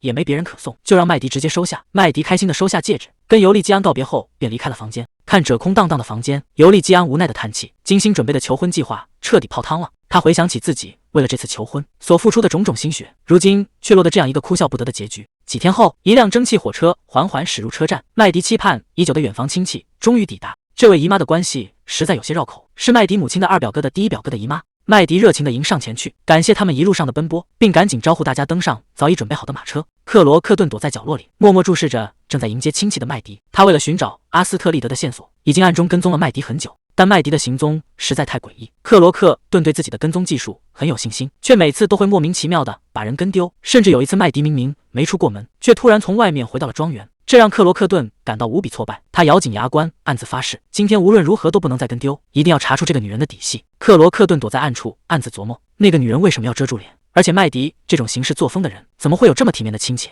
他越想越觉得不对劲，决定凑近一点仔细观察。克罗克顿盯着走在前面的男人，这家伙虽然挺着个啤酒肚，但身材魁梧，看着像个干体力活的。可他的手却异常干净，完全没有干过粗活的痕迹，而且他的动作非常矫健，根本不像个上了年纪的老人。克罗克顿甚至怀疑这两人是不是麦迪花钱雇来的演员。就在男人准备登上马车时，他似乎察觉到了什么，突然警惕地停下了脚步。男人突然转身，一把拽住了克罗克顿的斗篷，向他打听火车站的洗手间在哪。克罗克顿虽然有些意外，但还是顺水推舟，主动带他前往洗手间，想借机打探这个男人的底细。路上，克罗克顿试探性的搭话，夸赞对方身材魁梧，并顺口打听起他的职业。男人显得有些慌张，解释说自己只是个临摹画作的画家。说完，他便急匆匆地解开皮带，准备解决内急。克罗克顿听了对方的解释，觉得他的驼背和细嫩双手确实符合画家的特征。看着男人解决完内急，克罗克顿彻底打消了疑虑，觉得这个老绅士是无辜的，他唯一的麻烦只是娶了麦迪的远房亲戚。男人向克罗克顿道谢，随后急忙跑回马车。麦迪在车里抱怨着催促他。随着马车门关上，克罗克顿目送他们离开。然而一坐进马车，男人就立刻拉上窗帘，他摘下帽子，露出橙色头发，神色紧张地暗骂了一句。诺克斯正躺在座椅上崩溃大哭，他怎么也没想到自己为了伪装，居然还要模仿中年人上厕所，这让他觉得男人的尊严彻底扫地。麦迪坐在一旁幸灾乐祸的偷笑，调侃他以后得慢慢习惯这个叔叔的身份。麦迪询问诺克斯计划进展如何，诺克斯无奈地表示自己连假装上厕所这种事都做了，绝对是严格按照指示在行动。他提前几站就登上了火车，随后自然地与大家会合。这套天衣无缝的伪装让他们看起来就像普通的一家人。接着，诺克斯打听起刚才那个红发男的身份，他确信对方一直在暗中盯着他们。麦迪解释说，那是尤利基安的朋友，因为找不到阿斯特利德的下落，所以最近一直在跟踪自己，试图寻找线索。诺克斯听完忍不住在心中吐槽，原来这就是那个传闻中的倒霉蛋，自家老大也真是够倒霉的。眼看马车即将驶入繁华街区，麦迪准备打开车窗，他催促诺克斯赶紧带回假发，重新扮成沃尔特叔叔的模样。诺克斯看着窗外，发现路边刚好有一家沃尔特面包店，他忍不住当场拆穿麦迪。原来他给家叔叔起名沃尔特，只是因为刚才看到了面包店招牌。麦迪对此完全不以为意，甚至在心里自我调侃，为了能顺利举办婚礼，自己确实是有点不择手段了。马车在街道上继续行驶，车厢里却突然传出剧烈的干呕声。诺克斯被马车颠得直反胃，麦迪还在一旁假装关心的用力拍背，差点直接把他给拍吐了。诺克斯好不容易缓过劲来，开始担心起阿斯特利德的安危。麦迪却一脸自信地表示完全不用担心，因为他早就把这件事委托给了自己最信任的人。而此时的尤利基安正看着手中的信件，神色凝重。信件和地图上写着让他记下路线后烧毁，并在正午准时出发去接应阿斯特利德。尤利基安觉得10分钟的赶路时间太紧，提议自己能不能提前出发。麦迪却直接拒绝了，因为那天他的家人刚好抵达，尤利基安如果一大早就离开会引起怀疑，只能趁着大家招待客人时悄悄溜走。尤利基安觉得有道理，便同意在正午准时动身。麦迪则决定提前去车站排查跟踪者。看着准备离开的麦迪，尤利基安突然叫住了他，提醒他既然两人已经定下了婚期，就绝对不能伤害任何人。麦迪有些不解地询问，难道是担心他们得不到祝福？尤利基安无奈地解释，要是麦迪因为伤人而坐牢，他们可没法隔着铁栅栏办婚礼。麦迪听完反而一脸兴奋，觉得隔着栅栏结婚也挺浪漫。尤利基安彻底无语，麦迪则笑着表示，如果有人找茬他可不会客气。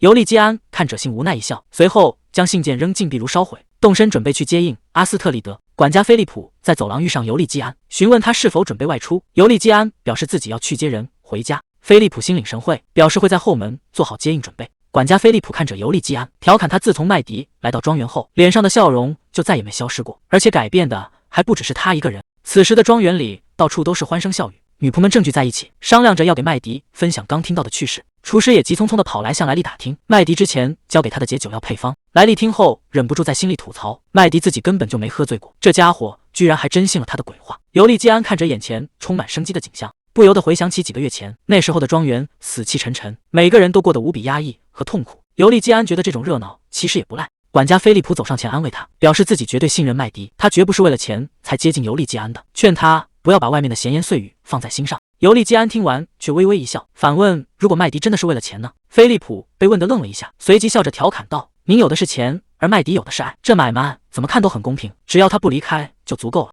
菲利普感叹，活了这把年纪，他明白了一个道理：如果幸福能用钱买到，那就应该尽早买下来。尤利基安看着窗外，承认麦迪带来的幸福确实更有价值。他不由得回想起母亲悲惨离世后，自己曾深陷痛苦的阴霾中，甚至冷酷地认为死亡是每个人的终点。直到麦迪住进母亲曾经的房间，他的噩梦才终于开始消退。菲利普宽慰他爱是相互的，尤利基安也一定能给麦迪带来幸福。随后便告退去准备马车。尤利基安微笑着向管家道谢，心情也变得轻松起来。尤利基安走下楼梯，心想如果幸福真能用钱买到就好了。他开始盘算要花多少钱才能在3年契约到期后留住麦迪，可算来算去，发现自己的私房钱根本不够用。正想着，尤利基安注意到管家菲利普还站在门口，他有些疑惑地走上前询问。菲利普神色凝重地转过身汇报说，有一位不请自来的客人突然拜访。尤利基安顺着管家的目光看去，脸色顿时变得阴沉下来。来人正是那个让他警惕的男人拉姆达。拉姆达微笑着迎上前去，表示自己特意赶来，是有关于尤利基安未婚妻的事情相告。尤利基安冷淡的回应，如果是关于未婚妻的闲言碎语，他已经听得够多了。拉姆达却意味深长地强调，自己带来的可不是传闻，而是真相。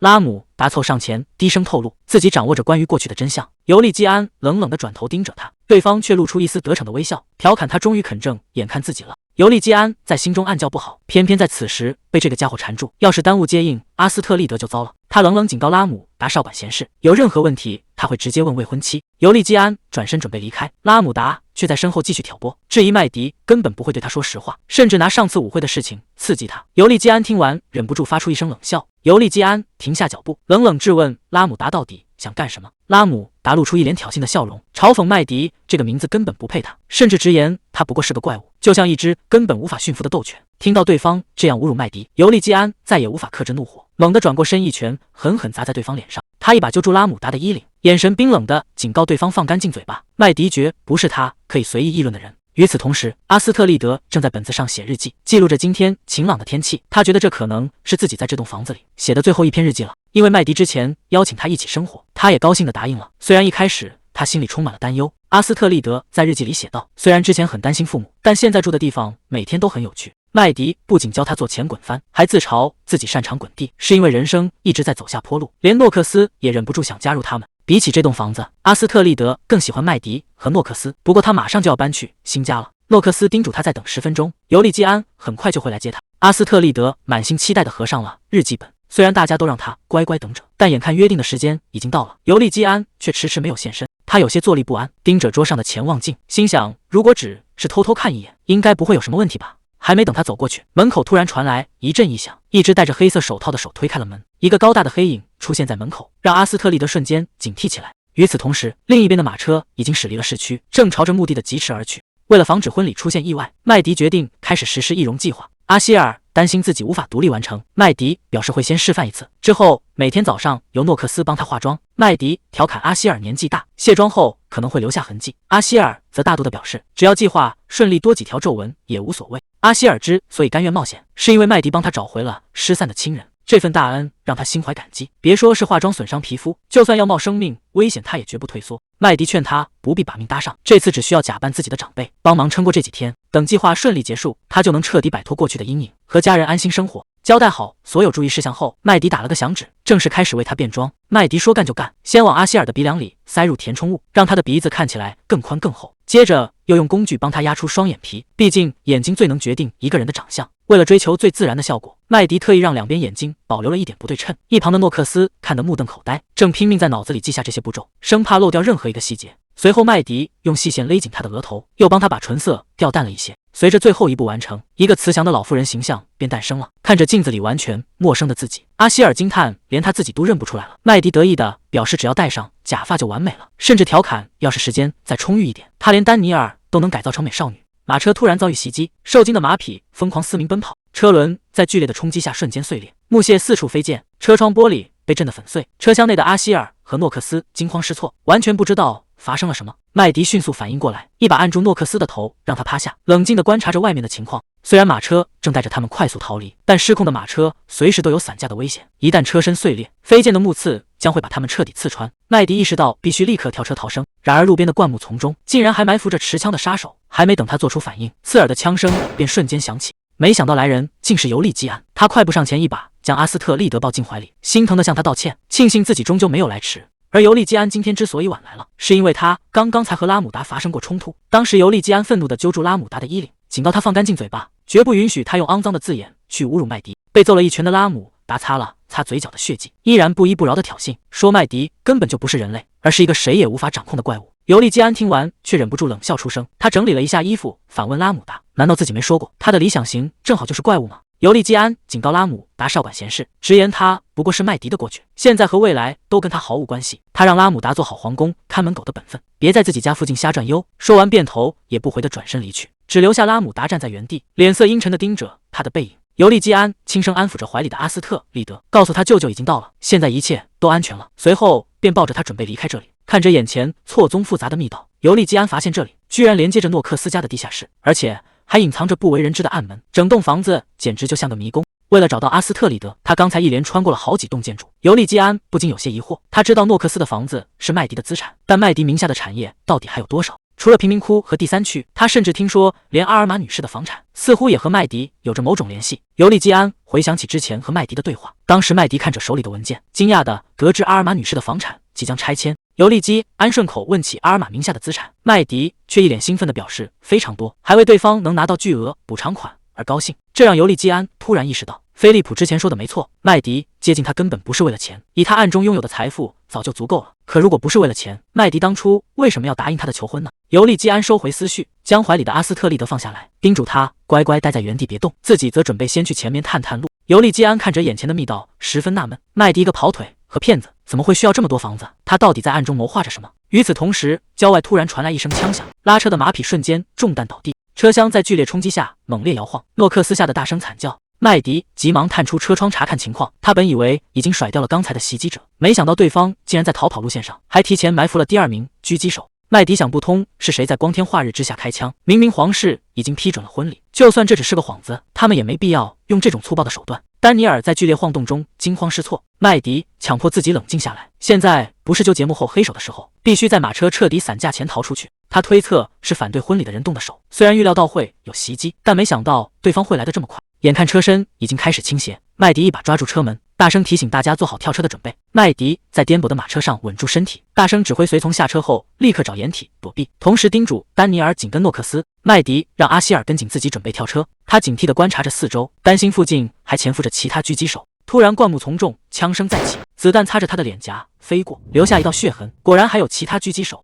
紧接着他一把抱住阿希尔，在马车彻底失控前果断跳车，用短刀插进地面减速。失控的马车呼啸着冲向远方，两人在地上滚了几圈才停下。麦迪顾不上身上的泥土，急忙确认阿希尔没有受伤，他叮嘱阿希尔先在原地躲好，一旦听到信号就立刻跟着诺克斯逃跑。交代完毕后，麦迪独自冲向旁边的树林，愤怒地朝袭击者大声怒吼，是不是为了阻止婚礼才冲着他来？他挑衅的让对方现身，可树林里却一片死寂。麦迪盯着草丛里露出的枪口，怀疑这只是个固定好的诱饵，又或者是训练有素的顶尖射手。还没等他想明白，草丛中的枪口突然转动，伴随着一声枪响，赶来的诺克斯中枪倒地。麦迪震惊地大喊他的名字，还没等麦迪从震惊中缓过神来，树林深处便伸出了一顶枪口，直接抵上了他的额头。藏在树影里的袭击者终于露出了真容，来人竟然是拉姆达。他端着猎枪，嘴角挂着得逞的微笑，嘲讽麦迪终于像以前那样，第一个主动奔向了他。眼看麦迪身处险境，倒在远处的诺克斯焦急大喊，催促姐姐赶紧逃跑。麦迪顾不上自己的安危，大声警告受伤的诺克斯别动，让他立刻找地方躲起来。拉姆达见状不仅没有收手，反而看着流血的诺克斯，语气轻浮地嘲讽起来。看着拉姆达脸上熟悉的表情，麦迪的心瞬间提到了嗓子眼。他很清楚这个男人的残忍，一旦失控，他真的会杀了诺克斯。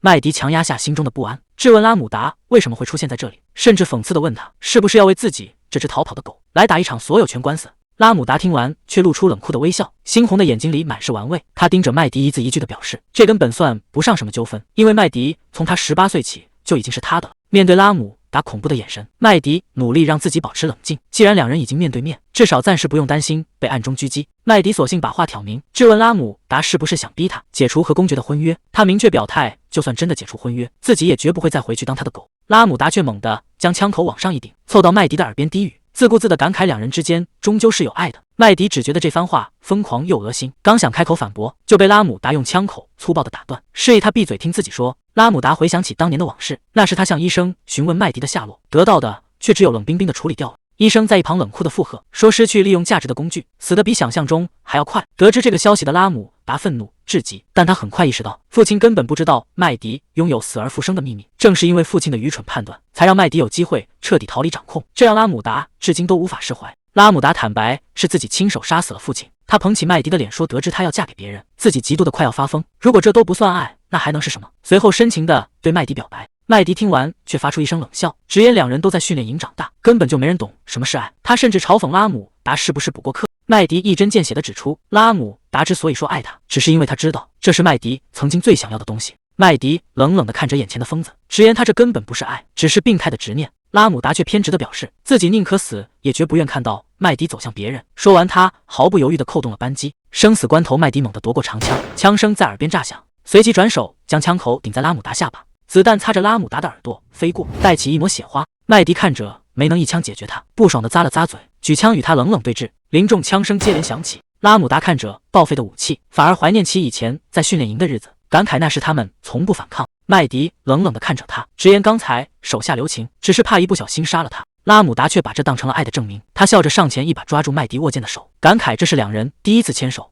他偏执地向麦迪承诺，以后再也不会像对待狗一样对待他，提议彻底埋葬过去，重新开始。麦迪一把甩开拉姆达的手，挥剑逼退对方，嘲讽他像个死缠烂打求复合的离婚男，让他赶紧滚开。看着眼前的拉姆达，麦迪在心中默默评估两人的实力。他深知自己训练时间更长，实战经验也更丰富，今天必须在这里彻底解决他。拉姆达却完全不在意麦迪的杀意，他微笑着再次上前抓住麦迪的手，偏执的承诺，只要麦迪愿意，自己就会好好爱他，两人一定能重新成为最强的搭档。面对拉姆达病态的纠缠，麦迪只觉得无比荒谬，身体不由自主地向后退去。拉姆达将麦迪死死按在树上，偏执地宣称他永远无法离开自己。麦迪在挣扎中顺手抓起一根粗树枝，趁着拉姆达逼近的空档，狠狠刺穿了他的身体。麦迪正准备趁势攻击他的要害，林中却突然传来一声枪响，子弹险险打在拉姆达脚边，打断了麦迪的下一步动作。两人警惕地转头看去，只见身受重伤的诺克斯正咬牙死举着手枪，将枪口对准了拉姆达。尤利基安在地下密道中继续摸索，他敲了敲眼前的木板，听到风声后推断这其实是一扇门。推开门后，里面却空无一物，只有一面奇怪的黑墙。尤利基安正打算离开去其他房间查看，可就在他准备转身的瞬间，却突然停下了脚步，似乎察觉到了什么不对劲。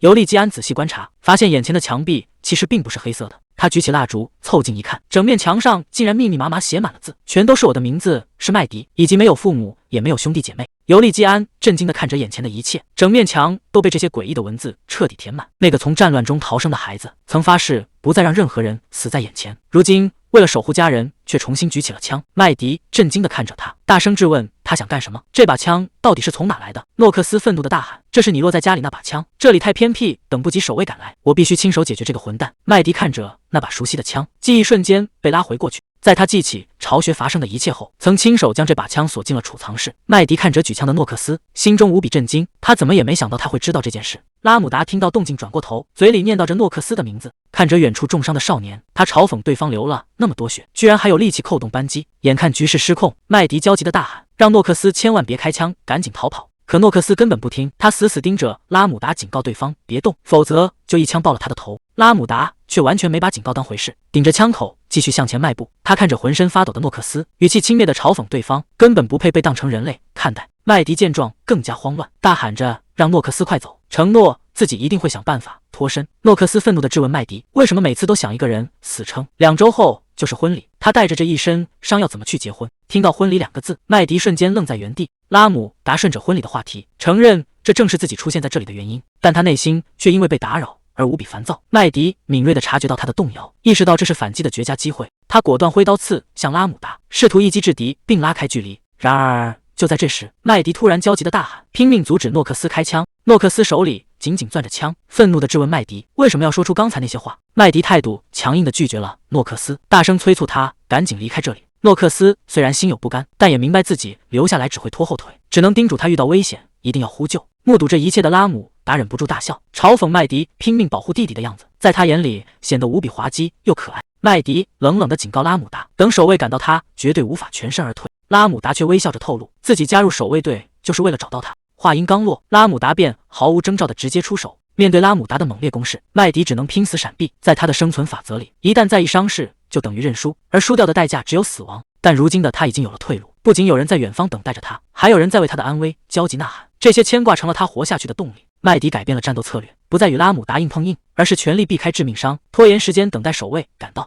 拉姆达看着眼前的麦迪，说：“既然他喜欢麦迪这个名字，那以后就叫他麦迪，让他不用感到害怕。”可他手上的动作却无比狠辣，一脚将麦迪踹倒在地。麦迪深知被他抓住，头部会很危险，拼命想要闪躲，但拉姆达还是将他死死按在地上，用最温柔的语气说着最疯狂的话，宣称就算麦迪残废失明，自己也绝对不会放手。这就是他所谓的爱。麦迪看着眼前的疯子，心中只觉得无比恶心，不明白这个怪物是从哪里学来这些恶心的情话。就在这时，林中突然传来守卫逼近的哨声。拉姆达意识到守卫即将赶到，为了不耽误去婚礼，他决定暂时撤退。倒在地上满身是伤的麦迪却死死抓着地上的落叶，冷笑着表示自己宁可死也绝不会跟他回去。拉姆达看着麦迪离去的背影，原本打算今天就此收手的他，突然觉得有些新奇，没想到曾经从不反抗的岩，如今竟然也学会了逃跑。麦迪在林中艰难前行，失血过多让他的身体沉重无比，极度的疲惫让他甚至想直接倒地睡去。但他很清楚这里是自己的地盘，只要坚持回到家，就再也没有人能强行将他带走。想到这，他脸上终于露出一丝安心的微笑。他怎么也没想到自己竟然会在尤利基安身边，感受到久违的平静，甚至开始毫无保留的信任他。此时的麦迪因为失血过多，体力早已彻底透支，他的脚步开始变得踉跄，感觉意识正在像指缝的沙子般流逝。就在他即将倒下的瞬间，一双温暖的手稳稳地扶住了他。麦迪在虚弱中睁开眼，心中渴望着只要能见到他，一切都会好起来。麦迪在恍惚中以为抱住自己的是尤利基安，睁开眼才发现是诺克斯，他为自己的错觉感到尴尬。诺克斯心疼地看着受伤的麦迪，指出他肩膀中了枪伤，催促他赶紧进屋吃药休息。麦迪急忙询问阿希尔等人的安全，得知大家已平安抵达尤利基安府，他这才松了一口气。一旁的诺克斯看着麦迪，神色复杂地保持着沉默。他在身后大声质问麦迪，问他难道没有什么想解释的？麦迪却只是保持沉默。麦迪走上前，轻声安慰他辛苦了，如果等会儿守卫过来调查，就用地利晕车和散步当借口。诺克斯看着满身是伤的麦迪，神色复杂地唤了他一声。他在身后不甘地继续追问，质问他刚才为什么要阻止自己开枪，是不是觉得他根本做不到？麦迪听后默默停下了脚步，身后的诺克斯则不甘地攥紧了拳头。听到麦迪说自己只擅长逃跑，诺克斯十分惊讶，这让麦迪想起在沙塔尔的往事。当时年幼的诺克斯为了躲避战火，不想再看到任何人死去，才选择逃离那个逼迫孩子开枪的家乡。回到现实的麦迪自嘲地笑了笑，他曾经也用擅长逃跑来掩饰自己，甚至在与尤利基安初次相遇时，还曾试图偷走对方的钱包，这也成了两人羁绊的开始。麦迪在上楼前轻声叮嘱诺克斯千万别杀人。当年他遇到无家可归的诺克斯时，也是用这种半开玩笑的方式带他去吃所谓的最后一餐。他把诺克斯带回自己的住处，骗他这里就是拘留所，还故意问他想不想去真的拘留所看看。被吓坏的诺克斯拼命摇头，最终在这个善意的谎言里，第一次安稳地睡了过去。麦迪虽然看起来有些粗鲁，但其实一直是个善良的好人。想到这里，诺克斯忍不住抬手擦拭眼泪。另一边，麦迪疲惫地走上楼梯，感叹自己很久没有这样拼尽全力了。他现在只想赶紧洗个澡，好好睡一觉，但在这之前必须先确认阿斯特利德的安全。就在他准备继续往前走时，前方的尤利基安突然转过身来。尤利基安急忙上前询问麦迪的伤势，麦迪解释自己是因为诺克斯的事耽搁了，并急切地打听阿斯特利德的情况。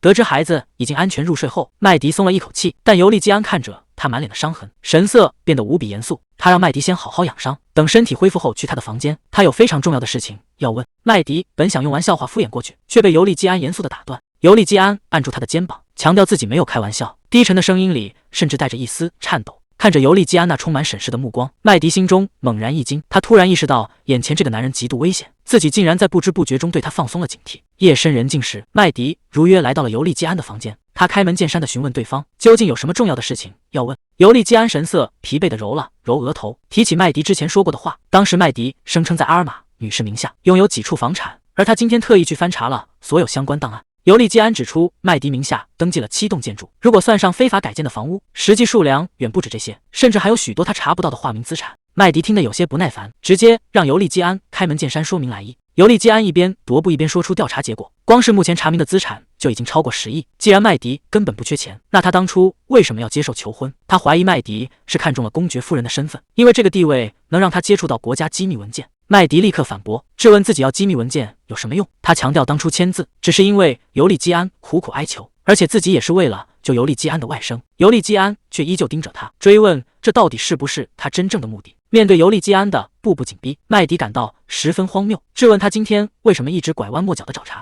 他直接上前揪住尤利基安的衣领，逼问他到底在怀疑什么。尤利基安看着激动的麦迪，终于说出了自己反常的原因。他去调查了麦迪之前提到的那条通道，那里面藏着许多隐秘的房间，而尤利基安在其中一间房里发现了一幅自己父亲的画像。那是一幅用字母流白拼出来的肖像画。他看着眼前的麦迪，终于问出了那个最致命的怀疑，问他是不是杀害自己父亲的凶手。尤利基安的眼神里满是痛苦，他甚至近乎哀求地看着麦迪，希望他能亲口否认这一切，告诉他凶手绝对不是他。麦迪听到这里却感到十分困惑，尤其是听到对方提起那个房间。尤利基安解释说，墙上的字迹正是麦迪所写，而字里行间拼出的正是他父亲的画像。他追问麦迪，难道对这一切毫无印象吗？尤利基安指出，麦迪曾说自己10年前失忆，但那面墙上的涂鸦字里行间却透露出写字的人记忆非常清晰。麦迪听得一头雾水，根本不明白对方在说什么墙壁和涂鸦。可就在这时，他的脑海中突然闪过一丝异样，随之而来的是一阵剧烈的头痛。尤利基安见状提议，既然麦迪真的想不起来，那就由他带路，两人一起去那个房间亲眼确认。尤利基安拉起麦迪的手，坦言自己也希望是看错了。麦迪强忍着不适答应下来，决定跟着他去一探究竟。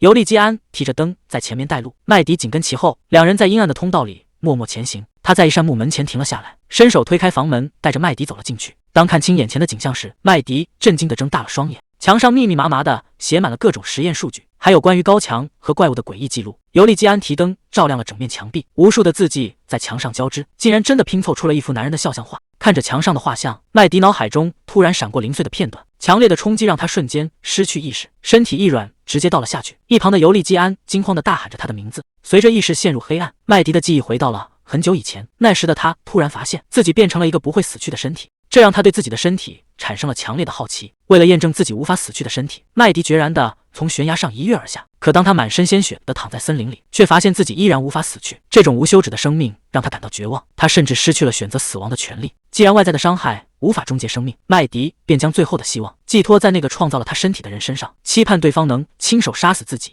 然而当他找到那个研究员时，对方却冷酷地拒绝放他离开。为了能寻死，他主动向医生发起了一场豪赌，声称在之前的对练中，自己是唯一重创了拉姆达的人。拉姆达能做到的事，他同样可以。看着眼前这个不知天高地厚的小鬼，医生不屑地笑了一声，随即交给他一个残酷的任务：去科马平清理掉所有的战败移民，以及收留他们的当地人。医生递过来一颗红色药丸，承诺只要他能活着回来，以后就允许他独自执行任务，但期限只有短短的1周。他毫不犹豫地服下药丸。为了防止基地的位置泄露，医生在他们昏迷后将他秘密运送到了任务地点。当他再次睁开眼睛，发现自己躺在一个陌生的地方，他习惯性地观察周围的地形，立刻认出这里就是科马平下方的山脉。他心想，既然自己是来寻死的，其实根本没必要去执行医生的任务，直接逃走不杀人也可以。但他从小接受的教育就是为国效忠，这让他一时间陷入了纠结。然而当他真正走进科马平，原本的决心却瞬间动摇了。一位当地的妇人看到瘦弱的女孩，关切地问她是不是迷路了，还热情地拉着她去吃东西。看着眼前这些善良无害的普通人，他心软了。而这里距离隆德内斯帝国其实非常遥远。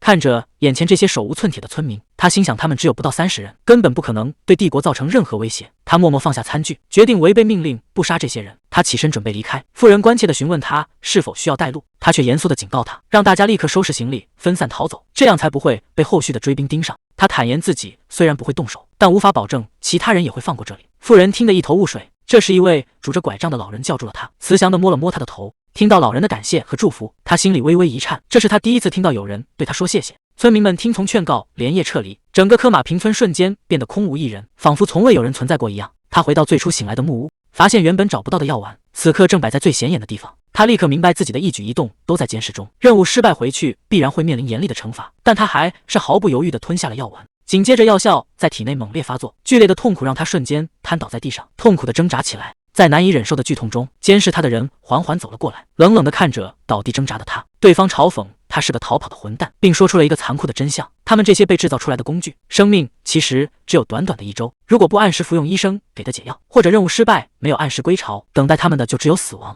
他想起了科马平村老人的祝福，但这份善意在残酷的现实面前根本无法实现。伴随着一句冷酷的再见，他再次失去了意识。当他重新恢复知觉时，发现自己又一次被当成垃圾丢弃在了废墟之中。他再次睁开眼睛，发现自己依然没能死成。他环顾四周，发现自己正身处恶臭熏天的废墟之中，周围堆满了破旧的木架，看不到任何出口。看着眼前狼藉的景象，他意识到自己彻底被朝香抛弃了。既然连死亡都没能将他带走，他只能沿着木架缓缓向下攀爬。他在向下攀爬的过程中，脚下一滑，直接从高处的木架上摔了下去，重重砸在废墟堆里，剧烈的撞击让他痛苦不堪。可当他缓过神查看伤口时，却发现身上的伤势依然在以极快的速度迅速愈合。他开始怀疑自己不吃医生的药是不是也不会死。可如今被彻底抛弃，他已经无法求证答案，只能像垃圾一样待在废墟里。这时乔什注意到了他，看到他身上迅速愈合的伤口，惊呼他是神派来的救世主。这里其实是被遗弃者的墓地，人们称之为垃圾村。村里的人各有来历。面对乔什的狂热，村里的老人愤怒地泼了冷水，斥责这里根本没有神。可乔什依然坚信他就是他们的希望。每个被丢弃在这里的人背后都有一段不为人知的故事。男人看着眼前的他，虚弱地呢喃着他是人类唯一的未来。骚动平息后，他被垃圾村接纳，开始学习如何在这里生存。他从岩石缝隙的苔藓中寻找水源，每当听到管道传来巨响，就立刻躲进角落避难，因为上方随时会有掉落的垃圾砸死人，生存环境极其恶劣。那些对他十分友善的村民，随着时间推移，一个接一个迎来了死亡的命运。直到有一天，废墟中突然传来了一声殿下的呼喊，那声呼唤指向的正是从上方管道掉落的重伤男子，帝国尊贵的皇太子海尔登。看着到在眼前的海尔登，他脑海中突然涌现出一道强烈指令，要求他必须保护眼前这个人。没有任何犹豫，他立刻上前扛起重伤昏迷的海尔登，赶在其他人靠近前带着他离开了现场。他把海尔登安置好后，海尔登渐渐恢复了意识，看到守护在身边的女孩，他温柔地摸了摸她的头，真诚地向她道谢。身为帝国的皇太子，按照本能与规则，作为阴影保护者的他不能暴露自己。从那以后，他便开始刻意躲避海尔登。可在这狭小的废墟里，他根本躲不了多久。这天，海尔登还是找了过来，在身后轻轻叫住了他。被叫住的他一时慌乱，顺手扔出了一根鸡骨头。海尔登提起对方救了自己的事情，可还没等海尔登把话说完，他一看到他流血，脑海中保护皇太子的指令瞬间被唤醒，猛地扑上去，将毫无防备的海尔登撞倒在地。他嘴里念叨着止血和帝国的未来，立刻拿出布条，手忙脚乱地帮海尔登包扎伤口。由于他手忙脚乱，布条反而把鸡骨头扎得更深，痛得海尔登嗷嗷大叫，赶忙叫停让他松手。处理好伤口后，海尔登再次向他表示感谢，他却依然沉浸在混乱中，神情呆滞地念叨着自己差点毁了帝国的未来。海尔登无奈地表示，虽然刚才确实差点要了他的命，但毕竟也是他救了自己，所以不会怪罪。随后海尔登向他打听名字，说自己询问过周围人，却没人知道他是谁。面对海尔登的询问，他在心中默默想到，自己其实叫杨，但他已经决定抛弃这个名字。虽然抛弃名字让他感到轻松，可无法回答皇太子的提问，还是让他有些为难。海尔登见他一直沉默，便主动提议为他取一个新名字。他思索片刻，提议叫他麦迪。他轻轻重复着这个名字，在心中认定这就是上天赐予他的名字。海尔登曾温柔地解释，在他母亲的家乡，有一种100年才开一次的珍稀兰花，那朵花的名字就叫麦迪，寓意着极其珍贵。看着眼前的海尔登，麦迪轻声重复着这个名字。海尔登笑着摸了摸他的头，正式宣布他以后就叫麦迪。然而温馨的回忆突然被现实打断，耳边传来急促的呼喊声，催促着他赶紧清醒过来。尤利基安焦急地呼喊着麦迪的名字，麦迪在呼唤声中缓缓睁开双眼，还没等他完全清醒，尤利基安就扑了上去，麦迪这才猛然清醒。看着咳嗽着坐起身的麦迪，他急忙询问对方的情况。麦迪无奈地表示自己并无大碍，尤利基安却后怕的一把将他紧紧抱住，请求让他就这样靠一会儿。尤利基安死死揪住麦迪的衣角，声音颤抖地坦白自己的恐惧，他真的很害怕麦迪会就此死掉，只能一遍遍向他道谢，感谢他还能平安回来。感受着尤利基安失而复得的后怕，麦迪也伸手回抱住了他。然而在刚刚昏迷的这段时间里，他脑海中浮现出了过去的记忆，那些记忆远比想象的还要可怕。尤利基安告诉麦迪，拉姆达曾警告他，麦迪是个怪物，劝他千万不要和麦迪结婚。他询问这段记忆是否与此有关，麦迪提到了自己的自愈能力，解释说这并非天生，而是因为他从小就被强行灌下各种各样的毒药或药物。随后麦迪解释说，这栋楼是他买下的，这里原本可能是一个秘密幽会的场所，原主人也并非阿尔玛女士。麦迪看着眼前的房间，坦白自己在16岁之前其实失去了所有的记忆。他看着周围，坦言那些残酷的训练和被遗弃的过去，都在来到这栋楼并看到这个房间后，重新唤醒了他零星的记忆。这里与他曾经受训的房间极为相似，被强迫服毒和训练的痛苦，在看到房间的瞬间再次涌上心头。尤利基安看着墙上的字迹，询问这些是否都是麦迪亲手写下的，以及他究竟还记得多少过去。麦迪坦言自己当时满腔怒火，一心只想向那些折磨他的人复仇。为了不忘记这份仇恨，他将脑海中的记忆全部刻在了墙上。然而当他离开这条走廊，回到如今居住的住所后，他又一次将这个房间以及墙上的字迹忘得一干二净。麦迪缓过神来，看着墙上的字迹，坦言自己并不记得写过这些，但他向尤利基安保证，自己绝没有杀害尤利基安的父亲。他知道这很难让人相信，解释说自己当实验体时只是麻木地执行杀人命令，从不去记那些死者的长相，因为当时他只知道这种活法。可唯独那个男人的笑脸至今依然清晰地留在脑海中。麦迪表示自己不记得与他父亲相处的细节，也不记得两人为何会分开，但他确信自己绝对没有杀害他。他向尤利基安解释，麦迪这个名字正是海尔登当年取的，他是第一个这么叫他的人。当时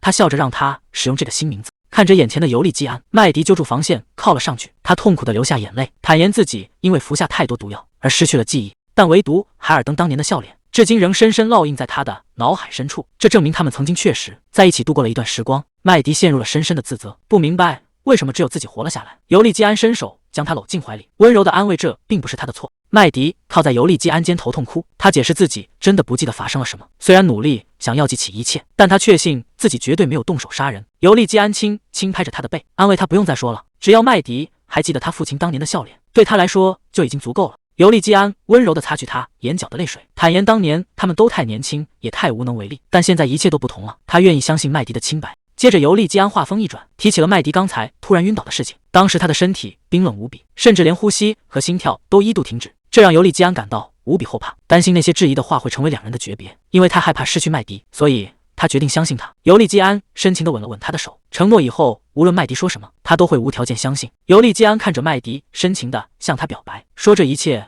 都是因为他爱他。